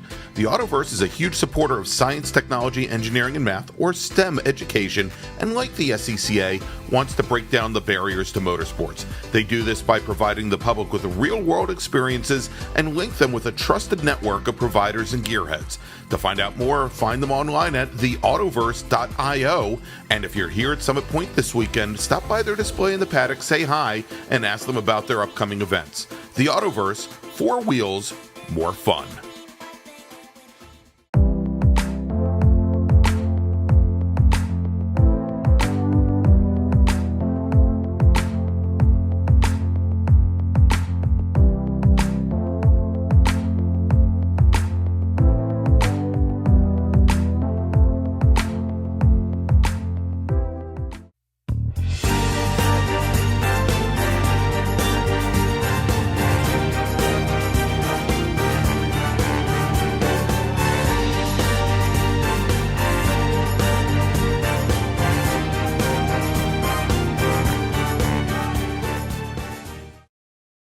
Since 1976, Radial Tire Company has been providing the Washington, D.C. area with quality tires and the finest service. They have earned a reputation as a premier specialist in hard-to-find performance tire and wheel applications. They stock tires from all of the top manufacturers for whatever you drive, from small economy cars to SUVs to trucks. Their mission is to assist you in getting the most out of your tires and car.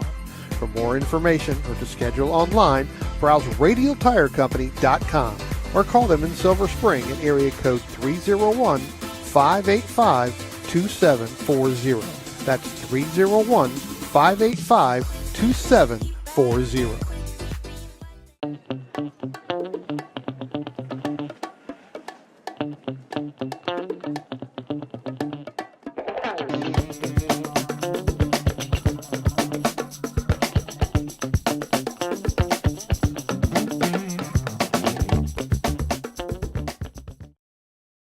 If you like what you see today, become part of the action by joining Sports Car Club of America. Whether you want to drive, flag, or just have fun with cars, SCCA membership opens the door to all kinds of motorsports to feed your obsession, along with 65,000 like-minded members ready to be friends. Ask someone trackside how to get involved or visit scca.com for more information. OG Racing carries just what you need to get on the track, from driving suits and shoes to helmets, data and video systems, to your favorite brake pads from Performance Friction, Hawk, and Paget. OG Racing has built its reputation during the last 22 years by providing the best customer service in the motorsports business, and their depth of inventory is second to none when it comes to safety equipment. That's why OG Racing has been the highest volume Sparco dealer for 17 years. Come visit their 12,000 square foot showroom and warehouse located in Sterling, Virginia. Call them at 1-800-934-9112 or order online at ogracing.com.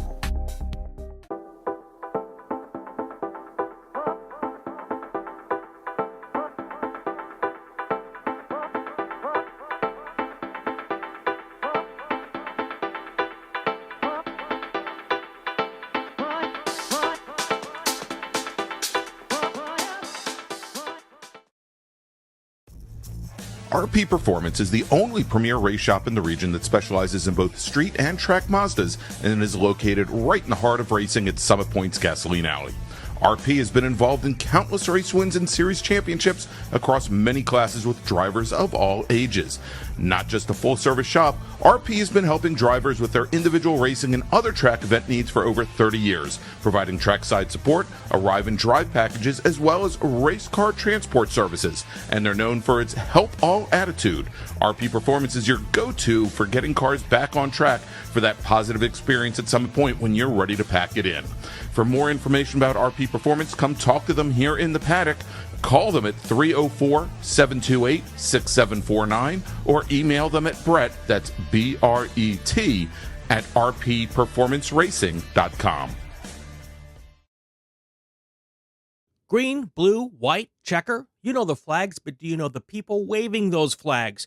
Flaggers are the key to the success of every SCCA event at the racetrack, and it's something you can do. Being an SCCA flagger puts you in the action, feet from the race cars, keeping everyone at the track safe and having fun. And did you know that with SCCA's partnership with IMSA, flagging at SCCA events makes it easier than ever to flag at professional races around the country? Find out how you can become a flagger at scca.com/volunteer.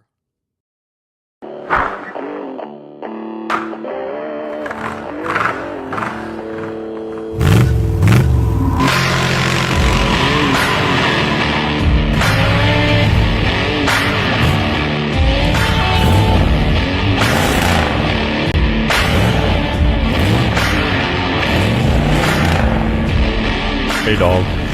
Belmont Classic Cars, where we take you back to simpler times. Belmont, Ohio.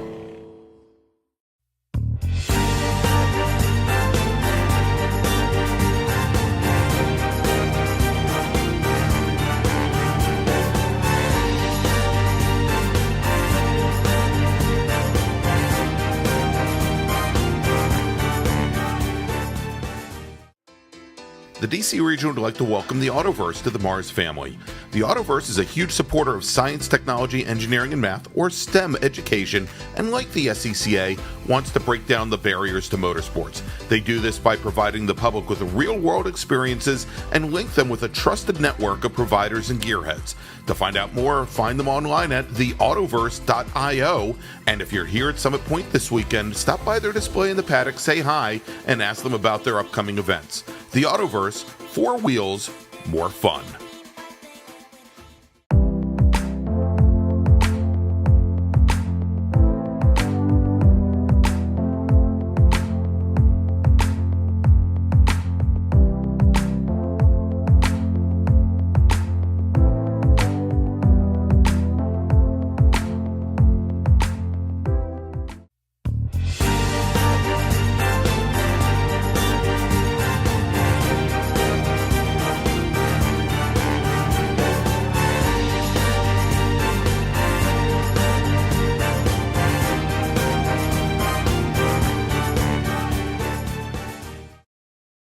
Since 1976, Radial Tire Company has been providing the Washington, D.C. area with quality tires and the finest service.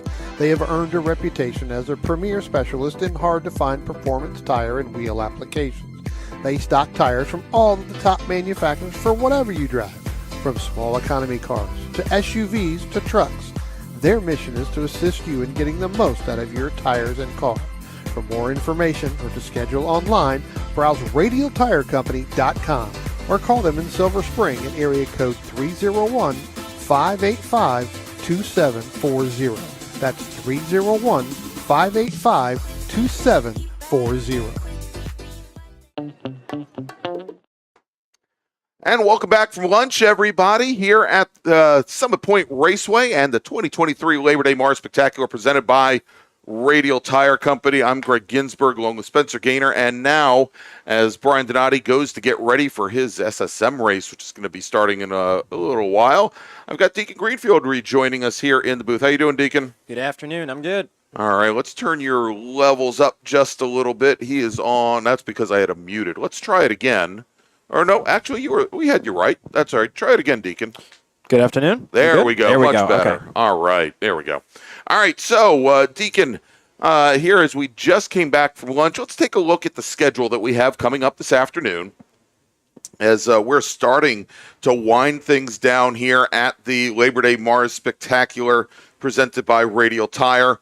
We are going to start off the afternoon with the fifth and final bracket race of the weekend. It is going to be scheduled for 10 laps or 20 minutes, whichever may come first. And then we are going to finish up the weekend with four simultaneous races. That probably wouldn't be right. But 4 MARRS feature races, 20 laps or 40 minutes, whichever comes first. We're going to be starting off with Improved Touring, then going to SSM, which is, I think, the race that many of you are waiting for, Spec Racer Ford and Spec Racer Ford Gen 3, and then we're going to wrap things up with our big bore field. But let's do this as our bracket racers are getting ready to head out on track for their final pace lap of the weekend. Let's run down the starting order. We had 30 drivers set qualifying times this weekend. I think a few of them, as I'm looking up and down the grid, a few of them may not be joining us this afternoon, but let's give you the starters as we think they shall be. Starting 30th today, driving the number 9 Mazda RX-3 from Silver Spring, Maryland, it's Weechin Sarabon. Starting 29th, driving the number 68 Mazda Miata from Tacoma Park, Maryland, Jed Prentice. Murphy Nichols will start 28th in the field. He's driving the number 55 Nissan 300ZX. He's out of Jefferson, Maryland. Then we've got Tim Frank. He's driving the 114 Nissan Sentra SER. He's from Annapolis, Maryland, starts 27th. Starting 26th, the number 134 Honda CRX of Chuck Edmondson, starting 25th. Driving the number 74 Ford Focus from Silver Spring, Maryland, Steve Martin. Nick Shively will start 24th. He's in the number 83 Scion. Well, it's not going to be a Subaru Scion FRS. It's one of them. It's one of the twins. It doesn't matter. Yeah, exactly. It's either a BRZ or an FRS or GT86. GT86. Thank you. All right, next up is going to be William Simpkins. Bill is going to be starting 23rd on the field, driving the number 40 Porsche 911. He's from Ashburn, Virginia. Jeff Liller will start 22nd in the number 127 Mazda MX-5, while Melanie Meckel will start 21st, driving the number 50 Spec Racer Ford Gen 3. Steve Wickersham will start 20th. He's driving the number 189 Mazda Miata, comes from my neck of the woods, Mooresville, North Carolina, just outside of Charlotte. Matt Littleton will start 19th. He's in that beautiful silver number 07 BMW 325 IS. Tristan Herbert in his Jetta TDI Cup car will start 18th on the field. He's sporting the number 15 today. Driving the number 41 Spec Racer Ford Gen 3. We've got Phil Ackley from Vienna, Virginia, starting 17th. Starting 16th, driving the number 133 Honda Prelude from Palmyra, Virginia, it's David Alessi. He starts 16th. Now we're showing Bill Smith starting 15th. He's driving the 05 BMW M3. He's from Charlestown, West Virginia. Phil Hollenbach will start 14th today. He's in the number 72 Datsun 240Z. Comes to us all the way from Ashby, Massachusetts. Steve Spano will start 13th. He's in the number 06 Spec Racer Ford Gen 3. He's from Dryden, New York. Mark Johnston from Falling Waters, West Virginia, in his Nissan 240SX, will start 12th in the field. That's the number 71 car, with Eric Prepsius driving the number 51 Spec Racer Ford Gen 3 from Frederick, Maryland, starting in 11th. Starting 10th today, driving the number 87 Spec Racer Ford Gen 3 from Delmont, Pennsylvania, it's John Ryan. Keith Frazier's driving the 7 Spec Racer Ford Gen 3. He's from Annapolis and starts 9th. Aaron Meisner driving the number 25 Spec Racer Ford Gen 3. He hails from Baltimore, Maryland. Will start in 8th position, with Theo Pepes driving the number 38 Spec Racer Ford Gen 3. Ran his fastest lap this weekend in our race this morning. He's going to start 7th. David Albrecht starting 6th today. He's driving the number 33 Honda Civic. He hails from Stafford, Virginia. Nick Jones driving another one of Bill Smith's BMWs. He's going to drive the number 105 BMW M3. He starts 5th. Brian Cates. Don't think we're going to see Brian in the field here this afternoon, but Brian Cates was scheduled to start 4th, driving the number 21 Spec Racer Ford Gen 3. And then we've got Stephen Shue Steve's driving the number 81 Spec Racer Ford Gen 3s out of Gibson Island, Maryland, scheduled to start third. Mac Harrison driving the number 30 Spec Racer Ford from Washington, D.C., scheduled to start second. And your pole sitter today, and he has made the field, driving the number 119, that black BMW 335i, Chris Benedetto, as the pace car now bringing the field out for their pace lap here for their final race, Deacon.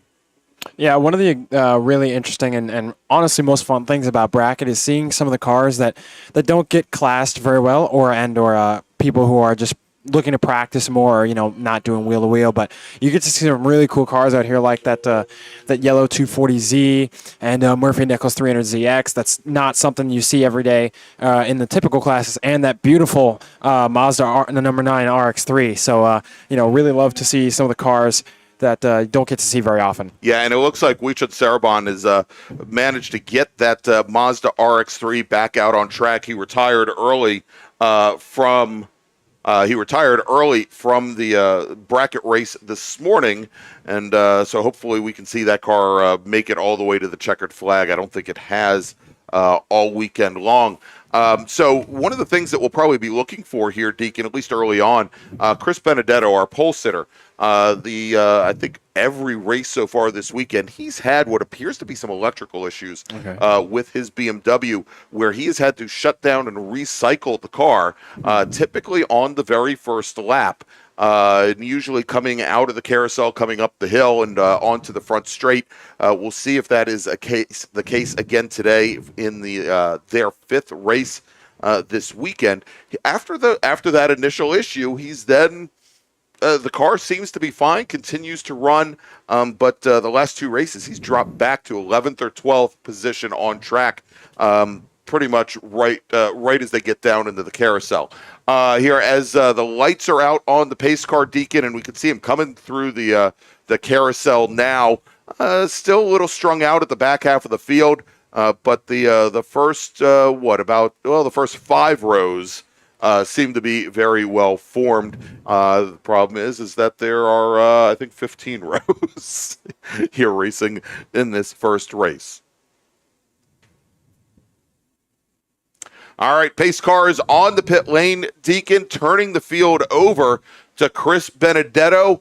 Evan Troxel is your starter for today's first race of the afternoon. He's looking the field over, and green flag is in the air.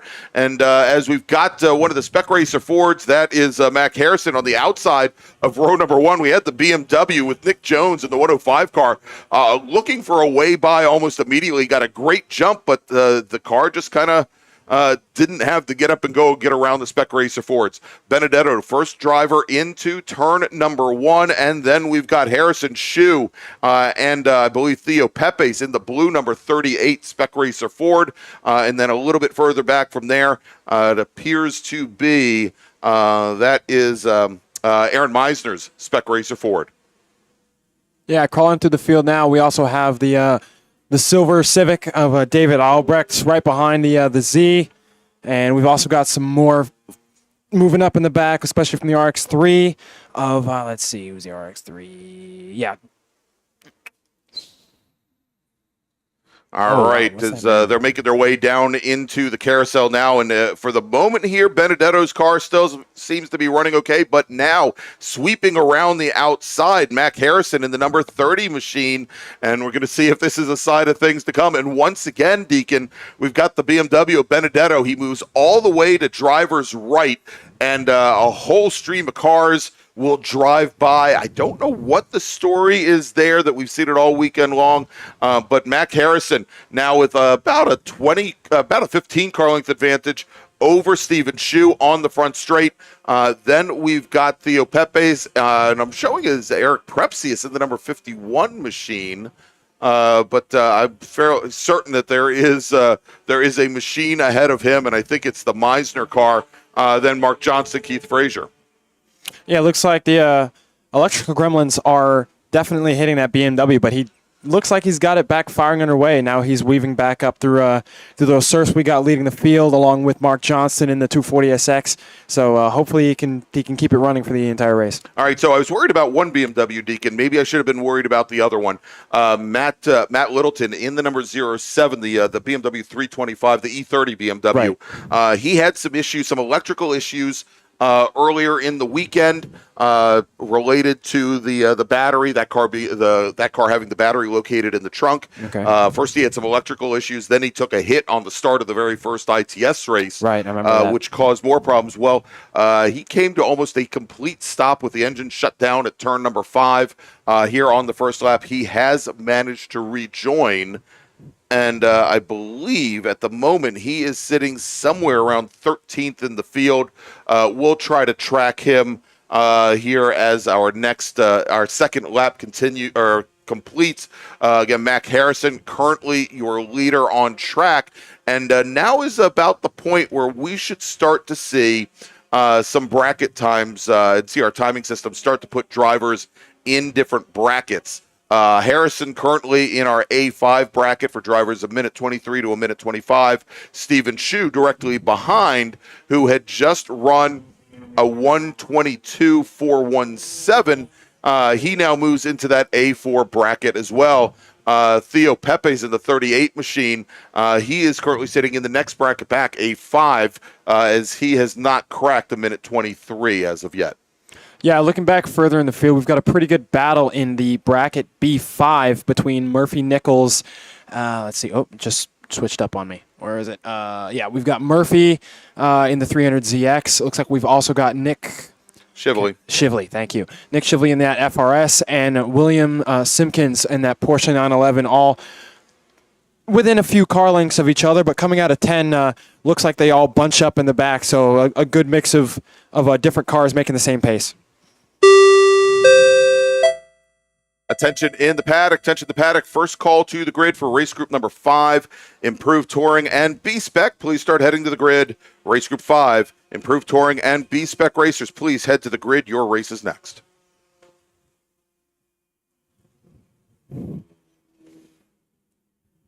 And actually, you know what? That is the 51 car of Prepsy. It's the car that I thought was Aaron Meiser's, and I think he's got a new or different nose on the car.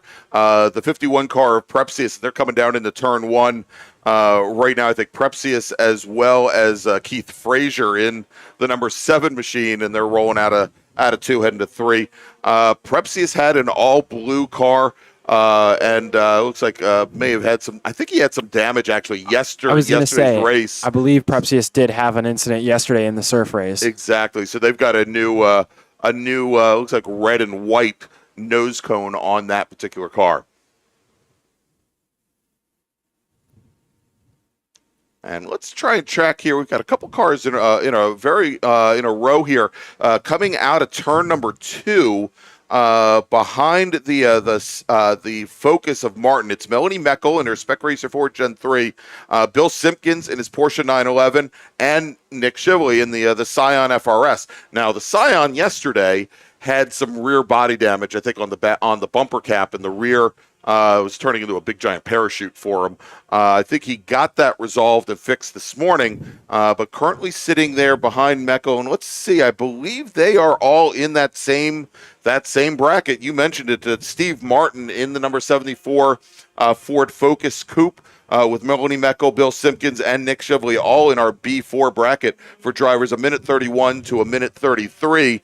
And Martin, for the moment, has he's got about a second and a half advantage over Meckel. It looked like probably somewhere close to 10 car lengths. Yeah, it looks like here as we start to get times coming down, we had most of that B5 bracket that I was talking about earlier between the Scion, the 911, and Murphy Nichols all in B5 have now moved up to B4 to join Steve Martin in the Focus. So, Murphy's kind of right there on the cusp.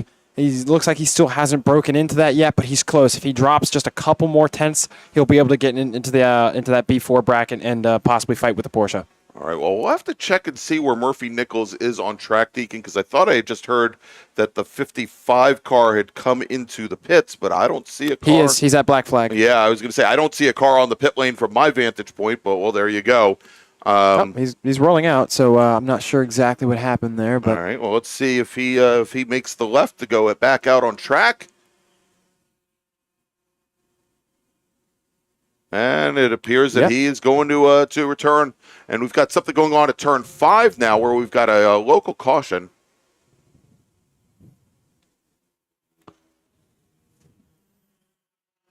Yeah, we've got a worker responding there, the 72 machine, and that I believe is one of our Porsches.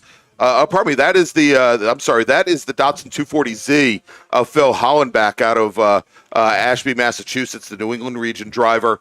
We've got a flagger responding now to that, but he is standing stationary just out of our view there, driver's left coming out of turn 5. that's unfortunate.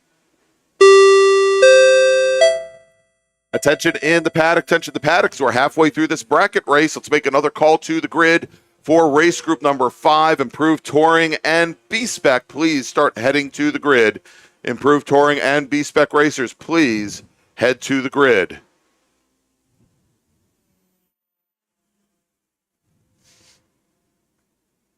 All right, and getting word now, the 72 car, he's in the island, driver's right, coming out of 5 to the inside of turn 6. The flag stand over there says he's in a pretty safe place. So I think the local caution at 5 should be, it's still being displayed, but my guess is it'll probably come down in a lap or so there, as again, it appears as though the driver probably getting out of the car. We'll check on that in just a moment and see when it comes down.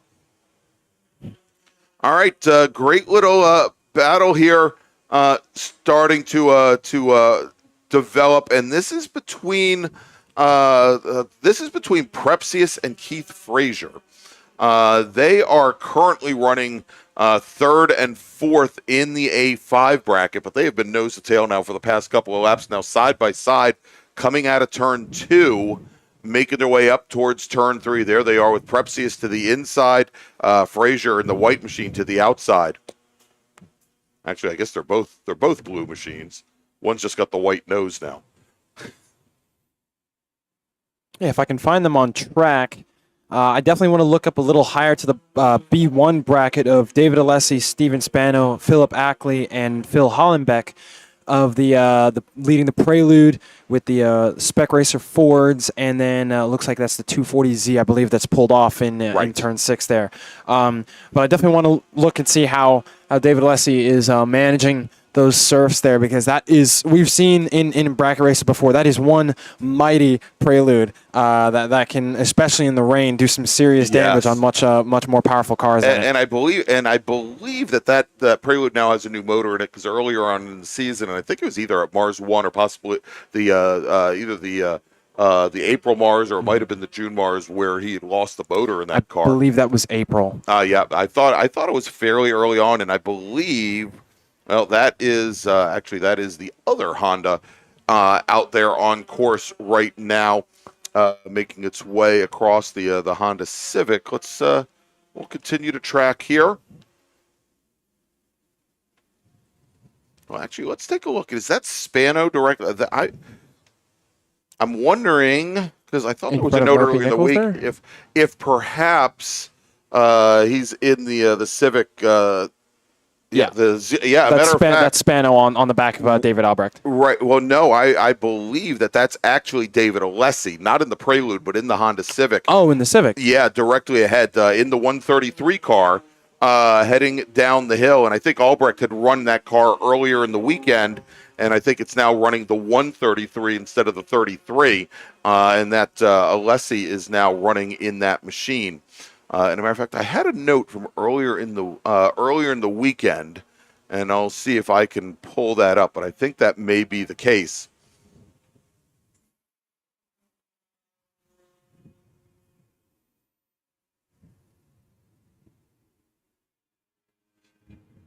Yeah, I'll go. We'll try and pick that up, but I think that is the case. Regardless, the next time by, and we haven't been watching that closely here, as he's continued to open up his advantage just a little bit over Stephen Shu, but Mac Harrison, next time he crosses the start-finish line, he'll have one to go. And indeed, that is right now, just crossing the start-finish line, Deacon. David Alessi in the 133, not Honda Prelude, but Honda Civic, with Steve Spano directly behind in the black 06 Spec Racer Ford. That's the battle for the lead right now in bracket B1. And that is for drivers that run between a minute 25 and a minute 27. And right now, Spano, who was in Alessi's draft, just put in a 125.287. Maybe if he can find 3/10, get bumped up to the next bracket, that's the best way to win a race, I guess. But for the moment, those drivers still in that B1 bracket, Spano trailing by about a half a car length.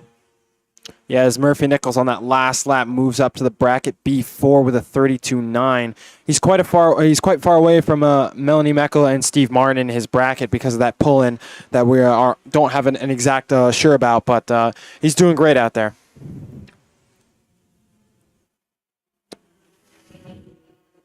All right, and we just saw here on the front straight the 81 machine ran a little wide out of turn 10, gathers it back up, and continues.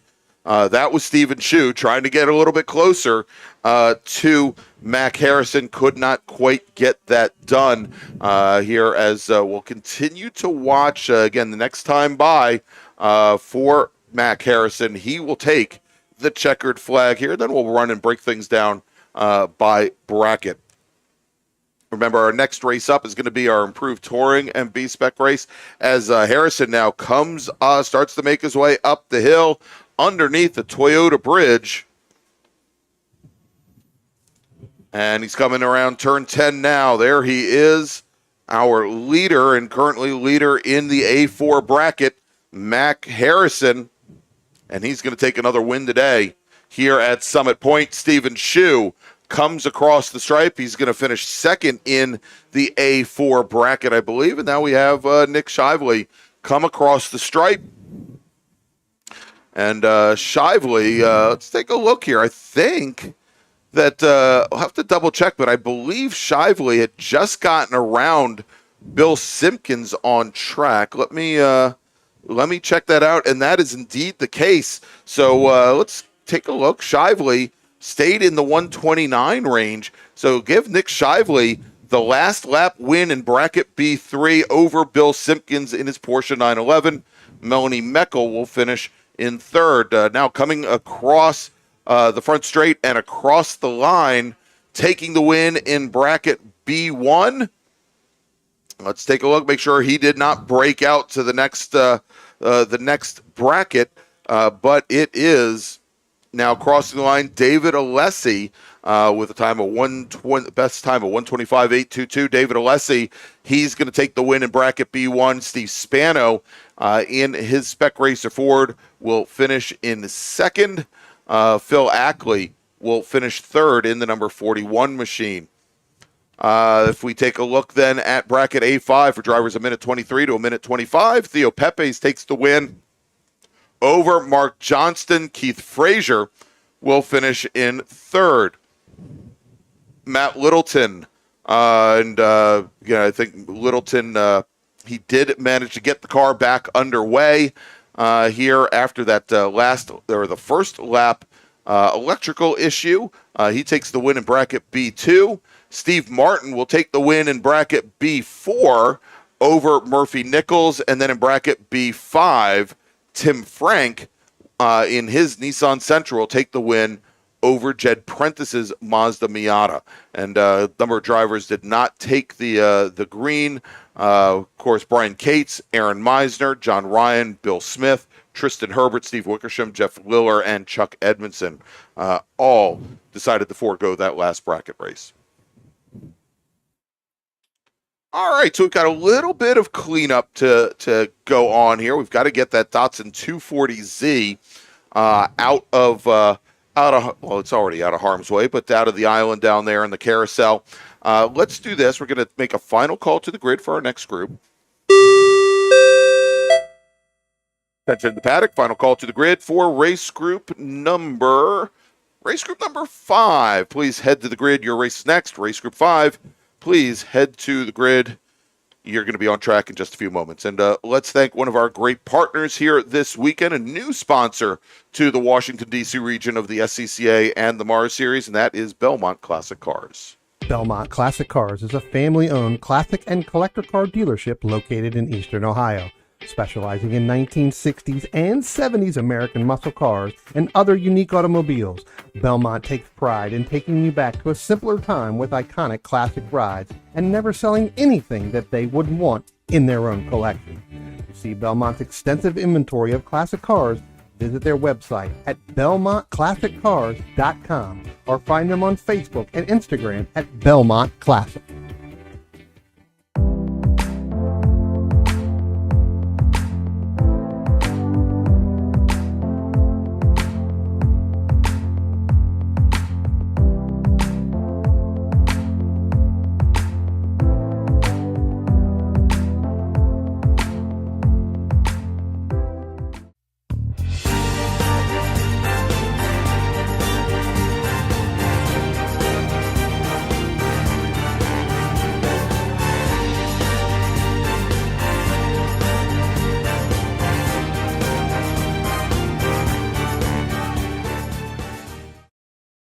Since 1976, Radial Tire Company has been providing the Washington, D.C. area with quality tires and the finest service.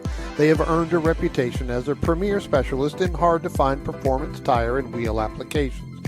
They stock tires from all of the top manufacturers for whatever you drive, from small economy cars to SUVs to trucks.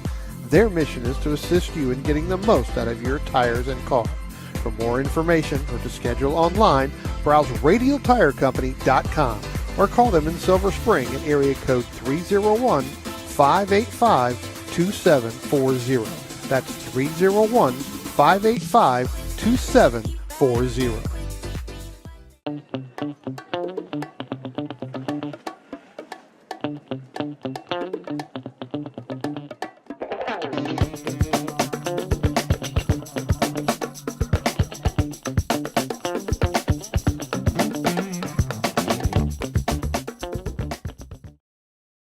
If you like what you see today, become part of the action by joining Sports Car Club of America. Whether you want to drive, flag, or just have fun with cars, SCCA membership opens the door to all kinds of motorsports to feed your obsession, along with 65,000 like-minded members ready to be friends. Ask someone trackside how to get involved or visit scca.com for more information. OG Racing carries just what you need to get on the track, from driving suits and shoes to helmets, data and video systems, to your favorite brake pads from Performance Friction, Hawk, and Paget. OG Racing has built its reputation during the last 22 years by providing the best customer service in the motorsports business, and their depth of inventory is second to none when it comes to safety equipment. That's why OG Racing has been the highest volume Sparco dealer for 17 years. Come visit their 12,000 square foot showroom and warehouse located in Sterling, Virginia. Call them at 1-800-934-9112 or order online at ogracing.com.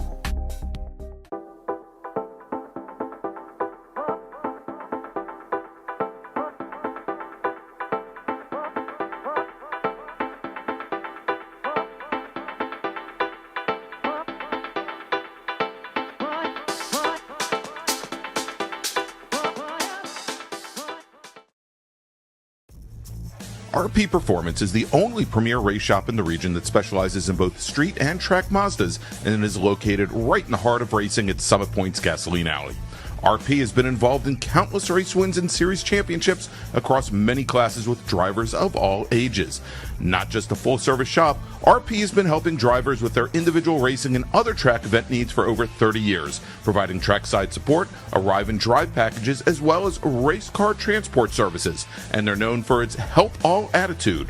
RP Performance is your go-to for getting cars back on track for that positive experience at Summit Point when you're ready to pack it in. For more information about RP Performance, come talk to them here in the paddock. Call them at 304-728-6749 or email them at Brett, that's B-R-E-T, at rpperformanceracing.com. Green, blue, white, checker. You know the flags, but do you know the people waving those flags? Flaggers are the key to the success of every SCCA event at the racetrack. and it's something you can do.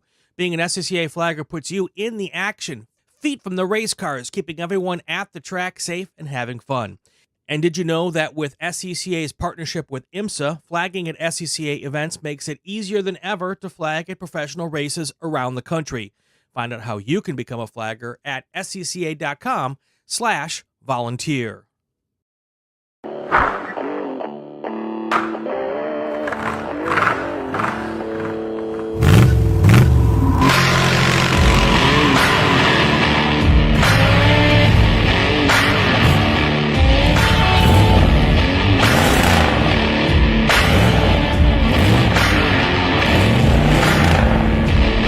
Hey dog, Belmont Classic Cars, where we take you back to simpler times. Belmont, Ohio.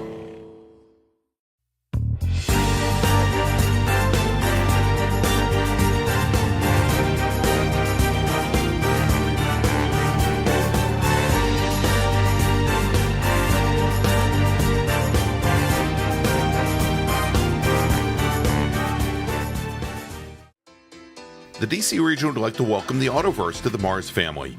The Autoverse is a huge supporter of science, technology, engineering, and math, or STEM education, and like the SCCA, wants to break down the barriers to motorsports. They do this by providing the public with real-world experiences and link them with a trusted network of providers and gearheads. To find out more, find them online at theautoverse.io, and if you're here at Summit Point this weekend, stop by their display in the paddock, say hi, and ask them about their upcoming events. The Autoverse, 4 wheels, more fun.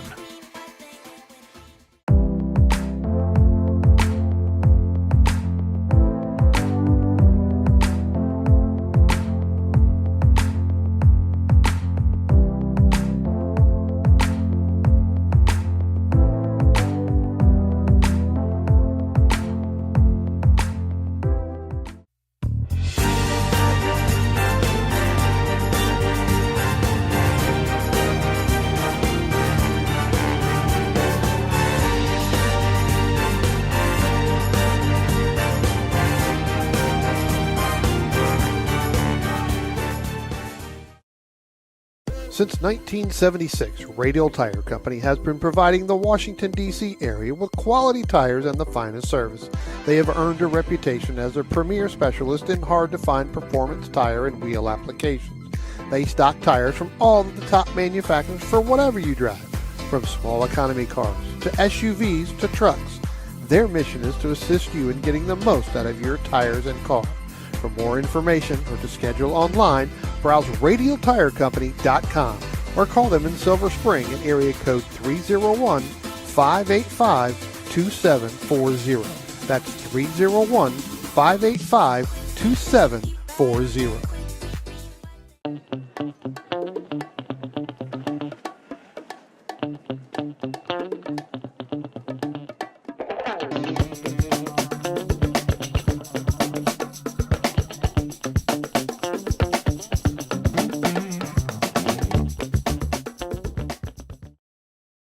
If you like what you see today, become part of the action by joining Sports Car Club of America. Whether you want to drive, flag, or just have fun with cars, SCCA membership opens the door to all kinds of motorsports to feed your obsession, along with 65,000 like-minded members ready to be friends. Ask someone trackside how to get involved or visit scca.com for more information. And welcome back, everybody, to Summit Point Raceway and the Labor Day MARRS Spectacular presented by Radial Tire Company. I'm Greg Ginsberg along with Deacon Greenfield and Spencer Gaynor up here in the booth. Next race coming up is going to be Improved Touring. That's ITA, ITB, and ITS, as well as B-Spec. We had 24 drivers set qualifying times over the course of the weekend as the pace lap is starting. Let's run down the starting order. Starting 24th, 11th in ITB, driving the 02 BMW 2002, John Kinberg. Our sole driver in B-Spec, starting 23rd today in his Ford Fiesta, Mario Marino. Let's try that again. Mario Marino, starting 22nd, driving the number 82 Porsche 924. It's an ITB car. It's Carl Fossler. Scheduled to start 21st today, driving the ITA Honda Civic SI, the number 66 car, Matt Phillips. But I just got a message from Matt. He and beautiful wife Amanda and the kids are sitting poolside, enjoying a little pool action and floaty toy action, watching our stream right now. So all the best to Matt. He had some brake issues earlier in the weekend, and apparently the folks from AutoZone did not come through with the master cylinder that he needed. Starting 20th today in the number 3. ITB BMW 2002, it's Matti Vikkula. Starting 19th in the number 98 BMW 2002, Kevin Fryer. Starting 18th, driving the number 16 Volkswagen Golf GT and ITB, it's Matt Small. Ryan Moran driving his ITB Mini Cooper, starting 17th, that's the 88 car. Driving the number 89 BMW 2002 and ITB, it's Alton Fryer, starting 16th, with John Legg in the ITA. Mazda Miata, the 67 car, is starting 15th. Rich Allen, assuming he was able to get the front end of his Volkswagen Golf repaired after yesterday's incident, Rich Allen scheduled to start 14th today in the number 44 machine. Alex Ratcliffe scheduled to start 13th. He's in the number 03 ITB Mini Cooper, while Rich Roman, we'll see if he makes the run today. He's scheduled to start in the number 11 ITB Mini Cooper in 12th position. Philip Rule scheduled to start 11th, driving the number 78 ITA Mazda Miata, with Justin Shepard in the number 100 ITA Miata starting 10th. Then we've got Scotty Holman, yesterday's second race winner, driving the number 69 ITB Mazda Protege. He's your pole sitter in the class, starts 9th. Chuck Bucheski starting 8th. He's in the number 0 ITS Datsun 240Z. Then we've got Dan Freeman. He starts 7th today. He's in the number 1 ITA Mazda Miata, with Joel Gambino driving the number 31 ITA Miata, starting 6th. Starting 5th today, your pole sitter in ITA, David Lanning, driving the number 41 Mazda Miata. And then Matt Littleton, we just saw a moment ago in the bracket race. We'll see if he comes out for this one. Scheduled to start on the outside of row number 2, driving the 07 BMW 325, with Steve Moeller starting 3rd, driving the number 49 ITS Mazda Miata. And your front row, Jeff Lucas in the ITS Datsun 240Z, and Cam Gruber, your pole sitter in his Mazda MX-5, the ITS car, as the green flag is being displayed by Beth Burkhardt, and we have a race now down to turn 1, and the torque of that Nissan, or that Datsun, Deacon, for once gets the jump on Cam Gruber, but we see once again the neutral handling of that Mazda is he's able to just carry much more speed through turns 1 and 2 than Lucas is in the Nissan. Yeah, despite the Z definitely having that more torque, that MX-5 actually does have ABS, so he is able to have the advantage of not having to worry about a lockup into one. I know Cam has, I've talked to him about it, has had some issues with it before, but however, usually he does use it to his advantage to slow down that MX-5. All right, and and we just saw the in the chat, Matt Phillips putting in the YouTube chat, good luck to this group heading out on track right now. A little bit further back behind Lucas and Gruber and ITA, we have, we'll check a look here, and I believe we've got Dan Freeman, who has gotten around Joel Gambino. We'll take a look at that and see if that is the case. David Lanning, our pole sitter, currently the leader in that group as they come up the hill. There it is, that white Mazda Miata, currently your leader in ITA. The black number 1 of Freeman running second, the blue 31 of Gambino running in third. And then we'll check in on ITB in just a moment as our leaders come down the front straight and crossing the start-finish line. Starting lap number 2, Cam Gruber, your leader.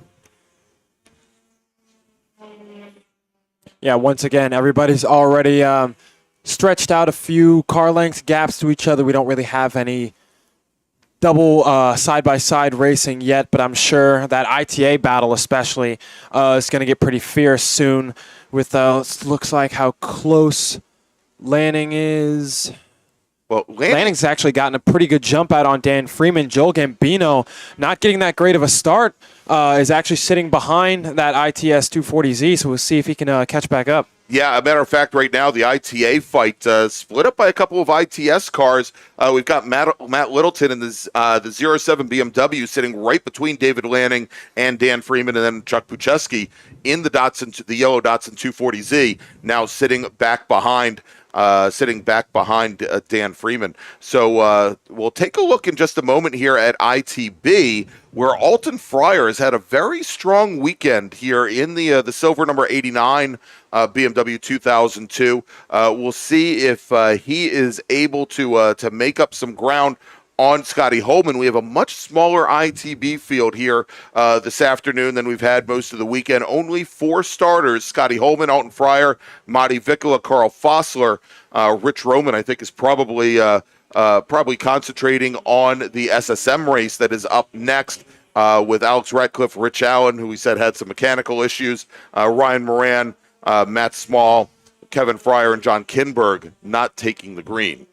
Yeah, I was able to talk to Rich a little bit about the switch between his B-Spec Mini and the SSM car. And one of the big things he was talking about was how different the brake feel is in those. And so I think he's more concentrated on SSM this weekend and possibly saving that car for the runoffs the end of the month. So I'm sure he's gotten all the data he needs on that new Mini to do good there. All right, in the battle in ITA, we just saw it here on our cameras. I'd like to say it's the battle in ITA. Joel Gambino has just gotten around Chuck Bucheski, the ITS car just ahead of him, as he tries to make that run up to the back of Dan Freeman. They've just now come through turn 5, and let's check as they're coming through the carousel now. Gambino had a pretty good run, and I believe that Dan Freeman, he's now caught right up to the back of our ITA leader, David Lanning. Lanning has been the pole sitter for the last 3 races. Last race yesterday, he did take the win. Yesterday morning, he finished second to Gambino, and Gambino had the win on Saturday. As they're coming now onto the front straight. Here, let's take a look. Joel Gambino no longer has any cars in between him and the 2 leaders in ITA. However, Dan Freeman is only about 2.5 car lengths off from Lanning with the draft going into the braking zone of 1. So we'll see how that goes. Coming up on, looks like the E30 in ITS. Looks like that's Matt Littleton. Yes, the 07 car of Littleton. Looks like they're also going to be coming up on the is that Moeller? That is Steve Moeller, Moeller currently running 3rd in ITS in the number 49 Mazda Miata. He has had a pretty strong race early on here, but he's currently running about a second faster than our ITA field, so should be able to steer clear of them. Moeller, unfortunately, just hasn't had the pace of Lucas or Gruber this weekend. We did see that battle early on a few days ago. Of Muller was on the pace for the battle in ITS, but looks like either possibly just running by himself or not getting up to pace quickly enough has left him out to dry to just not have any advantage in draft. So just running by himself, trying to capitalize on any mistakes that those lead ITS cars make. All right, so we're watching the battle now for the lead in ITA coming up out of turn 8, underneath the Toyota bridge and into turn 10. And the lead car in that group of 3, that is Matt Littleton's ITS BMW. But now coming down the front straight, Dan Freeman using the draft, pulling up right alongside the white number 41 machine of David Lanning. And as they head down into turn 1, if Freeman can keep this up, this is a good move for him, because he'll be able to use Littleton as a pick. And there you go. Dan Freeman, he comes underneath Lanning, takes the lead, at least momentarily. Deacon, let's see if he can continue to hold him off going into 3. Yeah, Lanning gave Freeman a ton of space there. I saw at least a car and a half to 2 cars in between them going into 1, but they still haven't been able to get around Littleton. So, they are... and Joel Gambino now comes up after that fight, is in the perfect position to capitalize on both of them fighting together. So we'll see how they manage traffic and fight each other as well. All right, so let's take a look now. We're going to try and shift over. I was going to say we're going to try and shift over to ITB, but what I'm seeing in ITB is a very disjointed race with about 5 seconds between each of our 4 racers in the class. Actually, it looks as though Carl Fossler in the reddish orange number 82 Porsche starting to close things down on Matti Vikkula for 3rd. They are coming down the hill. They should be coming into turn 5 here momentarily. Let's take a look And there is that fight right now, about 7 car lengths separating those two drivers. But we can see Carl Fossler picked up about 3 car lengths just under braking going into turn number 5. Obviously not in a position to affect the pass at the moment, but we could see something here fairly soon. Yeah, Greg, we just had our ITA fight going past us on start, finish, and Lanning's actually gone for the move back on Freeman to get the lead. That brings Joel Gambino even closer to them. So this is going to get even more tight as we come around turn 2. Looks like Lanning now has the lead. Joel Gambino is knocking on Freeman's door. So this is going to be a battle between 3 really fast Miatas. Yeah, and here they come. You can see him now coming up to 3. Gambino takes a quick look to the inside there on Lanning, probably on Freeman. Sorry, but yeah, just 2 laps in a row with Lanning and Freeman battling for position going into turn 1 has allowed Joel Gambino, who's our reigning MARRS champion, to make up almost 20 car lengths, and he is now right in that fight as they come through turn 5 and head into the carousel, as we've got just 5 laps of this 20 lap race complete. So a long way to go.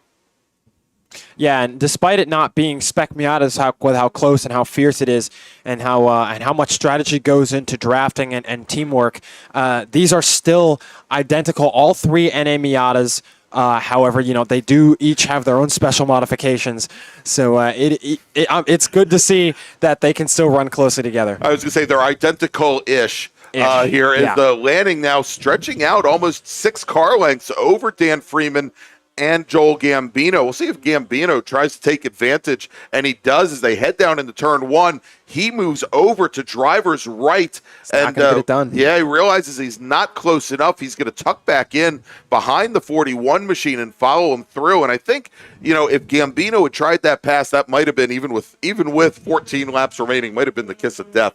Might have opened up a little bit too much ground between those two and David Lanning. And I was going to say, in IT, as opposed to spec Miata, there are a number of different things that can differentiate one Miata, even of the same chassis, from another. Right, there are a lot of options that you have, different final drives that you can use, a different type of differential, limited slip differential, numerous different types that may be used. We see some of the Miatas with a small lip spoiler on the trunk lid, that there was one package. The OEM Mazda Speed lip. Actually, and I think it was the N1, I think it was like the Option package M1 or N1 that came from Mazda for 1 year, and because it was not an optional dealer installed add-on, but actually came from the factory, the drivers are allowed to use that, and it was both the wing and also an under tray on the rear bumper as well. So there are definitely some things that can affect the way those cars handle, as we have the battle for the top 3 in ITA now crossing the start-finish line going into turn 1, and now Gambino, he is going to move to the inside on David Lanning to see if he can affect that pass, or not on David Lanning, pardon me, on Freeman, and he gets the pass done. And Lanning now with about 8 car lengths, maybe 10 car lengths up on Gambino, so move Freeman back to 3rd in ITA. And, I'm wondering, as I've been watching Lanning on track here, Deacon, if he might be just in the trailing edge of the draft off of the back of Littleton's BMW, that E30 kind of boxy, and he might just be getting at least a little bit of a pull when they go down the front straight. I think he is, because despite Joel being right in bump draft range of Dan Freeman, David Lanning actually ran 0.4 quicker on that lap, and Littleton probably has more ponies down the straight, so I think Lanning just hasn't been able to get around him, because they're kind of just equally closing up and then stretching back out, so enough to give Lanning the advantage, but not enough to get around him. And I don't want to jinx things here, but things have been very, very quiet on the race net the last couple laps, which means I'm going to just get a litany of calls from different corner stations starting in a moment here. And yeah, we can definitely see now as they come across the start-finish line, Lanning's white number 41 Miata definitely actually picking up ground under braking actually before they get into the brake zone on the 07 car. But that last time by, Deacon, I Only a think tenth Joel quicker. Gambino started to tighten things up a little bit. As a matter of fact, it looks like Gambino was actually about a tenth of a second slower than Lanning on that last lap. Yeah, Gambino also starting to get into the draft range of Lanning. Lanning is catching up to Littleton quite a bit more, so he might want to think about actually getting around Littleton and just get some of that some clear air. While he may lose the draft, he'll pick up better air in the corners. He'll be able to get around quicker, and will also help cooling for the engine itself if he has any issues there. But it looks like Lanning is closing up to Littleton, so soon enough, as he comes around on our camera in turn 6, he's still on the bumper of that BMW, but sooner or later he's going to have to get around him, or Joel will catch up and he will get right behind him. Yeah, and Dan Freeman now starting to fall a little bit further back from Joel Gambino. I'm starting to wonder if Freeman might have not necessarily used up his tires and used up the equipment in 8 laps or so, but he did a lot of fighting with Lanning early on that it may have been an issue here. And now David Lanning moving to driver's right. He tries to out drag the BMW down the front straight, and Deacon, I know I've felt this before. You're in that big pocket. You're getting that draft from that BMW, and as soon as you pull out, you've hit the brick wall. Big brake lock up there as they come down into turn number 1. That was Littleton. And that was Matt Littleton, and that may have caused Lanning to maybe check up a little bit more, and that is allowing Gambino to close things down just a little bit. Here, Gambino, that last time by, runs his fastest lap of the race, almost 0.3 of a second faster than David Lanning. Bad news for Lanning, but great news for Gambino, because Littleton was able to recover enough to stay in front of him. So Gambino, I'm sure Lanning had to check up to make sure that he wouldn't be running into the back of that BMW there. But Gambino is all over the back of him now, and Freeman has actually been able to catch up just a bit. So maybe he can get back in the 28s and make this a 3-car fight again. All right, and with 15 cars taking the green flag today, we've got Cam Gruber, our leader, now lapping all the way up to 11th, just coming up on Alton Fryer right now. And Deacon, we are halfway, so let's make a first call to the grid for our next group. Attention in the paddock. First call to the grid for race group number 6. Please start heading to the grid.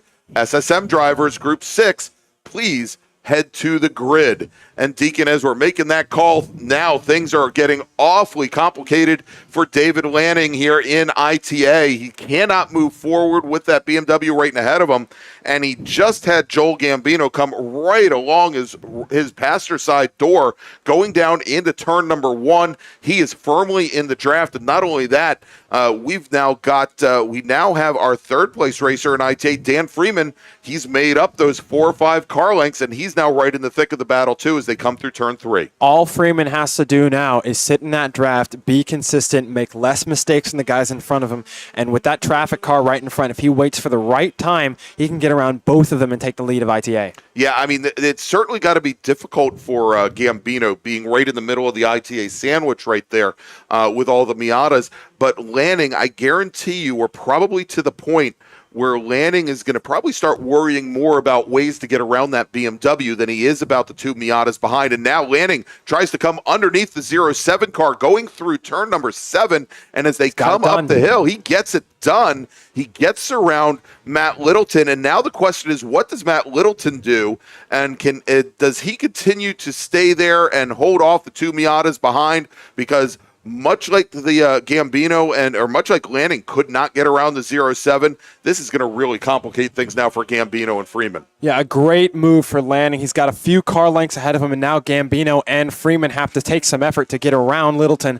But Freeman is right up behind Gambino, and is now back in this fight, and actually on that last lap ran his best of a 28.053, which now brings all of their fast laps within 0.4 of each other. So, within the draft, they can all be right for the lead. And now Joel Gambino has now gotten around Littleton going into 3, and Freeman is the one stuck behind the traffic car. All right, so now the question is going to be for David Lanning whether or not he can, now that he's unencumbered by that BMW ahead, whether he can use the speed advantage that he's shown in qualifying and in the last couple races to maybe open up more of a gap to Joel Gambino, maybe break the draft to Gambino here. We'll see if that is the case as they make their way now through the carousel.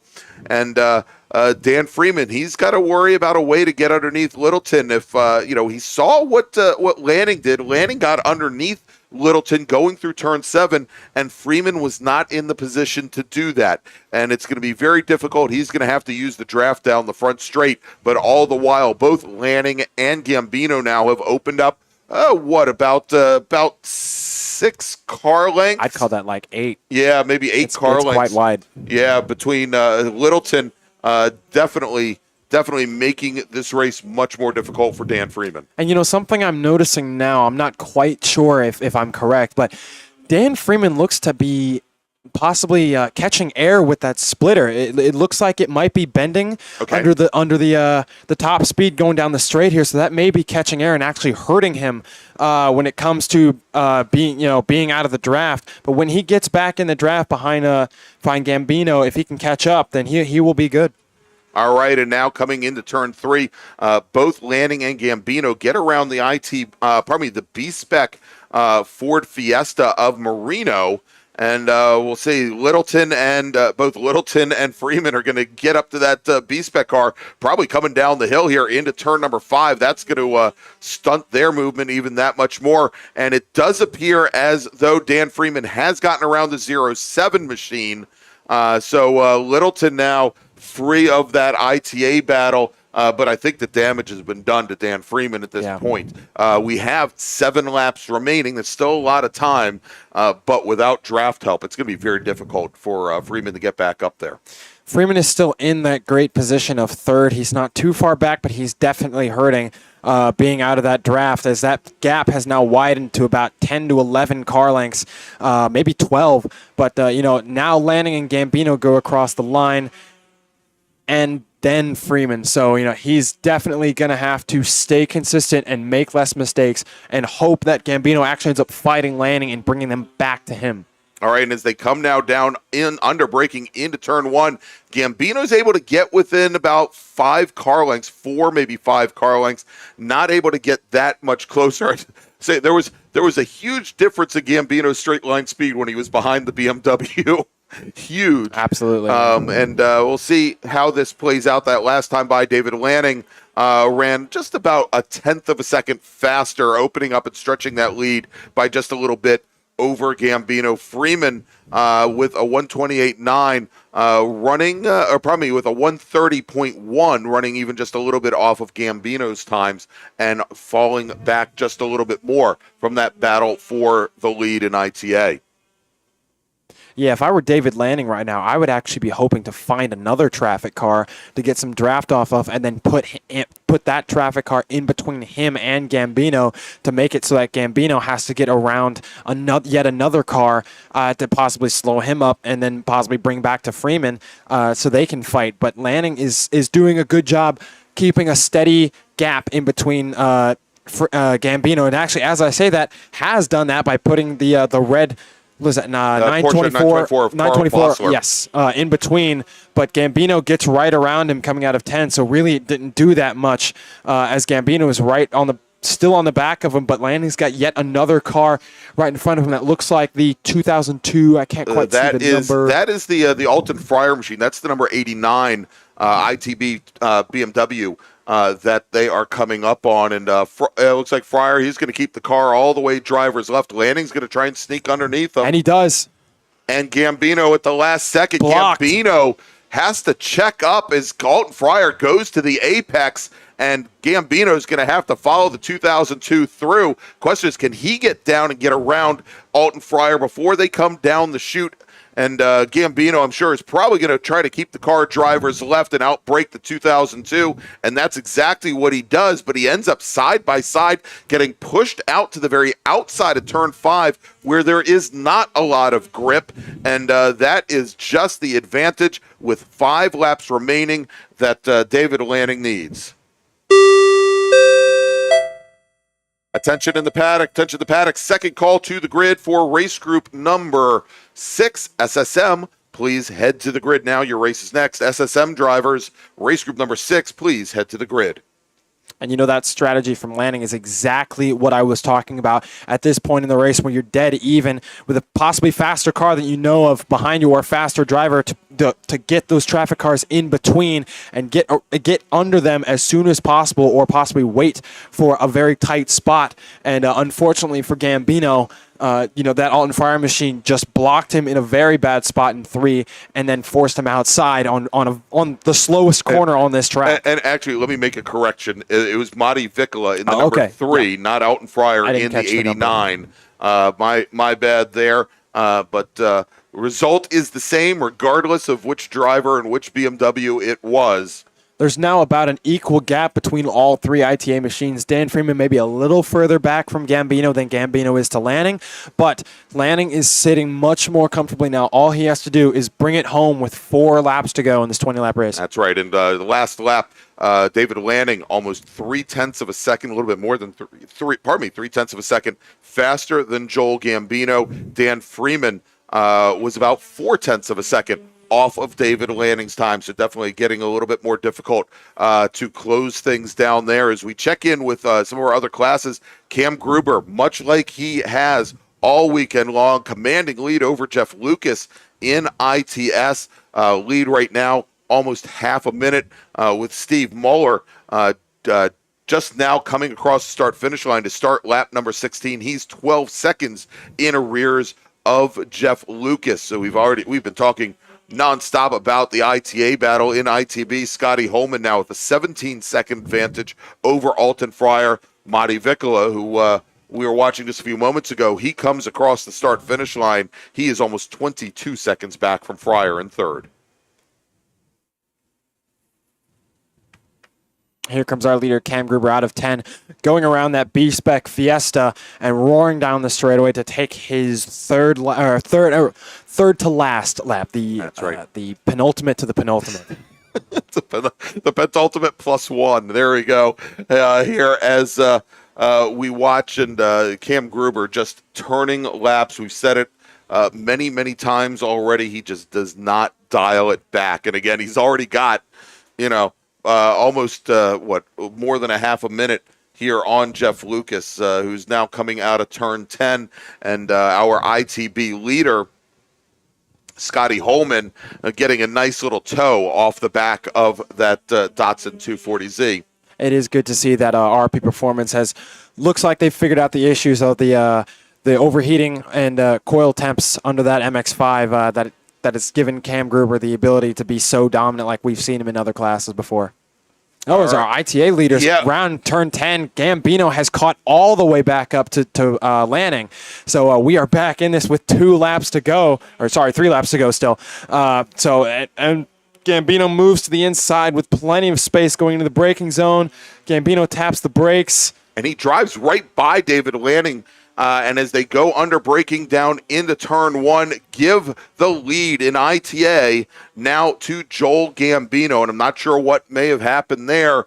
We did get word, by the way, that with Inspect Miata, we were wondering what happened to Nick Bruni, that he had fallen back with 2 laps to go so far from his teammate Robbie Hines. Apparently, the VVT engine car that Bruni has shut down and restart, and he was able to get it restarted. It's something that's actually kind of common with the VVT machines, but that apparently is the story. Don't know what the situation is here and why Lanning lost so much ground on that last lap, but he is definitely trying to fight back. They went side by side down into turn 5. Gambino from the outside held the position and currently holds the lead. Dan Freeman still about 6 car lengths back, so I don't think that that is really a concern for Lanning as they come out of turn 8 right now. Now, the next time Cam Gruber comes by, he is going to be getting that 1 to go signs, but let's keep watching this ITA battle as they're now coming out of turn number 10 and onto the front straight. David Lanning about 3 car lengths behind, and Freeman now actually started to make a run of it here. We'll see what he can do. Our leader is coming underneath the bridge right now. As a matter of fact, Dan Freeman with a lightning lap in the ITA field does a 27.8. Yeah, almost, and that's almost a full second faster than Gambino or Lanning have today. Cam Gruber getting the signal, 1 lap to go. I don't think there's any worry about him catching up to our ITA leaders as they're coming into turn 3 right now. About Behind the 89. Yeah, about More 3 traffic. car lengths separating those 3 machines. They are coming up this time. It's on the silver number 89 BMW 2002 of Alton Fryer, who no doubt sees them coming down the hill. He actually moves over a little bit, driver's right. They don't quite get to him. Yeah, This is it. And here we go. 1 last lap for these drivers. Actually, it'll be more than 1 lap. They're going to have one to go more lap. now. Exactly. So this is going to be a very, very fierce lunge coming around onto the straightaway. That moves Lanning and Freeman into the attack position with Gambino having to hold off 2 cars. So we'll see how that the previous champion experience comes into play. All right, here they come underneath the bridge now, all stacked up behind Alton Fryer. Alton Fryer sticks the car all the way to the inside, hugs the curbing, driver's right to let all 3 ITA cars go by. But in doing so, both Lanning and Freeman, they get balked a little bit on exit. That's going to allow Freeman to come down the inside on David Lanning. Lanning, who led most of this race, he's now going to find himself in 3rd position as they go into turn 1 for the very last time. As Cam Gruber crosses the start-finish line, he takes the win. 4 wins in a row this weekend for Cam Gruber out of Winchester, Virginia in ITS, and 4 overall wins here in this race group. Let's jump back over to the battle in ITA as our 3 Mazda Miatas come through turn number 3, start to make their way down the chute and into turn 5, and it is still now Joel Gambino, Dan Freeman, your 2nd place driver in the black number 1, and then David Lanning in the white number 41. He is running in 3rd. All right, finishing 2nd in ITS is going to be Jeff Lucas. He comes across the line. Our winner, our sole racer in B-Spec, Mario Marino, with Scotty Holman now coming out of turn 10. He'll take the win in ITB. Let's jump back to ITA. This is going to be a really tight finish, Greg. They're coming around turn 8, going under the bridge, coming into turn 10. They are nose to tail with Gambino in the lead. Freeman right behind. Lanning is right on the coattails of Freeman. Can he get the draft? And it doesn't look like he's going to be able to do it, Deacon. Look like it. And Joel Gambino, he's going to take the win here this afternoon in the MARRS feature race at the Labor Day MARRS Spectacular. Finishing 2nd in ITA is Dan Freeman, with David Lanning finishing in 3rd. So let's go. We'll run down the finishing order here, break it down by class. Scotty Holman, your winner in ITB, with Alton Fryer 2nd, Marty Vickel at 3rd, Carl Fossler, our 4th and final racer in ITB. In ITA, Joel Gambino's your winner. Dan Freeman will finish 2nd. David Lanning will finish 3rd. Justin Shepard finishes just off the podium in 4th. In B-Spec, Mario Marino, your sole racer. And then finally, in ITS, Cam Gruber is your winner. Jeff Lucas finishing in 2nd. Steve Moeller finishing 3rd. Matt Littleton finishing just off the podium in 4th. Attention in the paddock, attention the paddock. Final call to the grid for race group number 6, SSM. Please start making your way to the grid. Actually, you should be on grid already. You're going to be rolling off for your race in just a few moments. Race group number 6, SSM. Please head to the grid. All right, Deacon. Spencer is, we've got Cam Gruber and our other race winners heading out for their victory laps. Let's take a not a final break, but let's take a break because we're going to have a very large field coming up here, our largest field of the weekend for our MARRS feature race in SSM. You're watching the 2023 Labor Day MARRS Spectacular presented by Radial Tire Company. Since 1976, Radial Tire Company has been providing the Washington, D.C. area with quality tires and the finest service. They have earned a reputation as a premier specialist in hard-to-find performance tire and wheel applications. They stock tires from all of the top manufacturers for whatever you drive, from small economy cars to SUVs to trucks. Their mission is to assist you in getting the most out of your tires and cars. For more information or to schedule online, browse radialtirecompany.com or call them in Silver Spring at area code 301-585-2740. That's 301-585-2740.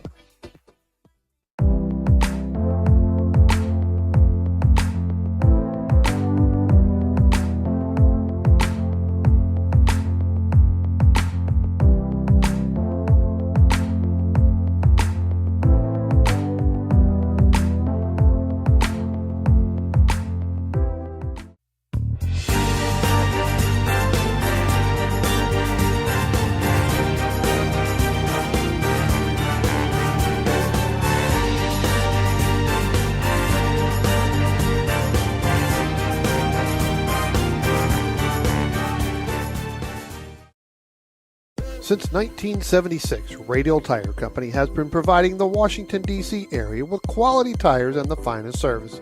They have earned a reputation as a premier specialist in hard-to-find performance tire and wheel applications. They stock tires from all of the top manufacturers for whatever you drive, from small economy cars to SUVs to trucks. Their mission is to assist you in getting the most out of your tires and cars. For more information or to schedule online, browse radialtirecompany.com or call them in Silver Spring at area code 301-585-2740. That's 301-585-2740.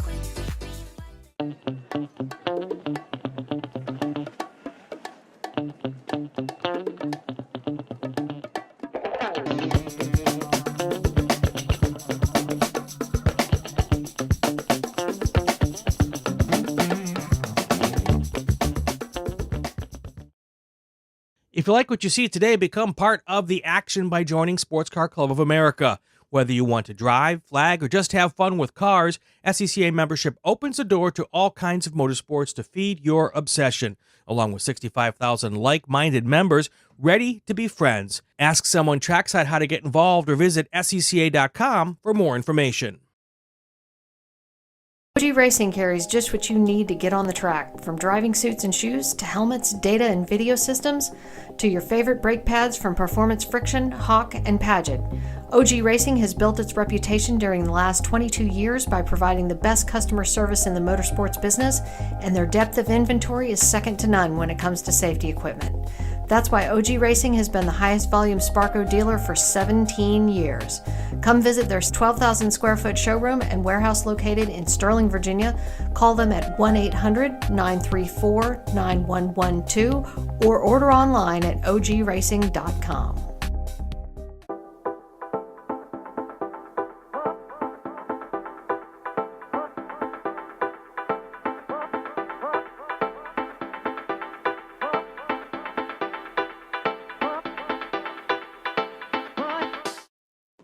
All right, and welcome back to Summit Point Raceway, the MARRS. Let's try this again. The Labor Day MARRS Spectacular, or maybe it's the MARRS Labor Day Spectacular. It's one of those two.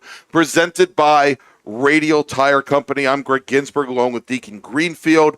We've got Dominic Mandiel joining us in the booth now. Hi, Deacon. How you doing? Hi, Dominic. How you doing? Good afternoon, Greg. I'm doing great. How are you? Very, very good. All right, so we've got Dominic now with us as well, and we're getting ready for our largest grid of the day. I think 42 machines.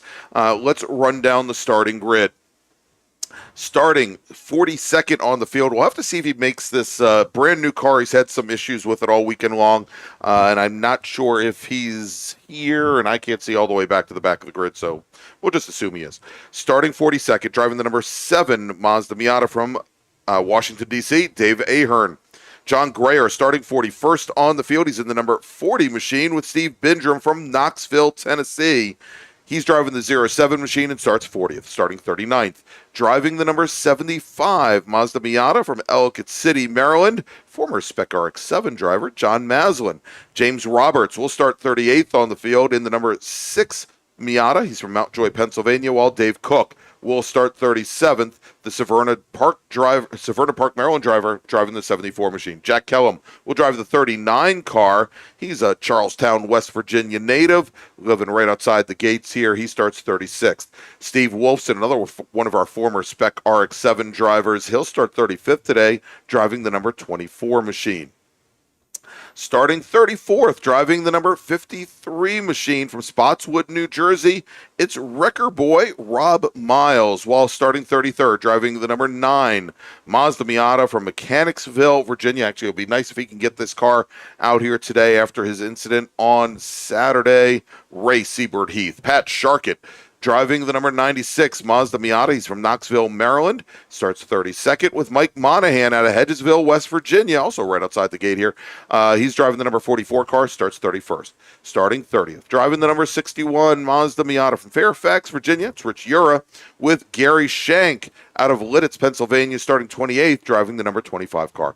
Chris Tilton starting 28th today. He's in the number 36 machine out of Leesburg, Virginia, with Brian Donati. Never heard of him. He's going to start 27th today. He's out of Round Hill, Virginia, driving the number 73 RP Performance Mazda Miata. Starting 26th today from Nokesville, Virginia, in the number 88 car, it's Jay Bindrum with John Moyer driving the 113 car. The Birdsboro, Pennsylvania driver starts 25th. Brooks Hunt will start 24th today.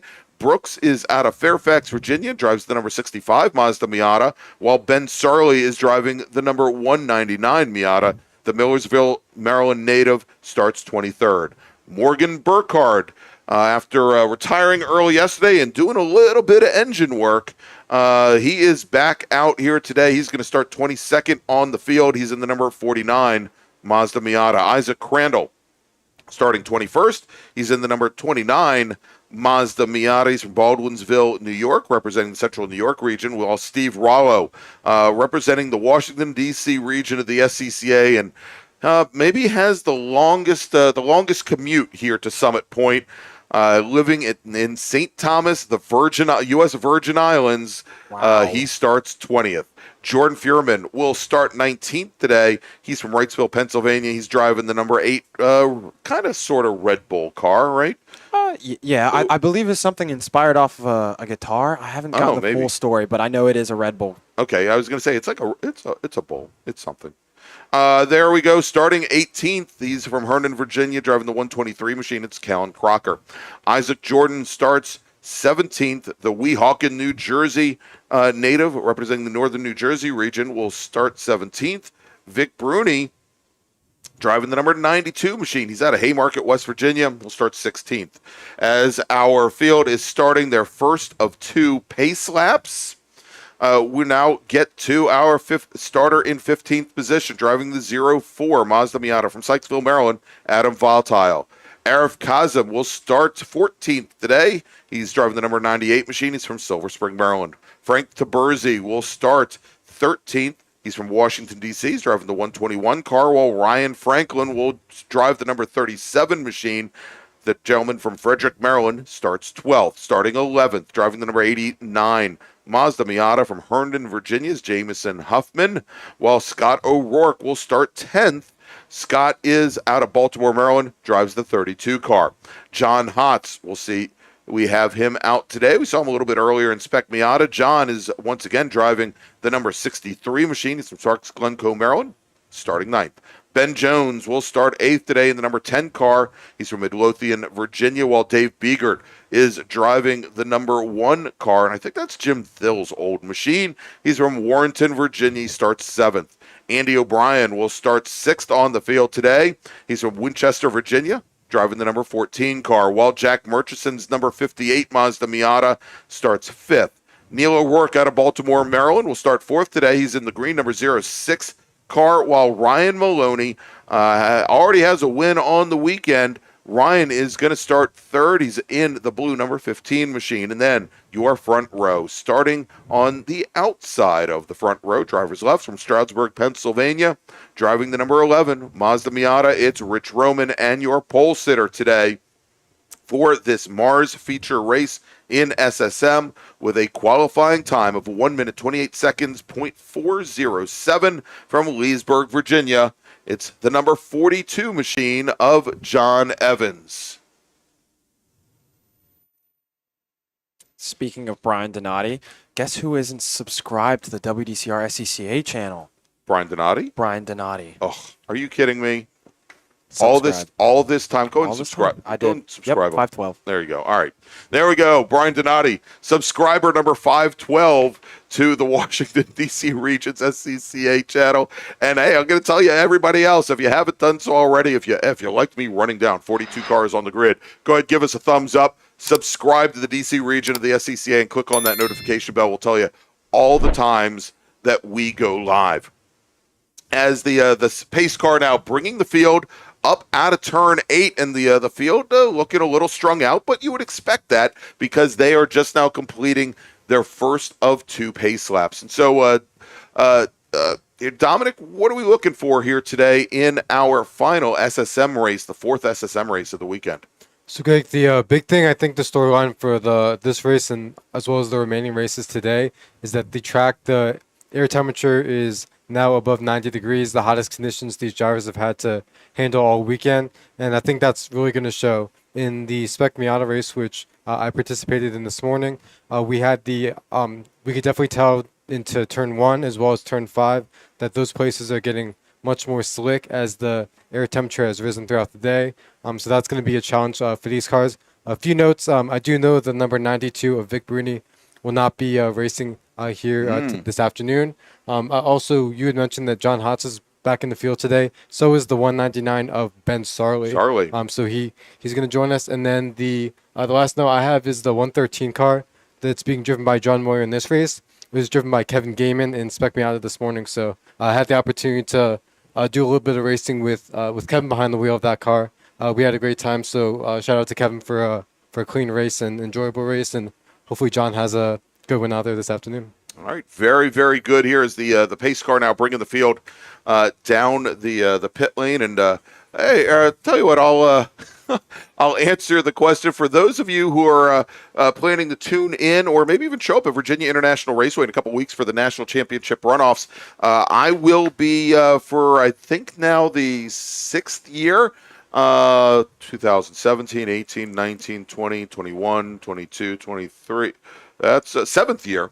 I'll be heading up the qualifying broadcasts for the national championship runoffs from Virginia International Raceway, and then we're going to turn it over to the pros, to Greg Kramer, to I think Ryan Moraine, Larry Lefty McLeod, and Tom O'Gorman that'll be bringing you all of the race day broadcasts. But Brian Belansky and I will be doing the pre-race shows on Friday, Saturday, and Sunday mornings on race days, as well as a lunch break show those 3 race days. So definitely join us on the SCCA official YouTube channel when we go racing at Virginia International Raceway starting the end of this month. All right, field is starting to look very well formed up, gentlemen, maybe except for the last the last 2 rows maybe here. But pace car is on the pit lane.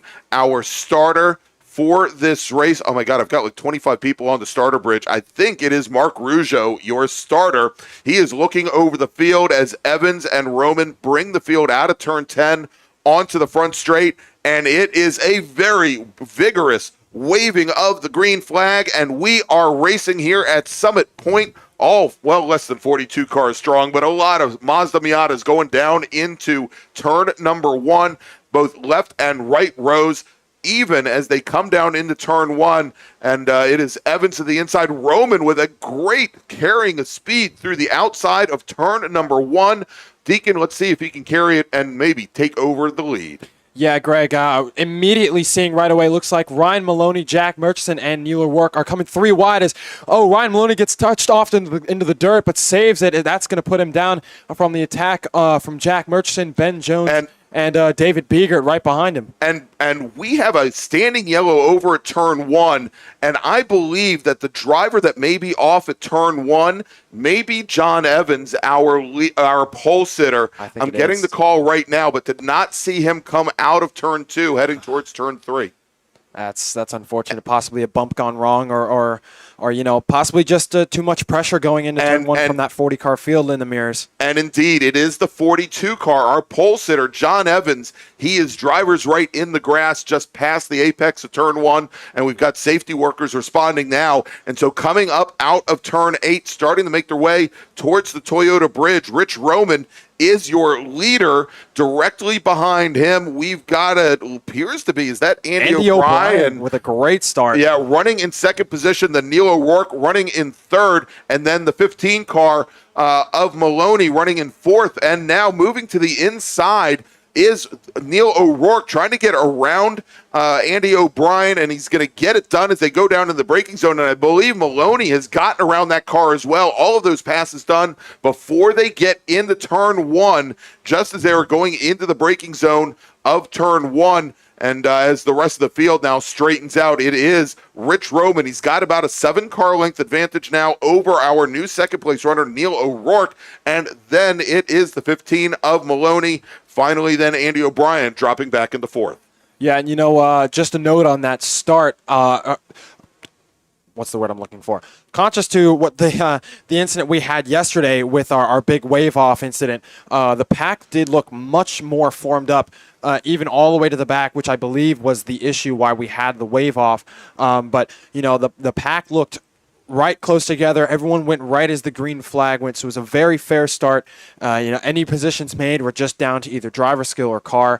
But looks like an unfortunate day for John Evans down there at turn 1. An opportunity for Andy O'Brien, a bit of a wet weather specialist around here at some point. I've called at least 2 races where he's definitely taken advantage of wet weather conditions and has moved to the front and sits currently in fourth as our field comes out of turn 10.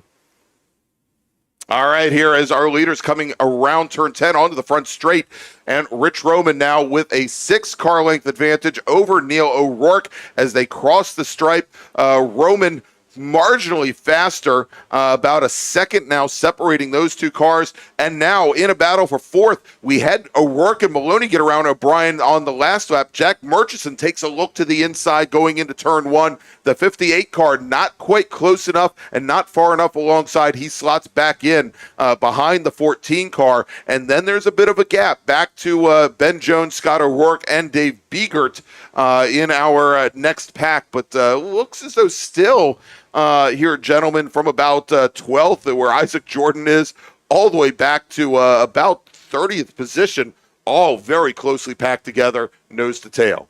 Yeah, I'm guessing Evans has had a mechanical issue after that start, as we still had a standing yellow with the field there. And like I said, Jack Murchison looking for a pass down the inside with that big draft advantage, but he can't use it coming into turn 1. And what we've seen throughout is that even the absence of one driver who's been running at the front can affect the dynamic of the race going forward. With John Evans down there, we have Neil O'Rourke, who has, for the past few races this weekend, been dropped by the top 3. He's now sitting in second place. We'll see if that affects how the others attack the rest of the race, strategic-wise, as the field comes out of turn 10 with Rich Roman with about a 5-car length advantage in hand. All right, and so I've got word that Evans is out of the car over turn 1. The local caution has been rescinded, so we are now green flag racing all around the race course as the battle for the lead comes down the front straight. And it is Rich Roman now with about a 4-car length advantage. The gap back to our second and third place runners, Neil O'Rourke and Ryan Maloney, has closed up considerably. Now, as they come out of turn number 2, there's the blob. And again, we apologize for the lack of focus on our turn 3 camera there. But that green blob, that is Neil O'Rourke. The blue blob behind him is Ryan Maloney. They're starting to close things down on our leader, our leader, Rich Roman. Jack Murchison now about 10 car lengths back from there with Andy O'Brien in tow, and they were practically side by side when they came across the start finish line and went down in the 1. Oh, a big four off through turn 3 gravel pit by the 53 of record boy Rob Miles. Yep, there you go. Yeah, we can see that big dust cloud still over there. Had dinner with Wrecker Boy and his lovely wife Wrecker Babe last night in downtown Charlestown, and maybe they shouldn't have hit the brewery in Purcellville afterwards, but who am I to say? All right, it's the field now making their way, and we can see here with this long field still very much stacked up. We've got right back behind Ben Jones in 6, Scott O'Rourke, Biegert, Taberzi, Hotz, Franklin, Jordan, Callan, Crocker, all in close proximity. Matter of fact, Taberzi now, the 121 machine, gets around Ryan Franklin to move up into 10th position. Arif Chasm now up into 13th. Callan Crocker, Isaac Crandall, Jake Furman all in a row, and it's not till we see Morgan Burkhardt sitting at 17th where there is a gap of, about 7 car lengths. So very close proximity for a number of those drivers. And Greg, you did mention Isaac Jordan. I had the chance to speak with him last night, and he was one of about 5 drivers in this field who made the decision to run the convertible, which this class does allow you to do. Of course, you have to wear the arm restraints in order to meet the safety protocol. He found that he was about 1.5 miles slower down the straightaway. So everyone who made that decision put the hardtop back on for the rest of the weekend and has gone back to what they would come to expect for their lap times and their chop speeds. Yeah, and it's interesting because Meathead Mike Collins pinged me on I think on Saturday morning when we saw that the 2 different cars were out there without the tops, and he basically said the exact same thing about 1 mile to 1.5 miles, but the advantage was you could take turns 3 and turn 10 flat out. And of course, the reason for that is, well, you weren't carrying as much speed at either one of those corners. So good to see that some of these drivers, rather than impersonating Global MX5 Cup drivers or Cup cars, have decided that maybe the competition is a little more important here. Coming across the line, looking at a great battle now, making the way down towards turn 1, Arif Chasm in the red number 98 machine, right alongside the 46 of Isaac Jordan. That is the battle for 12th. So Chasm, who started off in 14th position, looking to make up another here as we start lap number 6. Really good, clean move from a reef there. Sorry, there's a few pronunciations, but a really good move there from the good move from the 98 there around Isaac Jordan in that old Chip Her machine.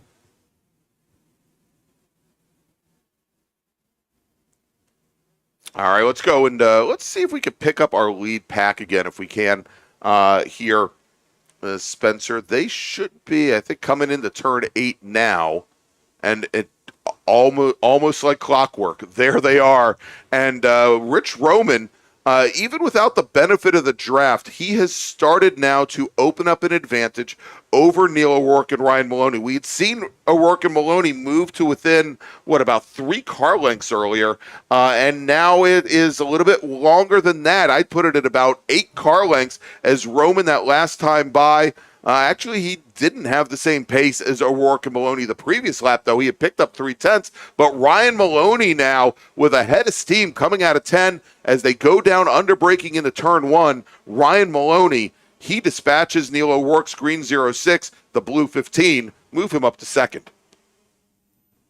Yep. And Rich Roman, of course, ran the ITB car, the Mini Cooper, as well this weekend, so it's been busy. Don't believe he took the green flag, however, this afternoon for the feature race, but it's definitely had a lot of driving to do. Deacon, you've also had the opportunity to do double duty this weekend and run an STL in both FE2, so I can imagine a lot of drivers out here. It's a lot of work, but also probably a lot of fun to have that challenge of double dipping. Yeah, everyone loves more seat time, but yeah, especially between the differences of a Mini and the Miata isn't that far off, but it was enough that Rich felt like he wasn't adjusting enough to the other class, so he decided to pick one class and stick to it for today.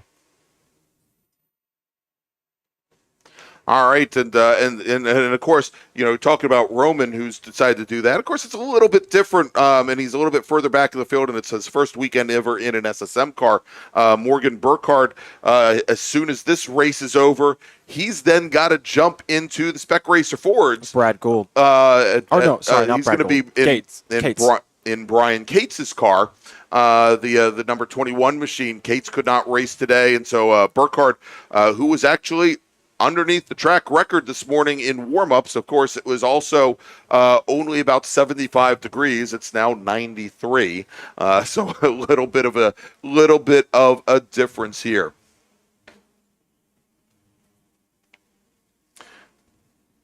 Let's see, how is Burkhardt doing? Well, looks like Morgan may have actually had an issue. He's now reading 35th on the times. Yeah, and he at the tail end of the field right now and showing a lap down. I'm looking to see if he's on the pit lane. I hadn't heard a call that he had headed back to the paddock. That may be a transponder issue because it looks like it's only reading 4 laps, but they're all, I see a 33, 32, 33, 31.5, so that may just be a transponder issue.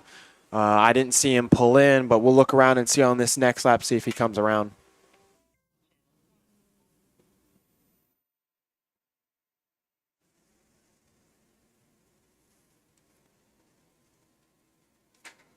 And to fill in on the story there, at the end of the race yesterday, Morgan Burkhardt actually had a radiator issue that caused the engine to get 0 compression last night. So Oof. he and his crew, including Doug Kinzer, did a head swap last night and just got the car running really.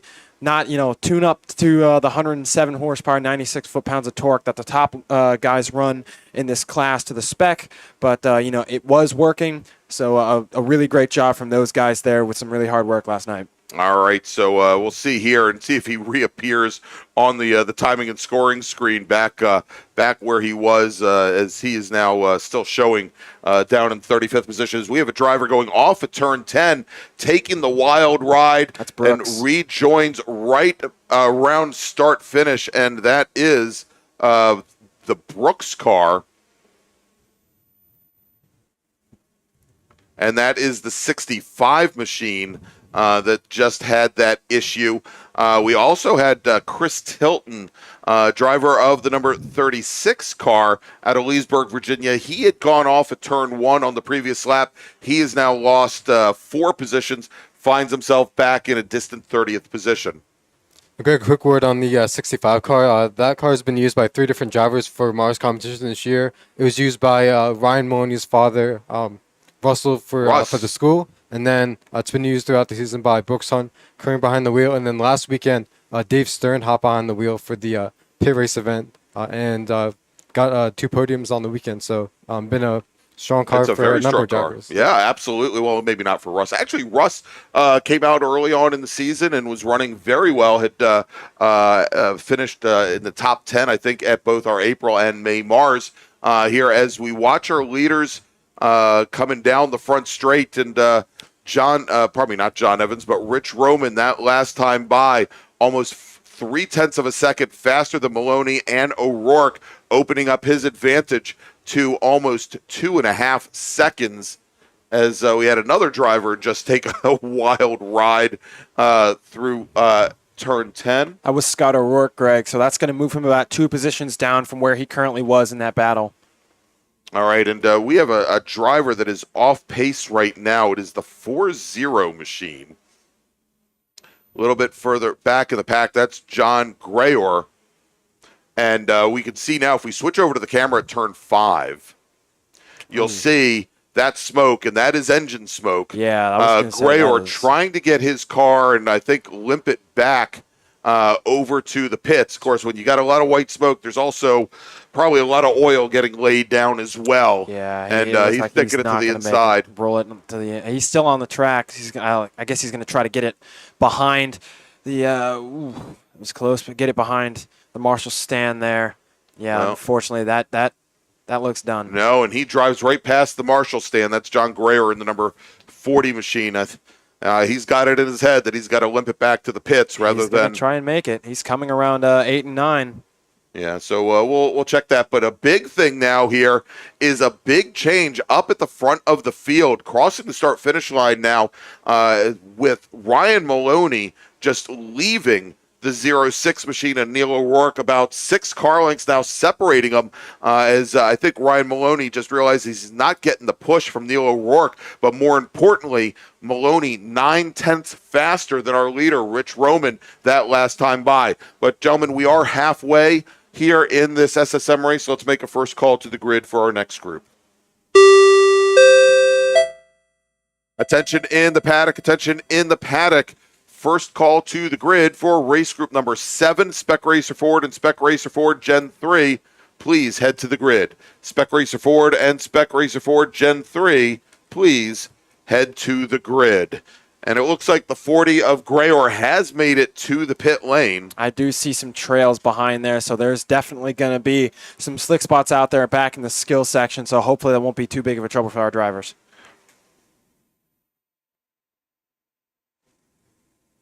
And we've got some workers calling back whether or not they're seeing streams of oil. And we've got, at least at the tail end of the carousel, turn 7 and turn 8, they're not reporting that they can see any of the shiny stuff on the pavement. So hopefully the track is in okay condition. We'll check in here in just a few moments as our leaders come down the front straight, and now is wide open as it's been for quite some while. Let's take a look now coming out of turn 10, though, now onto the front straight. Great fight right now. This is the battle for 4th position with Jack Murchison, John Hotz, Scott O'Rourke, nose to tail, and it's only 3 more car lengths back to you get to Andy O'Brien in the 14 machine. Remember, O'Brien, for a moment, was up in 2nd place here on lap 1. Then Ben Jones, Dave Biegert, Frank Taberzi as well. So at the moment, 7 cars all in a row, all in a battle for the lead. And actually, we might add a couple more in there as well. I think Ryan Franklin and Nerf Chasm all the way back to 12th in very close proximity as well. Yeah, Reef's quite a ways away from that battle there, but if he just stays consistent, he could possibly catch up to that fight if they start going at it. And watch now as they're all I don't want to say piling down the hill. They're all coming down the hill into turn number 5. And for a moment there, it looked as though probably not Ben Jones, but Dave Biegert took a quick look to the inside on Ben Jones and realized that the door was closing at the apex of turn 5 and decided to hold back. Should mention that, and I'm very happy to see this, Davey Ahern in the number 7 machine. He did get his car out on track, currently running 33rd in the field. The 7 cars had mechanical issues all weekend long, so great to see it out and running here and now. Let's watch that battle for 4th coming through turn 10.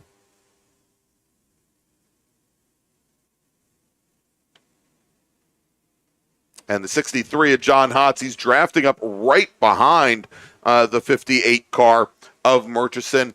Has not decided to pull the trigger. Now he does at the 300-foot mark as he goes hard and deep under braking. There might have been some contact between those 2 drivers. No, we can see it on the camera there. Nice and clear, about 1.5 feet between the 2 as they go into turn 1 side by side. Deacon, what's it look like coming out? Unfortunately, it looks like Murchison really just got pushed out wide there. It looks like Scott O'Rourke was able to sneak underneath, and Jack Murchison falls 2 places. But, a good job from Jack all weekend. He's, I believe, is our top running rookie in the field of SSM. So, he's had a pretty good season so far, and it's good to see him running with such great talents like Hotz and O'Rourke. All right, and here they come through the chute, down the hill, and we had another driver, I think, drop wheels coming out of turn 3.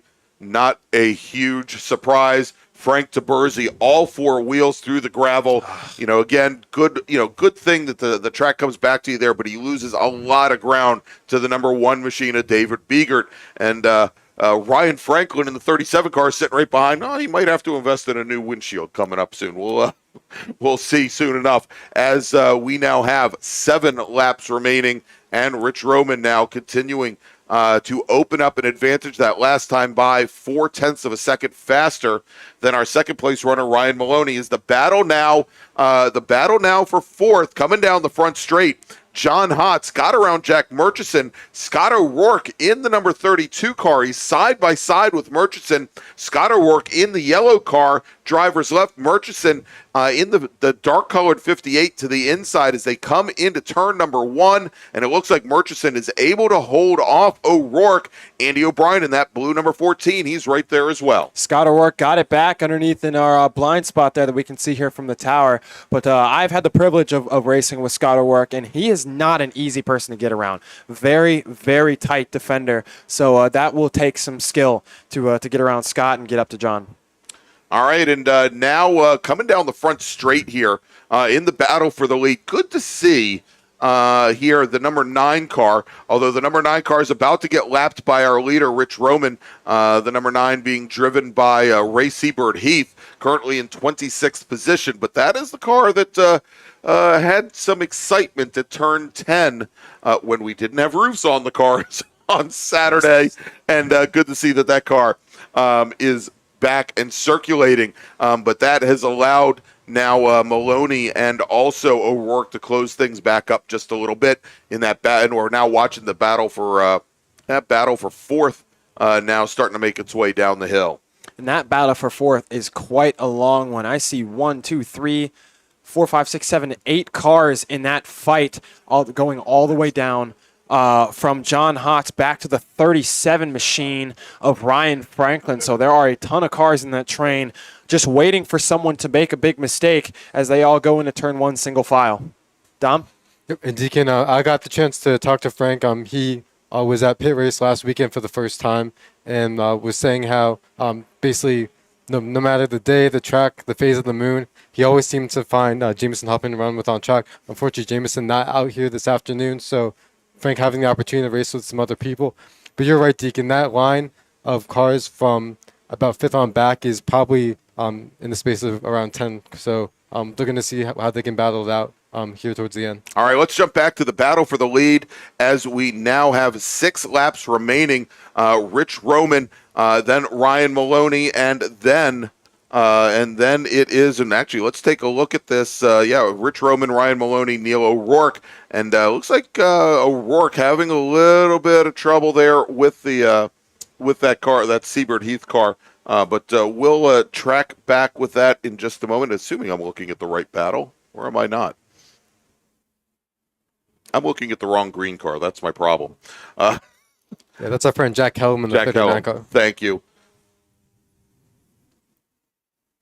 See, as our big B-Pack here is starting to come up on traffic, we have Davey Ahern in that number 7 going down the straightaway, about 20 car lengths away, but still with the pace difference, they are going to catch up pretty quickly, so they're all going to have to find their way around, and hopefully they can keep it smooth and keep it safe. All right, let's jump over to turn 1. Great battle here. Matching up, and again, this is what we were watching a little bit before with Murchison, Andy O'Brien, and Scott O'Rourke, Ben Jones here, all in very close proximity, right behind John Hotz as they were now coming into turn 3. Looks like we've also got a C-Pack forming up here. That's now a big battle. Looks like about 5 or 6 cars coming out of turn 2 now. Looks like they're led by, it looks like to be Callan Crocker in the 123. Yes. Yeah, that's the hang loose car back to the 29. I see Jordy Fuhrman in the back there, and finishing up would be Ben Sarley in that 6-car fight, looks like. Attention in the paddock. Second call to the grid for race group number 7, Spec Racer Ford and Spec Racer Ford Gen 3. Please head to the grid. Your race is next. Spec Racer Ford and Spec Racer Ford Gen 3 with 5 laps remaining in this SSM race. Please start heading to the grid.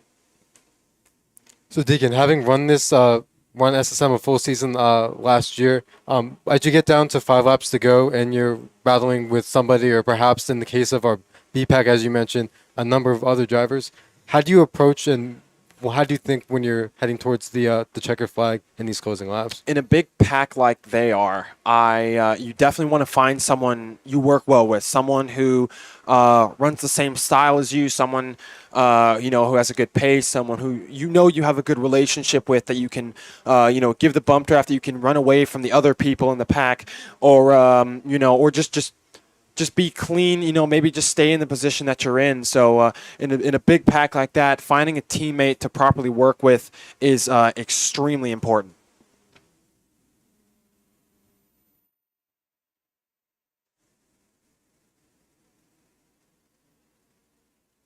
And something else that going back to pit race last weekend, I mentioned Ryan Maloney, and at the risk of the announcer's curse, was one of the thus far in the Mid Atlantic Road Racing Series has taken at least one victory for all of the MARRS races he's participated in for the 2023 season, as our leaders are making their way through some traffic break. That's right, and as they are making their way down the front straight now, Ryan Maloney has absolutely left Neil O'Rourke. O'Rourke now, who just crosses the stripe, is almost 25, I'd put it closer to 30 car lengths back from the 15 car, who's going under braking down in the one, as both Roman and Maloney coming up on a number of slower cars. And having to work their way through with 3 laps remaining. And Ryan Maloney there that last time by, about 0.3 of a second off the pace of our leader. But I don't think it's going to matter because there's a big jumble of cars as they're coming through turn 3 now. And there's Rich Roman. He finally works his way through. But we can see Maloney at the tail end of that pack. That's going to be Steve Wolfson and Christopher Tilton right in front of Ryan Maloney there. So hopefully they just move out of the way safely for Ryan to get out of the way, but I'm not sure if they really can. Well, I was going to say I have raced in the same run group as Steve Wolfson before, and he is a very tough pass whether you're in his class or not. And I'll leave it there. So it might be. Sounds like there may be some history behind that. Might be difficult for Mr. Roman to get around that car Maloney. easily. Here as they are now making their way up the hill. And coming out of turn 10, Rich Roman has made his way clear of Steve Wolfson, and it appears as though Ryan Maloney has as well, as we now have 2 laps remaining here in SSM. Again, our Spec Racer Fords and our Big Bore Group 2 final races after this one here at Summit Point Raceway to finish out the MARRS Labor Day Spectacular. And going back to our little B pack there, the top 3 of Hott's Scott O'Rourke have actually broken off, as Scott O'Rourke is actually going for the move around John Hotz with Jack Murchison right behind, actually looking for a possible 3 wide. We'll see how they come around. Looking at our camera here, and they're coming out of turn 2, and now looks like moves Scott O'Rourke up to the 4th position with John Hotz settling in right behind Jack Murchison. So really good shuffling there, and see if Scott can hold on to it. All right, as our leaders now heading down, and they are coming down into, I believe, into the carousel at the moment. There with Rich Roman, who is now got about a 15 car length advantage over Ryan Maloney. Again, this next time by, they will get the 1 to go, but just ahead of them, another jumble of cars. It's Ray Seabird Heath side by side with the number 74 machine, and then right beside them, I believe, let's take a look here, that is Jack Kellerman, the 39, and I think Brian Donati might be part of that pack as well. Brian Donati with a little bit of a brake lock up there from the 73 car going into turn number 1. But more importantly, he's got the shiny side up. Yeah, Brian's going through turn 3 now on the back of the yellow 44 machine. So hopefully he can make up some positions and have a good finish to his weekend. All right, Rich Roman crosses the start-finish line. We are now working the final lap here in SSM as he now comes down into turn number 3. And let's follow our leader. There you go, the second car in line. That is Ryan Maloney, currently running 2nd in SSM. And the battle for 4th position. Actually, I guess that is 4th position behind Neil O'Rourke. It's Scott O'Rourke in the yellow 32, Jack Murchison, John Hotz, and then quite a big distance back to Andy O'Brien. But a good fight there in the battle for the first step off of the podium.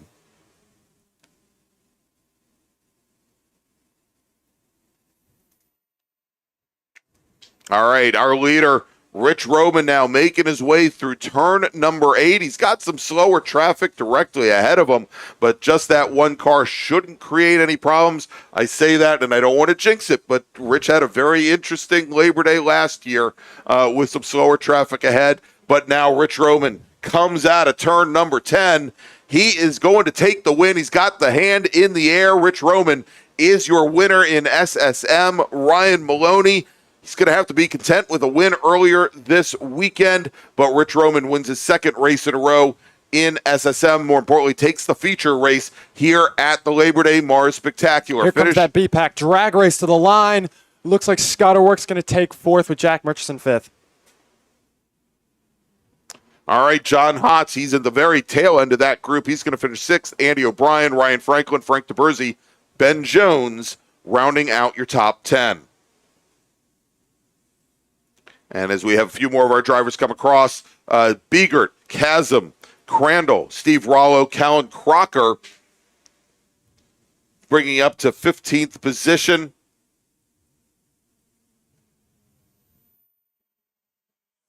And then we've got Isaac Jordan coming out of turn number 10. He is in the number 46 machine. 88 and the 113 across the line side by side. And that will got that. And that will round out the top 20. The 113, John Moyer, finishing 19th and only 19 thousandths of a second behind him, Jay Bindrum. So there you go. That is your SSM race. Next up is going to be Spec Race Ford. Let's make a final call to the grid for them. Attention in the paddock. Attention in the paddock. Final call to the grid for race group number 7, Spec Racer Ford and Spec Racer Ford Gen 3. Please head to the grid. All right, Spencer, let's take a quick little break. And we're going to talk about great partner and sponsor here of the DC region, our title sponsor, Radial Tire Company. Since 1976, Radial Tire Company has been providing the Washington, D.C. area with quality tires and the finest service. They have earned a reputation as a premier specialist in hard-to-find performance tire and wheel applications. They stock tires from all of the top manufacturers for whatever you drive, from small economy cars to SUVs to trucks.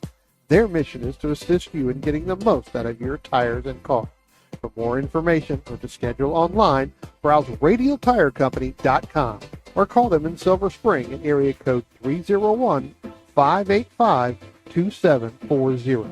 That's 301-585-2740.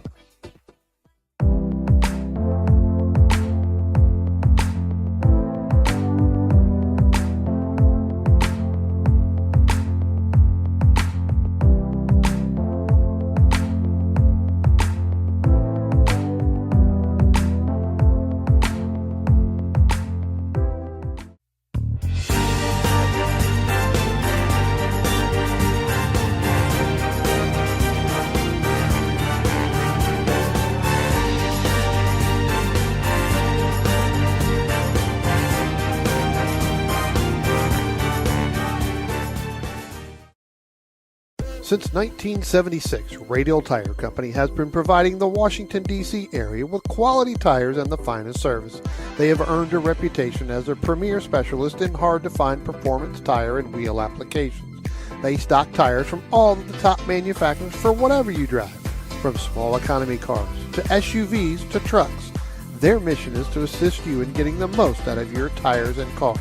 For more information or to schedule online, browse radialtirecompany.com or call them in Silver Spring at area code 301-585-2740. That's 301-585-2740.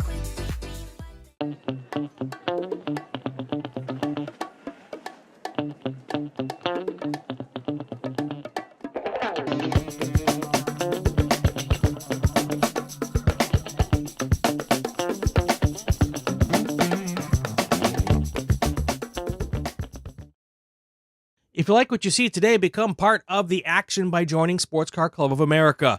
Whether you want to drive, flag, or just have fun with cars, SCCA membership opens the door to all kinds of motorsports to feed your obsession, along with 65,000 like-minded members ready to be friends. Ask someone trackside how to get involved or visit scca.com for more information.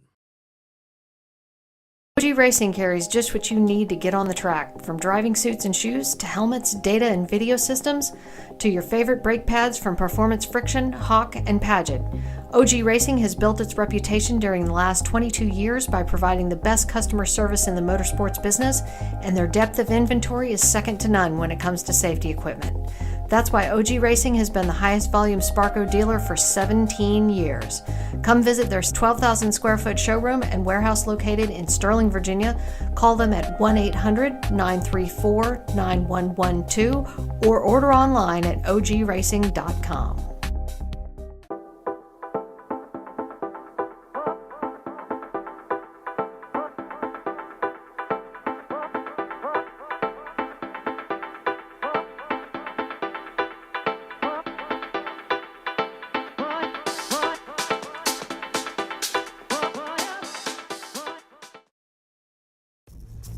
RP Performance is the only premier race shop in the region that specializes in both street and track Mazdas and is located right in the heart of racing at Summit Point's Gasoline Alley.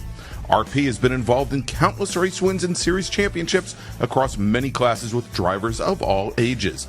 Not just a full-service shop, RP has been helping drivers with their individual racing and other track event needs for over 30 years, providing trackside support, arrive and drive packages, as well as race car transport services. And they're known for its help all attitude. RP Performance is your go-to for getting cars back on track for that positive experience at Summit Point when you're ready to pack it in. For more information about RP Performance, come talk to them here in the paddock. Call them at 304-728-6749 or email them at Brett, that's B-R-E-T, at rpperformanceracing.com. Green, blue, white, checker. You know the flags, but do you know the people waving those flags? Flaggers are the key to the success of every SCCA event at the racetrack, and it's something you can do.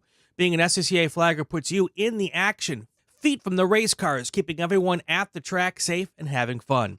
And did you know that with SCCA's partnership with IMSA, flagging at SCCA events makes it easier than ever to flag at professional races around the country? Find out how you can become a flagger at scca.com/volunteer.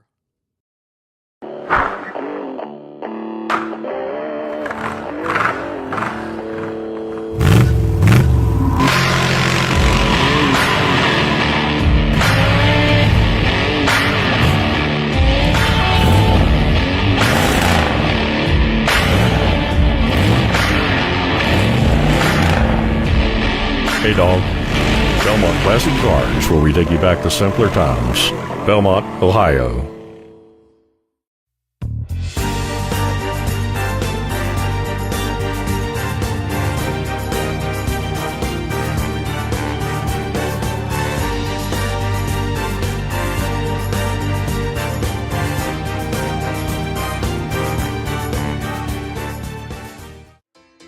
The DC region would like to welcome the Autoverse to the MARRS family.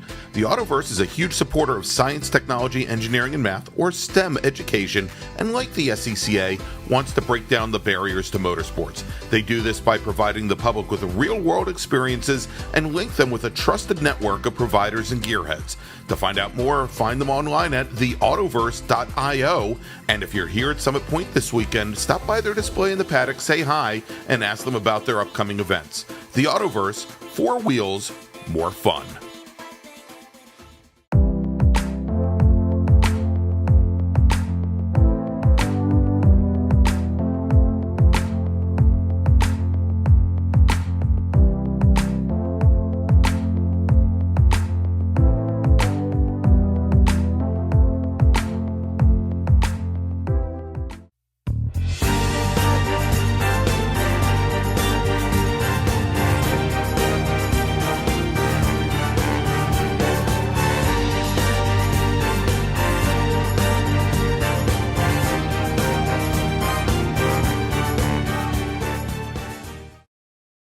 Since 1976, Radial Tire Company has been providing the Washington, D.C. area with quality tires and the finest service. They have earned a reputation as a premier specialist in hard-to-find performance tire and wheel applications. They stock tires from all of the top manufacturers for whatever you drive, from small economy cars to SUVs to trucks. Their mission is to assist you in getting the most out of your tires and car. For more information or to schedule online, browse radialtirecompany.com or call them in Silver Spring at area code 301-585-2740. That's 301-585-2740.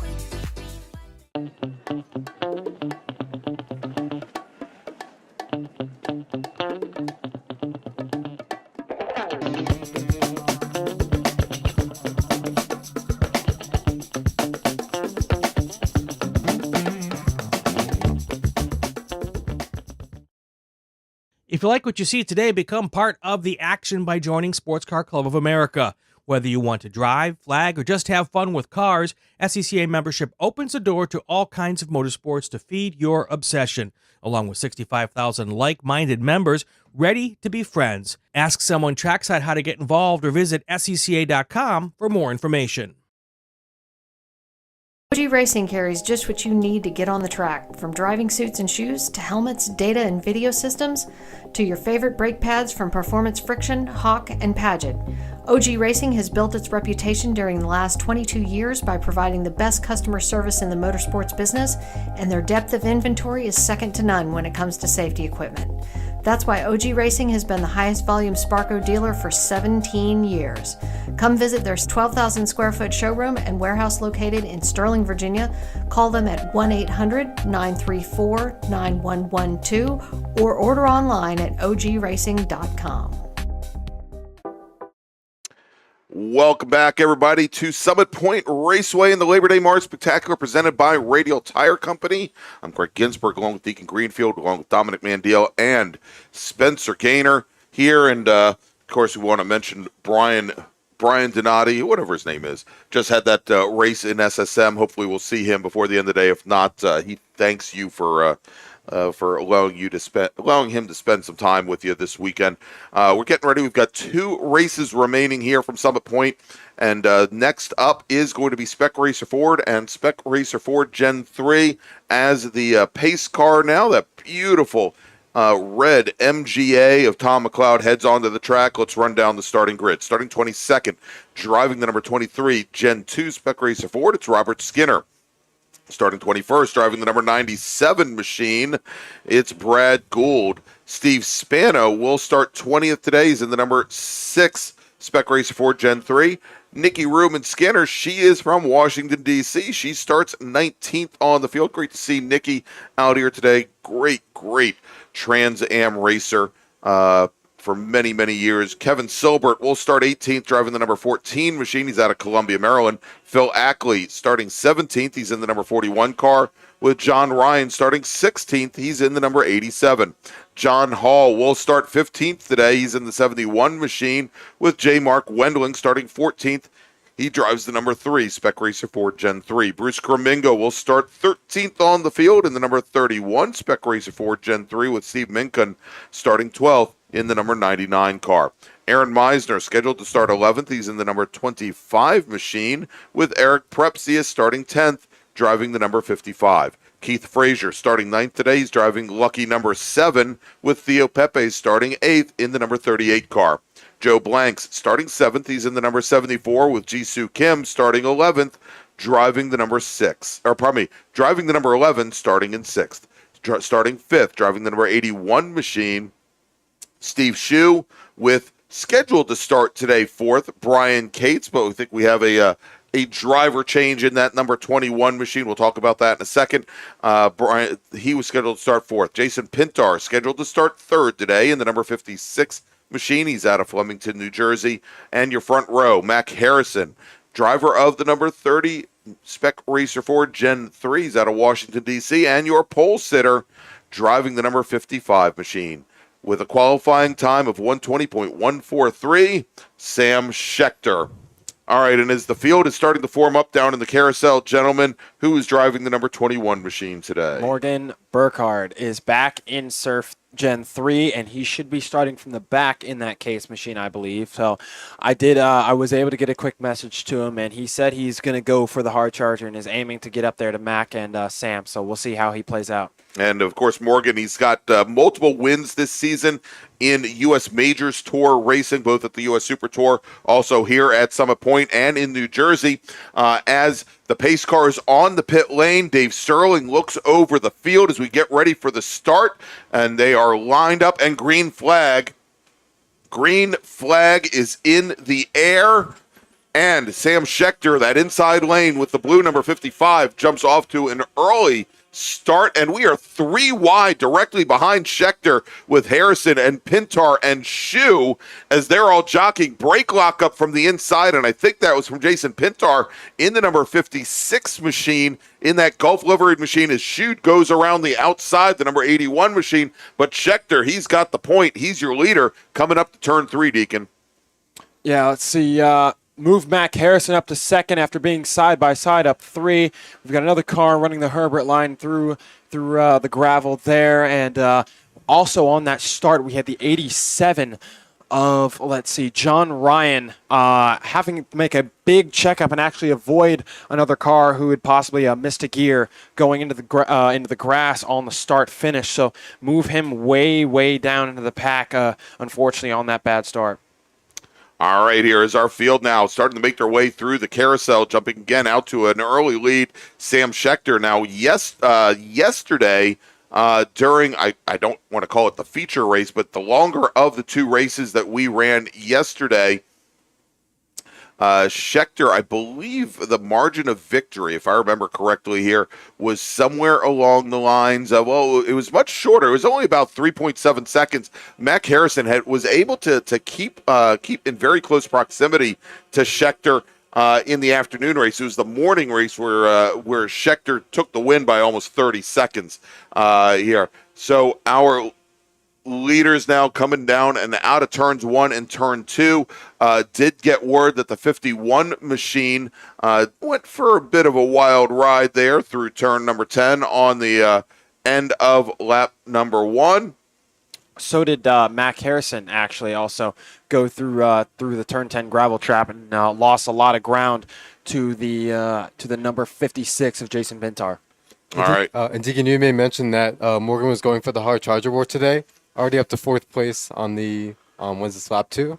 Yeah, so already on a good charge forward. Yeah, already the 121 machine up into as you mentioned, I think either 4th or 5th position. So he has made in 2 laps. We had 18 drivers take the green flag. John Hall, Nicky Ruman Skinner, of course Brian Cates, and also Aaron Meisner not taking the green flag. Also, our sole spec racer for Gen 2 driver, Robert Skinner, not taking the green. And we have a driver that is off, that has gone wide and off at turn number 8.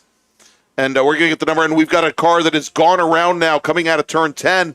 And that is Eric Prepsius in the number 50 machine, or probably the 51 machine. He had that off a little bit earlier. He spins at turn 10. Nobody collects him, however. Should mention Morgan Burkhardt just turns the fastest lap of the race. He is now up into 4th position and only a couple hundredths of a second behind Pintar. There, a matter of fact, as they come into turn 3 now, I think Brian Cates, probably actually they're through turn 3, but the Brian Cates car, the Cates engineering car that Morgan Burkhardt is driving, right back behind underneath the ducktail of the 56 car. We do have a machine that is around again over at turn number 1, and that is the 51 machine of Prepsius. Once again, sounds like he has either broken something with that car, maybe has a tire down, but that is 2 corners in a row where he has had issues. Yeah, Greg, with only 2.5 laps down really here, Morgan Burkhardt is already in 2nd place from last. So a extremely hard charge within just that few laps. Our leaders are coming out of 10. There's Morgan in 2nd, riding the coattails of our leader Sam Schechter by about 10 or 15 car lengths going down the straightaway. Yeah, and Burkhardt now about 2.5 seconds back. That last time by was just a tenth of a second faster than Scheckter. But again, the fast lap that Burkhardt's put in, and it is a very warm day here now, 95 degrees ambient air temperature. Fast lap for him so far, a 21.408.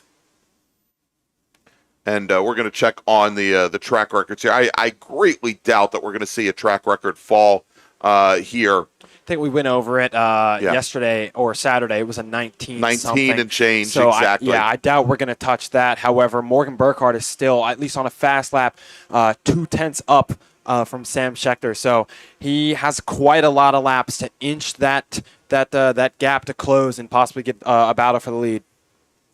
And Burkhardt and Scheckter had a great battle at both the June and July MARRS events. Had basically were the class of the field at those events. So once Morgan, if he is able to catch up to Scheckter, they have raced each other before. We'll see what kind of defense Scheckter has and what kind of attack Morgan has as our leaders do come out of turn 10, Greg.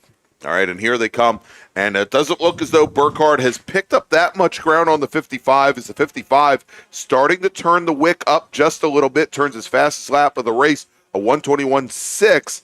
That being said, I said Burkhardt hadn't made up much ground. Well, he was 4/10 of a second faster than Sam Scheckter. The gap now down to 2.3 seconds, separating those two drivers. A little bit further back in the field, Mac Harrison in that number 30 machine, now sitting in third. He's had to hold off Jason Pintar, who is about 3 car lengths back, I would say, now from the gray number 30 machine. And then we've got Jisoo Kim and Steven Shu. Shu has had the measure of Jisoo Kim most of the weekend, but that yellow number 11 car currently sitting in 5th, while Shu is sitting in 6th. And Greg, seeing right there, back there behind Steve Shu is the in 7th place is Teo Pepes, and we used to seeing Teo in both Formula 1600 and Formula 2000 machines, but trying his hand here in the Spec Racer Ford Gen 3. And I believe Dave Dickerson, this is a car that he owns or has previously owned and is using as a rental for a lot of customers. He runs out of the Doggone Racing stable as we have our leaders come around turn 10. That's right, and here we go. And I should mention that we just talked about Steven Shu trying, as the roles have been reversed between he and Jisoo Kim. Shu had just run off on the outside of turn 4, and once again drops a wheel coming out of turn 10. That allows Theo Pepes to get around the number 81 of Steven Shu. So drop Shu now back into 7th position. Burkhardt just now sets fast lap of the race, a 120.808, and he is now only about as we're watching, and they will be coming down the roller coaster, not the roller coaster. My God, that's VIR. See, I am getting ready for the runoffs. Going down the chute. Burkhardt now probably about 6 car lengths behind our leader, the 55 of Sam Scheckter. Yeah, and you mentioned, Greg, that the 51 of Eric Pepsius had put it off twice. It looks like he is back and running. Definitely maybe a little bit of a gravel to clean up once the weekend is finished, but that car is still circulating after having those offs. All right, let's pick up that battle for the lead. Coming out of turn 8 now, making the way up the hill as Sam Scheckter now with just about a 6 car length advantage, maybe a little bit more than that. Let's put it at about 8 car lengths as they come out of turn number 10 onto the front straight. And Burkhardt, you could tell he's carrying more speed on the front straight than Scheckter. And as they cross the start-finish line, Burkhardt once again sets fast lap of the race, a minute 20.782, almost a half second faster than Sam Scheckter. The margin now 1.2 seconds. Yeah, that gap has definitely shortened up. It within just a lap's time. I mean, Morgan is probably down to now 4 and a half car gap now to Sam Scheckter. So Sam is really going to have to put pedal to the metal or really work on his defense to keep Morgan behind. Yep, in the battle, we also have shaping up a little bit further back. We mentioned Teo Pepes in the 38 is now joined by Jisoo Kim and Steve Shu in that 81 car. All of those three running line of stern as they go just past the apex of turn 3. That's right. As we watch them now cresting over the top of the hill, coming down the chute, the high-speed chute here. Again, this is the battle for fourth position. The 56, the 11, and the 38. Steven Chu in the 81 machine, starting to fall back off of that battle just a little bit as they come through turn 6. And pardon me, take that back. That's Kim, Pepes, and Shu Pintar. Quite a bit further ahead of that group as they're now making their way out of turn 8, heading up the hill, and they will be completing lap number. They will be completing their 7th lap now as they cross the stripe. Morgan Burkhart once again resets fast lap, and again, this time 0.6 of a second faster than Sam Schechter. The margin now 0.6, separating them, and even less than that as they're coming out of 2 now, going into turn number 3. And here is the run. Morgan Burkhart now within 2.5 car lengths of the number 55 machine.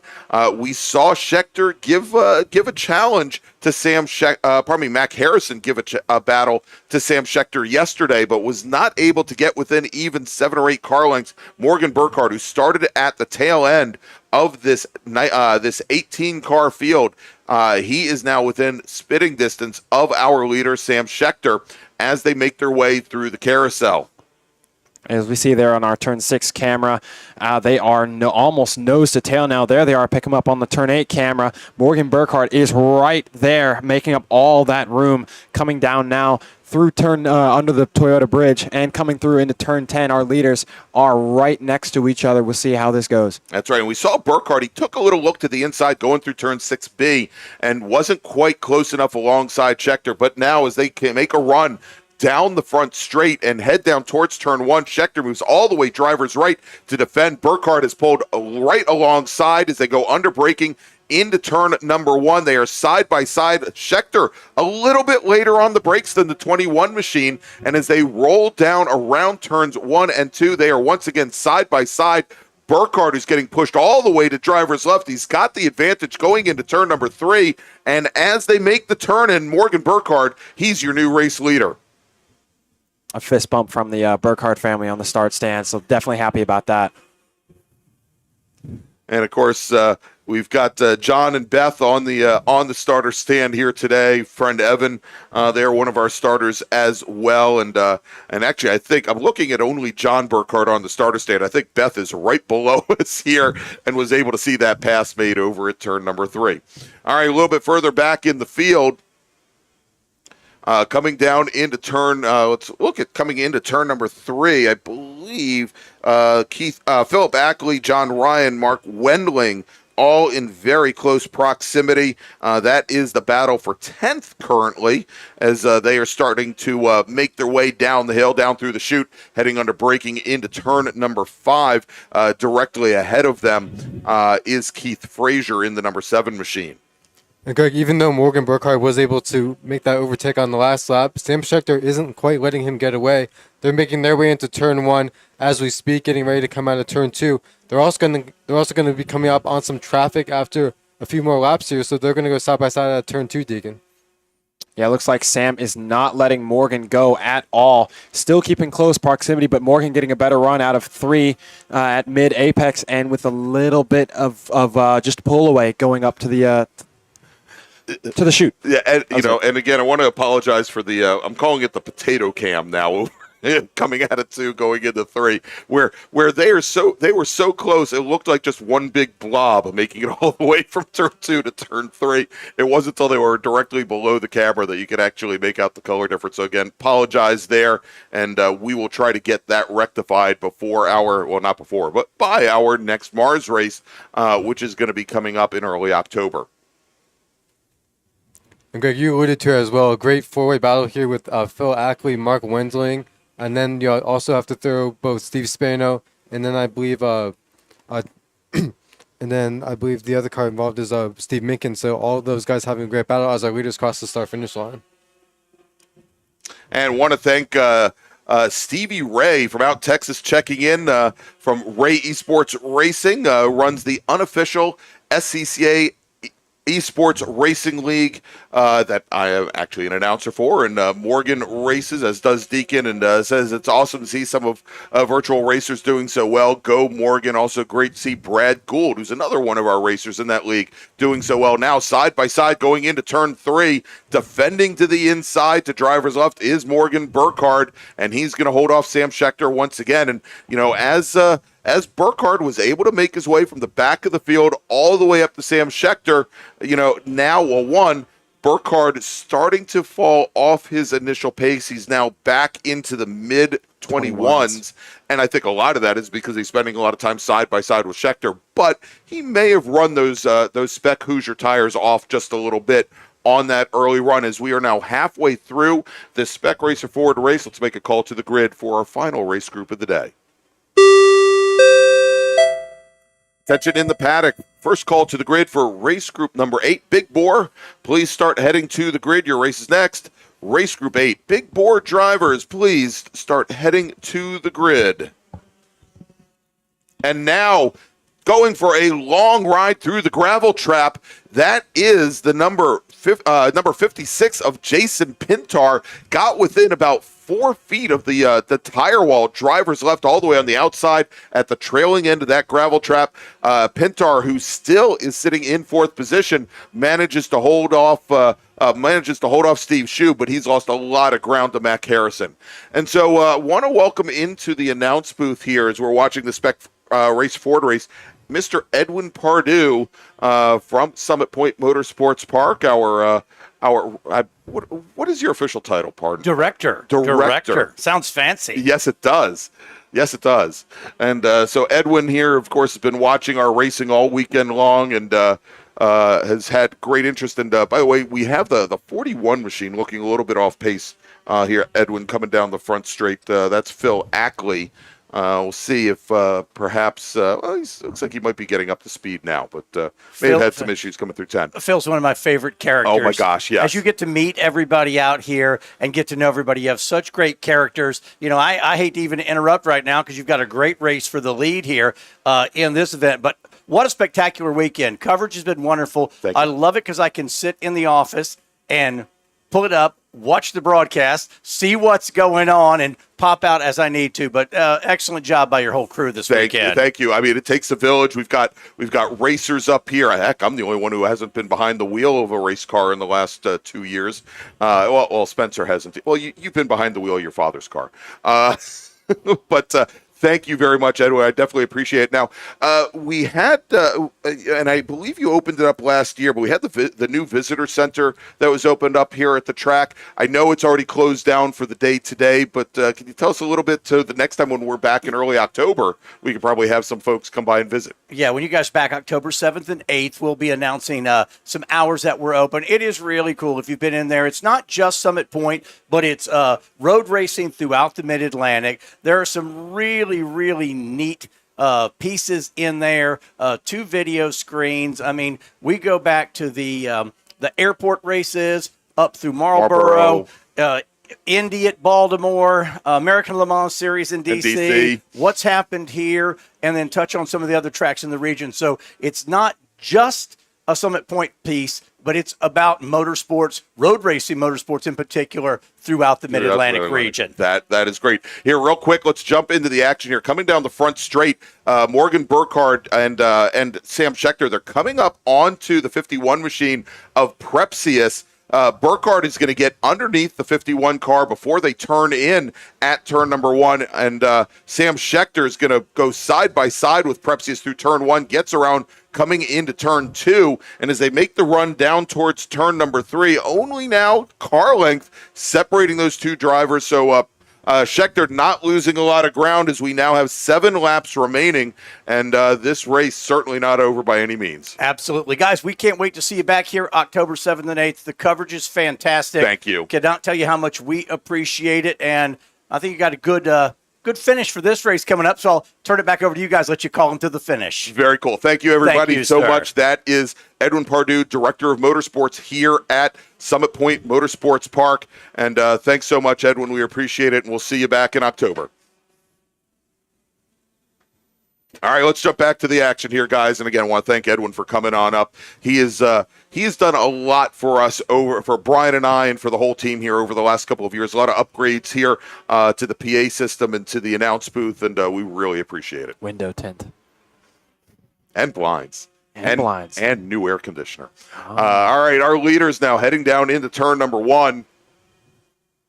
Morgan Burkhardt has opened up that gap just slight bit, about a car and a half now in between those two guys. I'm sure that's because of the traffic that they are now running up on car after car of our back markers. But Morgan's still sitting comfortably, running consistently, has gotten back in the 20s. As a matter of fact, Sam has actually also now gotten into the 20s, being within Morgan's draft, and I'm sure he's been feeding off of his rhythm of driving a bit. So he's been able to copy what Morgan's doing and take it and then put it towards fighting back at him.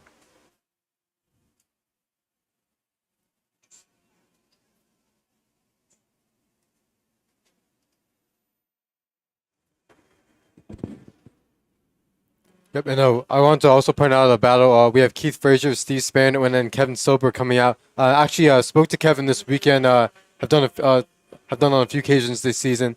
Kevin found out lives just down the road from me. This is his first full season of SCCA competition. He did the school, probably the coldest racing school on record. Yes, we have. It was very chilly. Yep, and at this point, he's been renting from the surf shop this season. He's going to make the decision whether he wants to make the full dive, purchase a Spec Racer chassis, and come out racing with us for years to come. But great to see someone jumping in, having done the school, having contested the full season, and yesterday he told me he made his first competitive pass. So he's been having a great time learning and getting better with more consistent with every single time. I mean, we talk about it that seat time is key. You know it from racing, Deacon, from racing in 2 different classes this year. You had a lot of time in the SSM machine last season. Same thing, and it always is going to help you get faster here. And great to see that battle going on, and right about mid pack. But it just proves that we've got some great fights up and down through the field here in Spec Racer Ford as our leaders. Now let's pick out our leaders here. That is actually, going for a wide, big ride through the gravel trap right now, directly behind the fight that we were watching before, behind Keith Frazier and Steve Spano. Kevin Silbert in the number 14 machine. Rear end of that car got very, very loose.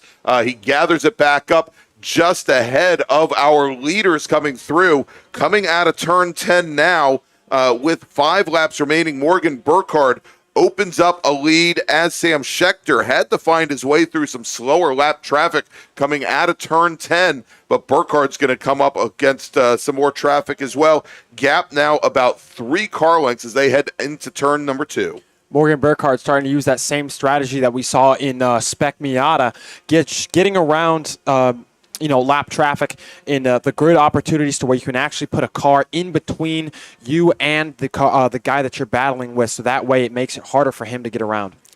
And gentlemen, we did have a car pull on to pit lane. It is the 38 of Teo Pepes, who is going to be looked at by some crew members, and we'll see if he's able to rejoin or not.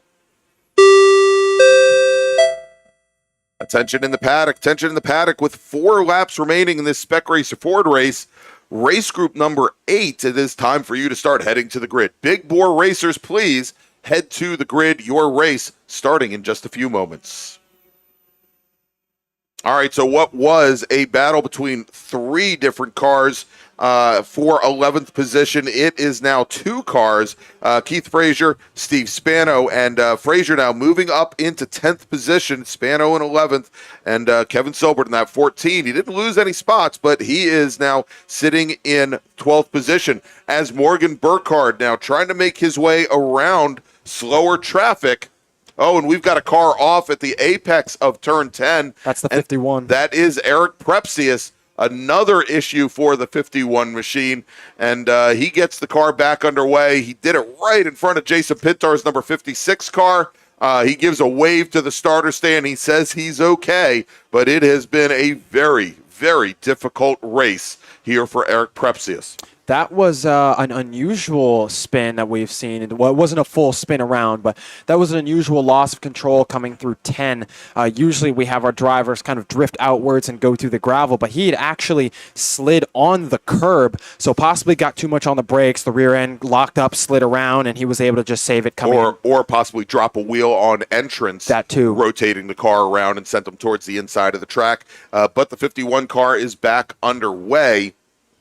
As we look now to pick up our leaders coming out of turn 8, starting to make their way up the hill towards the Toyota Bridge. Oh, the number 06 machine now drops a wheel. That is Steve Spano drops a wheel coming out of turn 10. That's allowing the 14 to close things back up on the 06. And just behind them are our leaders, Morgan Burkhardt in the red, white, and blue number 121, Sam Schechter in the light blue number 55, as they now come down under braking into turn 1. The next time by, our leader is going to get the 1 to go warning. Dom.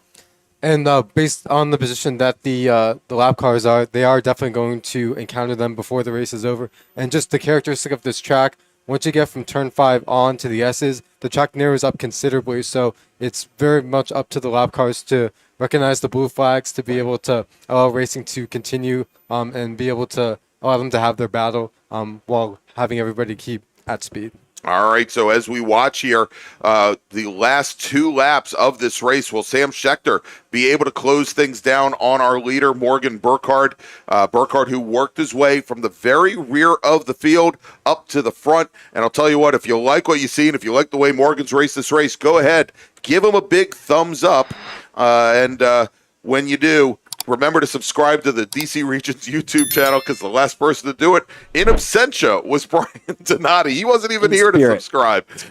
All right. And don't forget to ring that notification bell. That's right. Absolutely. All right. Coming down the front straight now, directly behind the 06 and the 14 are our leaders, Morgan Burkhardt and Sam Schechter. They are getting that 1 to go warning. Morgan Burkhardt, he's going to try to come underneath the 06 and the 14. It's a move he had to make, and it made things very difficult for Sam Schechter. Schechter, you could see he was very tentative going in the 1, and then those 2 racers, the 06 and the 14, they stayed to the outside to let Sam Schechter underneath. Yeah, and despite this long race going on, long and hot temperatures out here, Sam Schechter runs his best lap, only a few hundredths behind Morgan's lap of a 20.6, but that just chose to tell that these last few laps are not slowing down, but are getting fiercer and faster. All right, as they make their way now through the carousel, Morgan Burkhardt with a 4 car length advantage. Actually put it to 3 car lengths, and we've got the flaggers down at turn 7 waving that blue flag furiously for the driver directly up ahead as they are making their way up the hill underneath the Toyota Bridge. Morgan Burkhardt's second car in line, and he gets balked something awful here as they come down the front straight. That's allowed Sam Schechter to get a run as they go past the number 7 car, but taking the win in Spec Racer Ford, starting from the rear of the pack and taking the win, Morgan Burkhardt from Charlestown, West Virginia, driver of the number 121 Cates Engineering Spec Racer Ford. Sam Schechter, our pole sitter, will finish second. Mac Harrison brings his car home in third. And just now, coming out of turn number 10, finishing just off the podium, Jason Pintar in the number 56 car with Stephen Shu, rounding out your top 5. Absolute masterclass from Morgan there. Yeah, did a wonderful job. Was defensive when he needed to be defensive, offensive when he needed to be defensive, and still that move down in the turn 1 on the last lap where he came underneath the 06 and the 14 car. Although Schechter was able to get around him by turn 2, that was just enough to open up that gap. And if he didn't have that gap, likely when he came out of turn 10, he would have been passed for the win. Yeah, and a really good avoidance, getting those opportunities that he needed to, especially with that hairy start while we don't know which car maybe missed a gear, the 06 had to make that avoidance. The 87. Sorry, the 87 had to make that avoidance. And Morgan Burkhardt was able to just slip through all the other cars on the inside and get up to a high position early in the race. All right, so with that race done, let's make a final call to the grid for our next group. Attention in the paddock, attention in the paddock. Final call to the grid for race group number 8. That's Big Bore. Please head to the grid now. Race group number 8, please head to the grid now. Your race is next. All right, so let's take a quick break. And when we come back, we'll bring you the final race of the weekend here from the Labor Day MARRS Spectacular presented by Radial Tire. But first, let's tell you a little bit about the Autoverse. The DC region would like to welcome the Autoverse to the MARRS family.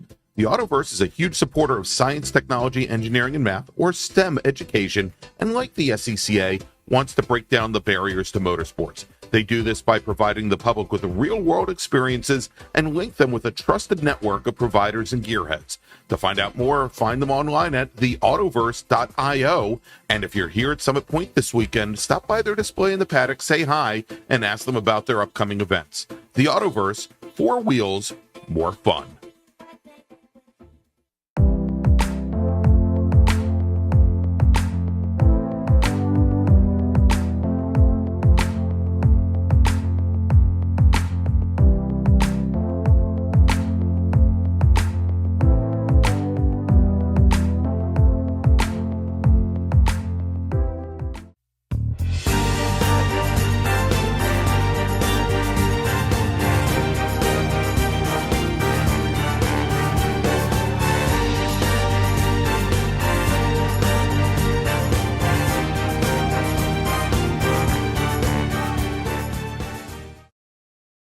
Since 1976, Radial Tire Company has been providing the Washington, D.C. area with quality tires and the finest service. They have earned a reputation as a premier specialist in hard-to-find performance tire and wheel applications. They stock tires from all of the top manufacturers for whatever you drive, from small economy cars to SUVs to trucks. Their mission is to assist you in getting the most out of your tires and car. For more information or to schedule online, browse radialtirecompany.com or call them in Silver Spring at area code 301-585-2740. That's 301-585-2740.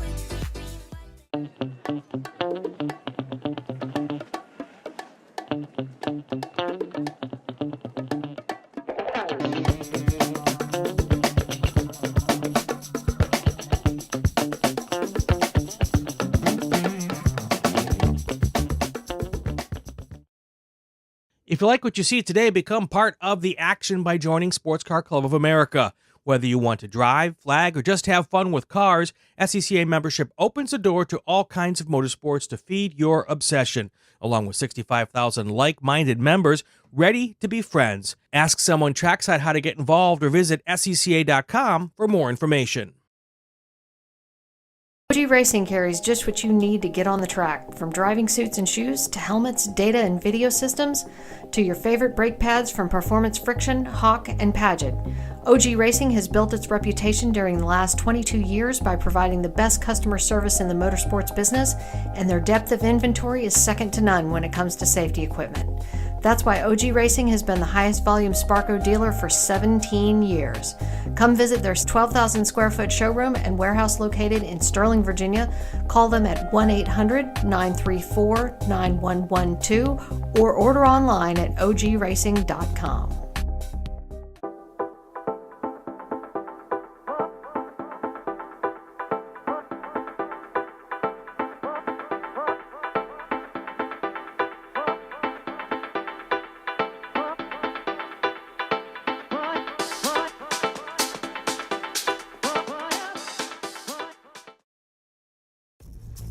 RP Performance is the only premier race shop in the region that specializes in both street and track Mazdas and is located right in the heart of racing at Summit Point's Gasoline Alley. RP has been involved in countless race wins and series championships across many classes with drivers of all ages. Not just a full-service shop, RP has been helping drivers with their individual racing and other track event needs for over 30 years, providing trackside support, arrive and drive packages, as well as race car transport services. And they're known for its help all attitude. RP Performance is your go-to for getting cars back on track for that positive experience at Summit Point when you're ready to pack it in. For more information about RP Performance, come talk to them here in the paddock. Call them at 304-728-6749 or email them at Brett, that's B-R-E-T, at rpperformanceracing.com. Green, blue, white, checker. You know the flags, but do you know the people waving those flags? Flaggers are the key to the success of every SCCA event at the racetrack, and it's something you can do. Being an SCCA flagger puts you in the action, feet from the race cars, keeping everyone at the track safe and having fun. And did you know that with SCCA's partnership with IMSA, flagging at SCCA events makes it easier than ever to flag at professional races around the country? Find out how you can become a flagger at scca.com/volunteer.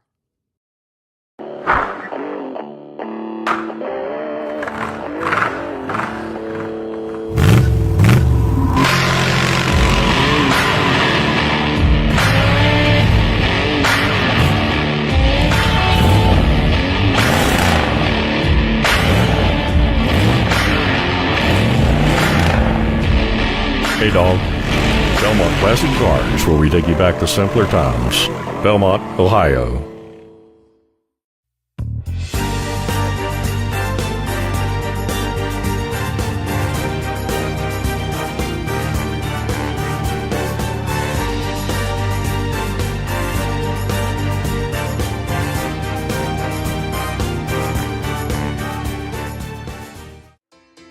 The DC region would like to welcome the Autoverse to the MARRS family. The Autoverse is a huge supporter of science, technology, engineering, and math, or STEM education, and like the SCCA, wants to break down the barriers to motorsports. They do this by providing the public with real-world experiences and link them with a trusted network of providers and gearheads. To find out more, find them online at theautoverse.io, and if you're here at Summit Point this weekend, stop by their display in the paddock, say hi, and ask them about their upcoming events. The Autoverse, 4 wheels, more fun.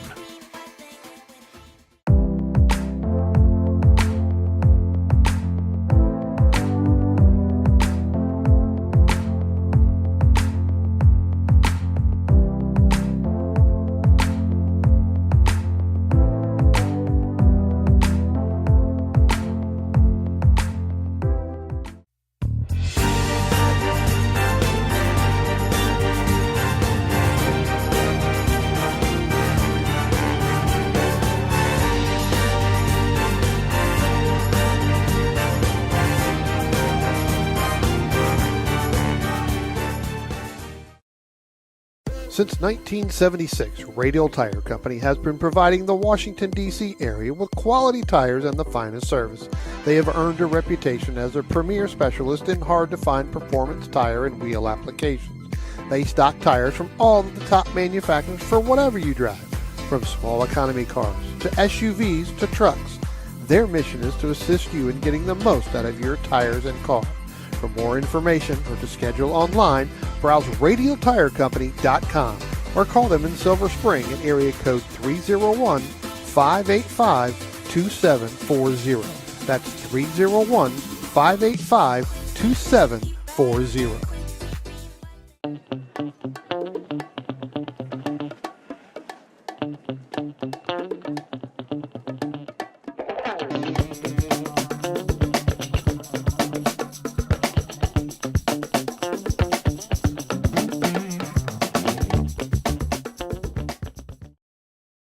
If you like what you see today, become part of the action by joining Sports Car Club of America. Whether you want to drive, flag, or just have fun with cars, SCCA membership opens the door to all kinds of motorsports to feed your obsession, along with 65,000 like-minded members ready to be friends. Ask someone trackside how to get involved or visit scca.com for more information. OG Racing carries just what you need to get on the track, from driving suits and shoes to helmets, data and video systems, to your favorite brake pads from Performance Friction, Hawk, and Paget. OG Racing has built its reputation during the last 22 years by providing the best customer service in the motorsports business, and their depth of inventory is second to none when it comes to safety equipment. That's why OG Racing has been the highest volume Sparco dealer for 17 years. Come visit their 12,000 square foot showroom and warehouse located in Sterling, Virginia. Call them at 1-800-934-9112 or order online at ogracing.com.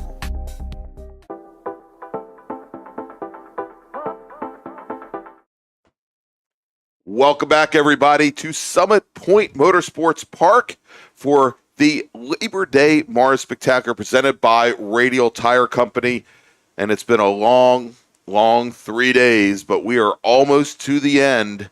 One more race remains here at Summit Point. I'm Greg Ginsburg, along with Deacon Greenfield, with Dom Mandil, and of course Brian Donati, still recovering from that SSM race. We'll check back with him on, I don't know what, Wednesday or Thursday. Yeah.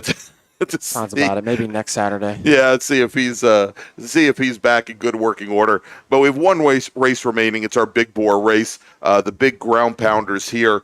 We've had a couple of drivers that have decided to take their rides and go home. One had a mechanical issue yesterday. Actually, he had a tire wall issue yesterday. But I'll tell you, David Glassman in his Ligier JSP 320, Andrew Mistak in his TA2 Camaro, Gerson Rosenberg in his Porsche 911, they will not make the field. They were our 3 fastest drivers over the course of the weekend. So let's run down the 13 remaining drivers, or somewhere close to 13. Starting 13th, driving the number 55, Touring 3 BMW M3, it's Joe Tierney. Starting 12th, driving the number 23, SPO Volvo P1800, Carl Ricker. Scott Luttrell, who also probably has not made the field. He had some mechanical issues earlier in the weekend. Scott Luttrell driving the number 121 STU Mini Cooper, scheduled to start 11th. Starting 10th, driving the number 92 Touring 1 Ford Mustang GT, John Hansen. Clark Ostrom in his BMW Spec E46, the number 44 T3 car, scheduled to start 9th. Andre Belanc, assuming he's found his exhaust system, which unceremoniously departed his car at turn 1 yesterday. Andre Belanc is scheduled to start 8th in the number 69 ITE Chevy Corvette. Robert Hayshak scheduled to start 7th, driving the number 9 Factory 5 Racing Cobra, with Case Moosmar scheduled to start 6th. He's driving the number 34 GT2 Porsche 911. Then Rob Hines in his Touring 3 Nissan 350Z, the number 4 car, scheduled to start 5th, with Tim Proctor starting 4th. He's in the number 98 GT3 Nissan 240SX.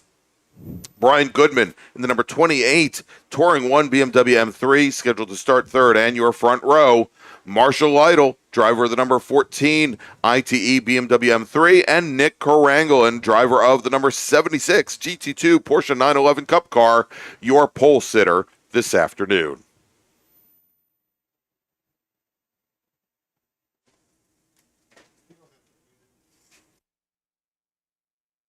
Hey, look, it's Brian Donati. He comes up to the booth. He has recovered. Barely, he says. Oh, my. All right, so we've got Brian up here in the booth to help us out for the final race as the field now coming around turn number 10. Pace car on the pit lane. John Burkhardt looks over the field. Nick Karangelin on the pole. Marshall Lytle on the outside pole, and Marshall Lytle gets a huge jump over the Porsches and also on the Corvette. I believe that is the Corvette of Andre Belanc as they make their way down into turn number 1 for the very first time. And as it looks here in the field, fewer than the 13 that I had anticipated. We're looking at 1, 2, 3. We've got the Nissan 240SX GT3 machine and the 76 at Karangelin side by side. Tim Proctor in that Nissan. And then I believe we've got Joe Tierney in his T3 BMW. And that is it. 6 cars in the field.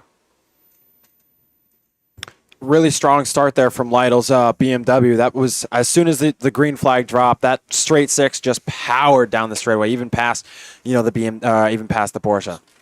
Yep, and Andre Belanc, again, Corvettes being the titans of torque that they are, was able to also get a great start. Also good to see Tim Proctor. I know that there have been some gremlins with that car throughout the weekend. Tim, I believe the first time he appeared, rookie this season, his first outing was at the Lightning Challenge at New Jersey Motorsports Park earlier this year. Intends to go to the runoffs this year, so getting a little bit of test and tune in before that event to make his debut. All right, and of course the national championship runoffs this year going to be racing at the end of September. The qualifying week, or actually practice week, starts September 23rd, and we will have racing the last 2 days of September, the 30th and 31st, and October 1st as well. Actually, are there 30 days or 31 days in September? This is, there are only 30 days in September. So it's going to be the 29th, 30th, and October 1st. So there you go. So don't show up for that missing day on the 31st of September. Here, as our leaders are now making their way down through the into the carousel, Marshall Lytle jumps out to the lead with Carangle and having those issues on the very first lap. Lytle settling into a 1 minute 22 pace, about 3 seconds faster than Andre Blanc. Again, Blanc had some issues. It kind of made some light of it. Had lost a good portion of his exhaust over at turn 1 during one of yesterday's races, actually the 10-lap race yesterday afternoon, and he's got that car back underway and recovered. So we'll see and try to check in here with Nick Caranglin's Porsche. They started off on the front row. The car just did not seem to go at all, and he has fallen back now to fourth in the field, back behind the GT3 Nissan of Tim Proctor as they come onto the front straight now. Great. The trend we've seen throughout the weekend is Cranglin yesterday and Saturday, I believe, as well, just not getting off the line, as you had mentioned, seeming to find more pace later on as the race goes. He's now reeling in Tim Proctor in that GT3 Nissan just a little bit after having fallen back. They're making their way out of turn 2. Going to our leader, Marshall Lytle, for years ran an E30 BMW in the ITS class. Acquired this car, as we've talked about, previously driven by Ed York and I believe AJ Ferragonia for a season or two. Also was driving that car, typically runs it in bracket. Made his way over here to run it to see how we can do with some of the big bore and with the big bore drivers. You know, despite the small field, looks like the only in-class battle that we have on track is going to be between Lytle and Blanc. I feel like that's going to be a pretty open and shut battle there with how fast that BMW is. But let's see if Blanc can do something, maybe be more consistent than all the already consistent Lytle. Yeah, and Marshall has run more or less a flawless weekend here. Got to talk to Marshall last night before the open competition meeting held by the road racing committee here at the DC region, and he's been very happy with his performances this week. He's happy with the way the car is held up, and really didn't have a bad thing to say about. Didn't have a bad thing to say about his performance. I mean, talk about self-inflection in there. But I've always found Marshall to be a very humble driver, and we talked yesterday. He is a longtime instructor here with the DC region of the SCCA for our big bore group, which is really anything from ITA up at our driver's schools, and is one of the most liked instructors that we have. That he always has some little tidbits of wisdom, and I've learned a lot from watching and learning from him here as well. We both started racing at about the same time here in the SCCA, and he is just again a very capable driver. And given his professional background, an amazing instructor. I haven't had the pleasure of actually meeting Marshall, but just seeing him out on the track is a really, really awesome spectacle. Is every single time he comes around, or this weekend at least, he's been consistently either, depending on the temperature, at least when it was cooler a few days ago, he was hitting 119s every single time. Yesterday, he was hitting 20s every single time. So I'm sure he's either dealing with some overheated tires or just some hot, slick tires for this race today, and is still running consistent 21s, but, yesterday running those flat 20s. Dom, what can you say about the other three cars that we have that looked like, and from the second to the fourth overall position? So Tim Proctor, as I mentioned, is still getting used to this GT3 car, having just started this season. Andre Blanc we've seen out here for a number of years, keeping within close pursuit, and then Nick Cranglin rebounding a little bit from having not had the best of starts. And something that we've had, not all of our participants made it out here for Monday.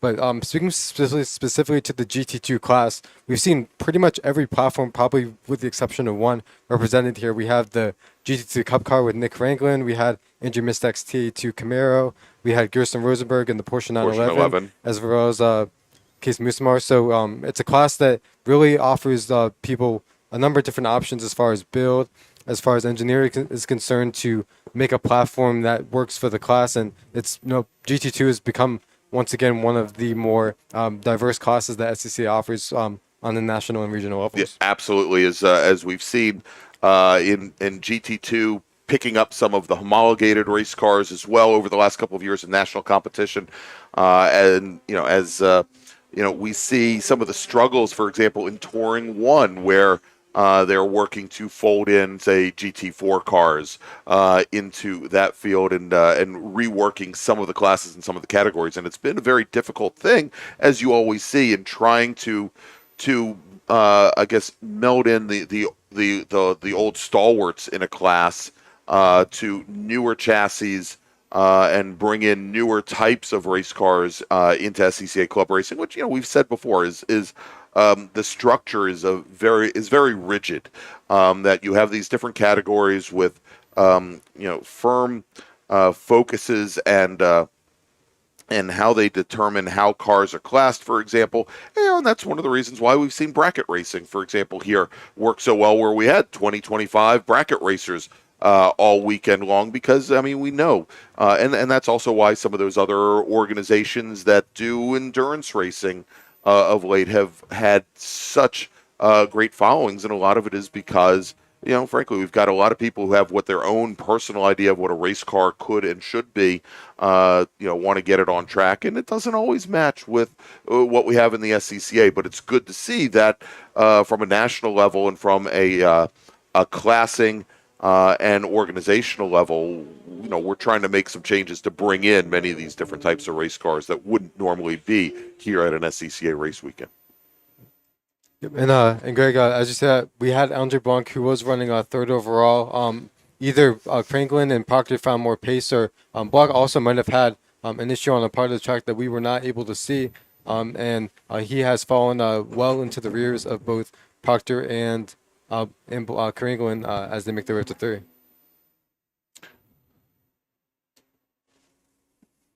I didn't hear anything come over the race net, so he may have had some kind of issue, but I don't think he put the car around or anything that would have raised the ire of our flaggers.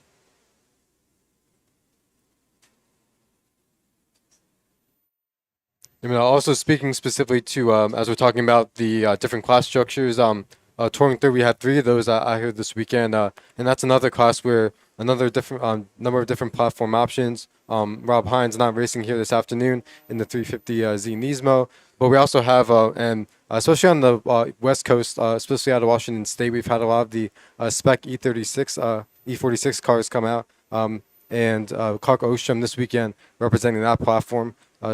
Another, and I believe that Greg, you alluded to it, that the Nissans allowed a larger tire this year for the class, just in the interest of increasing parity and allowing balancing out performance levels and potentials within the class itself. Yeah, and so we'll see that. Hopefully we'll see how Robbie Hines and some of the other Nissan 350Z drivers do, and see if it brings that chassis back in line with the newer 370Z, but more importantly with a lot of the other chassis like the Spec E46 that has took the win at the runoffs back in 2019, and some of the other chassis that have performed very well in that class. And again, it's and you see this a lot more at the national level than some of the regional classes like an SPO or an SPU or even Improved Touring, where they are continually juggling balance of performance seemingly every month or so. All right, Marshall Lytle crossing the start-finish line, completing lap number 8 with a commanding lead, of course, over the other ITE driver, Andre Blanc. But at this point, we are still waiting for Tim Proctor in his Nissan, running second overall to come out of turn 10. There is Proctor, and about 6 car lengths back is Nicholas Caranglin, Nick Caranglin, and they've been in fairly close proximity for the past, 6 laps or so, almost since the start of this race. Clark Ostrom's Touring 3 BMW Spec E46 now crossing the line as well. And it's interesting to hear some of the Spec E46 drivers. And Spec E46 is a class is basically making an allowance for a class from another race organization. We're starting to see more of those Spec E46 cars on the East Coast. They have been very, very big out in California and out on the West Coast. And back in 2019, they did, under the hands of a very, very good race driver, take the national championship at VIR. And then, as you would expect, the hammer came down. And now the Spec E46 drivers feel that, at least at VIR, their car probably isn't the car to have and want some allowances. Of course, the next year, the national championship runoffs, they go back to Road America with some longer straightaways, and perhaps the top end of those BMWs might be better suited to the long straightaways at Road America. So we'll see. And it was Project Bogus who took that national championship as a rookie, I believe, too. And something that having had my dad tell me a lot about, both on the road racing and also on the solo side, sometimes in specific classes there's a specific chassis, make, model, and even year sometimes they have in the class for a particular span of time. And as a result of that, a lot of drivers who have the budget to do so will move over to a new car, the car of the month, to be competitive in that particular year, whether they're competing just locally in their region or planning to go to a national championship. So the organizing body does their best to equalize everybody based on their potential. And if a car is, for example, in some of the production classes we've seen, for years the Honda CRX was definitely the car that was leading most of the fields. So what they do, they add ballast, they shrink the tire sizes for that specific car, just in the interest of making everyone a little bit more of an even playing field. All right, and we are now halfway through this 20-lap big bore race. 6 cars remain on track. Actually, 6 cars started on track, so thankfully they all remain. Otherwise, we're only going to have 3 of them. Marshall Lytle, currently your leader in ITE over Andre Blanc. In GT3, Tim Proctor, your sole driver. Nick Caranglin, your sole driver in GT2. And what we're looking at is the battle for the lead in Touring 3 with Clark Ostrom in his Spec E46 and then Joe Tierney in his BMW M3. The gap between those two drivers currently over 10 seconds. Yeah, and the Caranglin comes across the line several car lengths back from Proctor. He sets his fast lap, so like we were saying earlier, Caranglin seems to take quite a while to get up to speed in that 997. So, it's good to see that he's starting to get into his rhythm there, and I'm sure he's far enough away to where, the Tim Proctor's, aero wash isn't messing him up, because that S14 does have that big wing on the back that we can see. And, Caranglin, that 997 Porsche, I'm sure is handling that great Porsche engineering around here, and is just managing, kind of, feeling it out. He doesn't have his competition here, Mistak in the TA2 Camaro to, really push him or have anyone to push towards. So really just out here getting the seat time. Yep. And speaking of seat time, Rob Hines, who I had the opportunity to speak with last night, said that he didn't have plans to come out here today. He was doing a lot of test and tune for the rounds in a few weeks, and basically found all the data he was looking for, was able to gather some data on tires to use. Of course, they always have to, with it being several weeks away, they're not quite sure what the weather's going to do there. Last year, we ended up racing in the remnants of a hurricane, and so I know. Yep, as it came through. Yep, as I know that very well. Yep, as all that weather came through VIR, the drivers were basically it was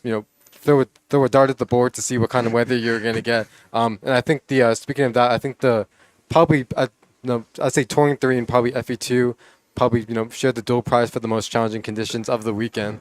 I was going to touring. It was the Touring 3 race or the Tory 2 race, I think, was the Saturday or the Friday evening race just before all the oil got put down. And we had, I think, 50 or 55 mile per hour wind gusts during the race. The rain was going sideways, and I think it was Jason Ott who took the win in that race in his BMW Z4 coupe. And yeah, that was something. I'm glad I wasn't outside, and and I think this is probably as good a time as any. As Nick Caranglan now makes the pass, makes the move around Timothy Proctor. He's going to now move up into second position behind Marshall Lytle. Caranglan just running his fastest lap of the race, a 1:21.258, so almost 1.6 seconds faster than Proctor. But I think this is as good a time as any, and I know a lot of them aren't going to be able to hear it. 3 days here at Summit Point. It has, been a very warm day. Right now, it is 95 degrees out here at Summit Point. It is somewhat humid, and we've had flaggers on corners for 3 days straight for 10 hours a day in some cases. We've got, of course, our stewarding crew, our timing and scoring folks. We've got the folks in tech that have been out in the heat, as have our grid and pit workers. I want to thank the great folks in registration. Who else am I missing? Well, there's TJ downstairs in Race Medical that is with us as well, and I'm sure... EV? Oh, yes. I will be strung up alive if I do not mention our emergency services teams here at Summit Point Raceway, that they are among the best in the business, and they are all Washington, D.C. region members, and we thank them for everything that they do. I want to thank all the volunteers, the Sports Car Club of America. It is a member-driven organization. It is indeed a club, and so that our racers can race for 3 days here at Summit Point, there are a cadre of volunteers that make all of these events happen. Like us up here in the booth, we're volunteers as well, and so want to thank all of them here for the long, hard times that they've put in this weekend in order so that we can race and so that we can call some great racing action. All right, coming out of turn number 10 now, right as we hit the 4 o'clock hour, and with now 6 laps remaining, completing lap number 14, Marshall Lytle out of Alexandria, Virginia. He just continues to click off laps, and he's about 1 second off of his fastest lap of the afternoon, but he has been running some pretty consistent times here. He's been clicking off. He clicked off a 121.2, a 121.1, a 121.4, another 121.1, another 121.2. He's just turning. He's a German car driving machine, and as I say that, Marshall Lytle's machine has just expired. He comes down out of turn 2. Going into turn 3, and we just saw him on the screen. They're pulling off onto the access road. Marshall Lytle's day is now done. So he finishes out with a lap time of 122.083, and that is his last lap of the weekend. So sorry to see that. That is now going to move Nick Caranglan in his GT2 Porsche 911 up into the lead. And where there were 6, now there are 5. Yeah, and as we were saying before, Caranglan's pace, getting up to speed at the beginning, not so great, but on that last lap, did run, well, at least the previous lap, ran his fastest of a 20.9, so was up there in terms of lap time with Marshall Lytle, just too little, too late. Right. And it looks like... Yeah, Marshall's limping the car back to the paddock, so probably won't need the tow back in, and they're going to give that car a thorough watching to see if he can make it back to the paddock. I'm wondering. He's making it. Yeah, I'm wondering if it's maybe a fuel issue or Maybe he just didn't put enough fuel in for a 20-lap race, or I was just saying, it's a German car. Something had to have broken. Right. I would say it looks like he's kind of under power a bit, but I can't fully tell. bouncing it off the starter motor. I'm sorry. I'm not joking about that. It's just he's again really like Marshall as a racer. I drive Hondas. What can I say? Yeah. So we've got now just a few laps remaining, 5 laps remaining here at Summit Point in our last race of the Labor Day MARRS Spectacular. And I think this is probably as good a time as any to, again, if you have not done so already, we'd love for you to donate our charitable organization that we've been working with this weekend. It's the Boys and Girls Club of the Eastern Panhandle. When we wrap up this race here, we're going to put a QR code up on the screen. I'd love for you to go scan that in with your phone, make a donation. Every little bit helps. And the great programs for kids here, after school programs, weekend programs, evening programs for young adults, teens, young children here in the Panhandle area of West Virginia. So definitely go ahead and do that. And if you haven't done so already, go ahead, subscribe to the DC Region's YouTube channel. Be like Brian Donati, whether he knew he was doing it or not. We subscribed him a little bit earlier today. Yeah, Brian. Thank you, Brian, for being number 512. Go ahead and subscribe to our YouTube channel and click on that notification bell. You'll see there when you go to youtube.com/WDCR. We've got all of our races here in the MARRS series and the majors races, both for the DC region as well as the South Jersey region from New Jersey Motorsports Park.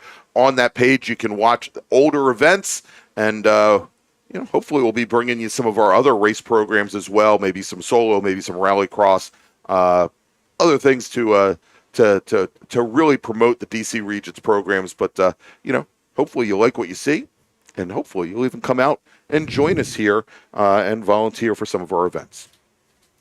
And Greg, to echo the comments you made about the wonderful staff of volunteers we've had here this weekend, I'd like to give a special shout out to the grid workers, because not only have they been standing out in the elements and in the sun and the warmth, when we were getting ready to go out for our races, they were, the friendly faces down there were offering us water. They were having us stand in the shade, so making sure that we were staying as cool as we could throughout the weekend, making sure that we get too overheated prior to getting in the car to go out on the track. So very big props to all of them for spending their weekend out here, and also making sure, because we've had some quite sizable fields out here as well, Yes. making sure that everybody is in the correct position, ready to go out on track, and everyone's in the correct order. It's got to be tough when you got 30, when you got 40 cars, and everybody's trying to get here in the last 5 minutes before we send you out on track. So yeah, great job by Shirley Thompson and her grid working team. But again, all the volunteers here.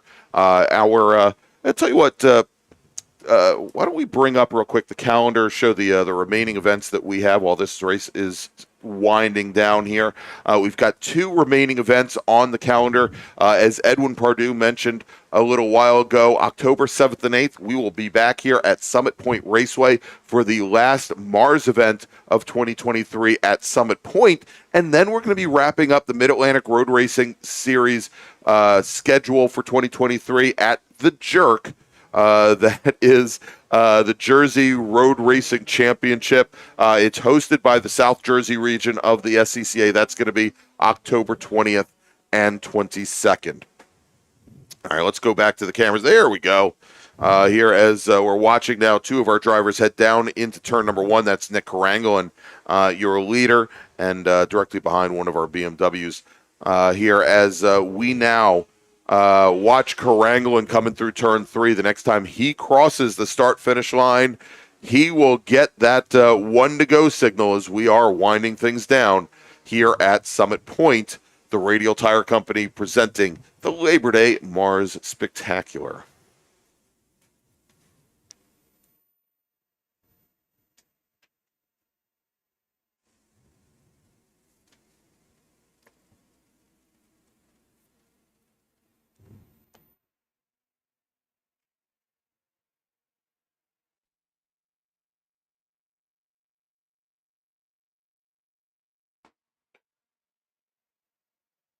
All right, as our leader Nick Carangolin now makes his way under the Toyota bridge and into turn number 10. Now I'm losing. See, it's like I'm losing my voice now too. Perfect time for that. He gets that one to go board. 1 lap remaining. Proctor crosses the line. He is currently running in second in the number 92. The number 98 Toyota. Number 98 Nissan. Yes. Thank you. Yeah, well, you're the Nissan guy. You know this. That wasn't a Toyota. And then directly behind Joe Tierney in his BMW M3. Tierney, just by the way, running his fastest lap of the race, 1:28.361.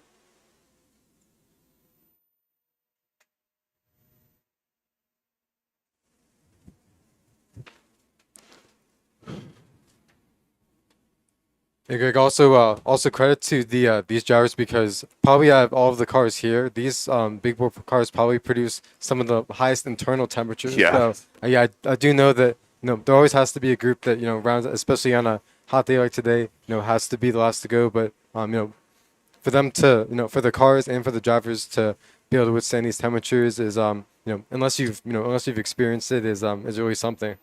Yeah, I was going to say, all right, coming out of turn 10 now for the last time, Nick Carangolin.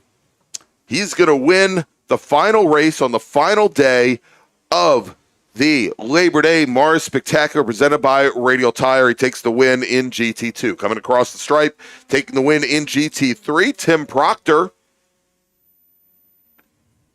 The number 44, Clark Ostrom, crosses the line. He turns his fastest lap on the very last lap, takes the win in Touring 3 in his Spec E46, and then taking the win in ITE, Andre Blanc in his black Chevy Corvette, taking the win over Marshall Lytle, who retired early. And now, coming across the line, our final racer to take the checkered flag, Joe Tierney, driver of the number 55 E46 BMW. He is going to finish second in Touring 3.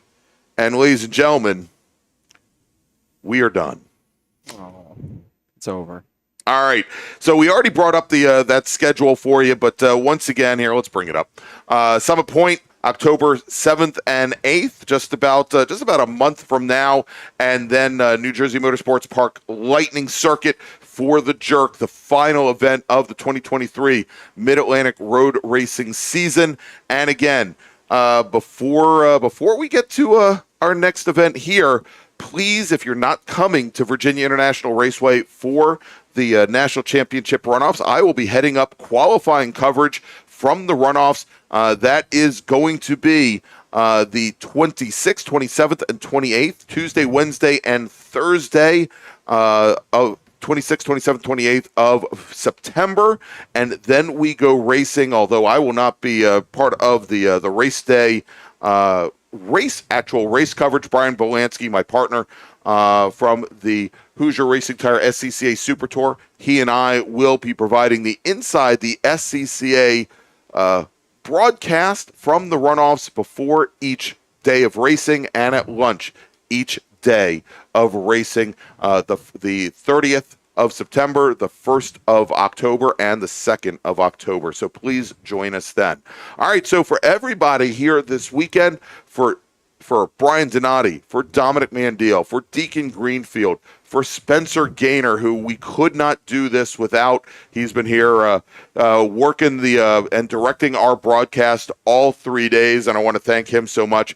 I'm Greg Ginsburg, and we'll see you back here at Summit Point in just about a month. Thank you so much, everybody. Since 1976, Radial Tire Company has been providing the Washington, D.C. area with quality tires and the finest service. They have earned a reputation as a premier specialist in hard-to-find performance tire and wheel applications. They stock tires from all of the top manufacturers for whatever you drive, from small economy cars to SUVs to trucks. Their mission is to assist you in getting the most out of your tires and car. For more information or to schedule online, browse radialtirecompany.com or call them in Silver Spring at area code 301-585-2740. That's 301 585-2740. Belmont Classic Cars is a family-owned classic and collector car dealership located in Eastern Ohio, specializing in 1960s and 70s American muscle cars and other unique automobiles. Belmont takes pride in taking you back to a simpler time with iconic classic rides and never selling anything that they wouldn't want in their own collection. To see Belmont's extensive inventory of classic cars, visit their website at belmontclassiccars.com or find them on Facebook and Instagram at Belmont Classic. OG Racing carries just what you need to get on the track, from driving suits and shoes to helmets, data and video systems, to your favorite brake pads from Performance Friction, Hawk, and Paget. OG Racing has built its reputation during the last 22 years by providing the best customer service in the motorsports business, and their depth of inventory is second to none when it comes to safety equipment. That's why OG Racing has been the highest volume Sparco dealer for 17 years. Come visit their 12,000 square foot showroom and warehouse located in Sterling, Virginia. Call them at 1-800-934-9112 or order online at ogracing.com. The DC region would like to welcome the Autoverse to the MARRS family. The Autoverse is a huge supporter of science, technology, engineering, and math, or STEM education, and like the SCCA, wants to break down the barriers to motorsports. They do this by providing the public with real-world experiences and link them with a trusted network of providers and gearheads. To find out more, find them online at theautoverse.io. And if you're here at Summit Point this weekend, stop by their display in the paddock, say hi, and ask them about their upcoming events. The Autoverse, 4 wheels, more fun. RP Performance is the only premier race shop in the region that specializes in both street and track Mazdas and is located right in the heart of racing at Summit Point's Gasoline Alley. RP has been involved in countless race wins and series championships across many classes with drivers of all ages. Not just a full-service shop, RP has been helping drivers with their individual racing and other track event needs for over 30 years, providing trackside support, arrive and drive packages, as well as race car transport services. And they're known for its help all attitude. RP Performance is your go-to for getting cars back on track for that positive experience at some point when you're ready to pack it in. For more information about RP Performance, come talk to them here in the paddock. Call them at 304-728-6749 or email them at Brett, that's B-R-E-T, at rpperformanceracing.com.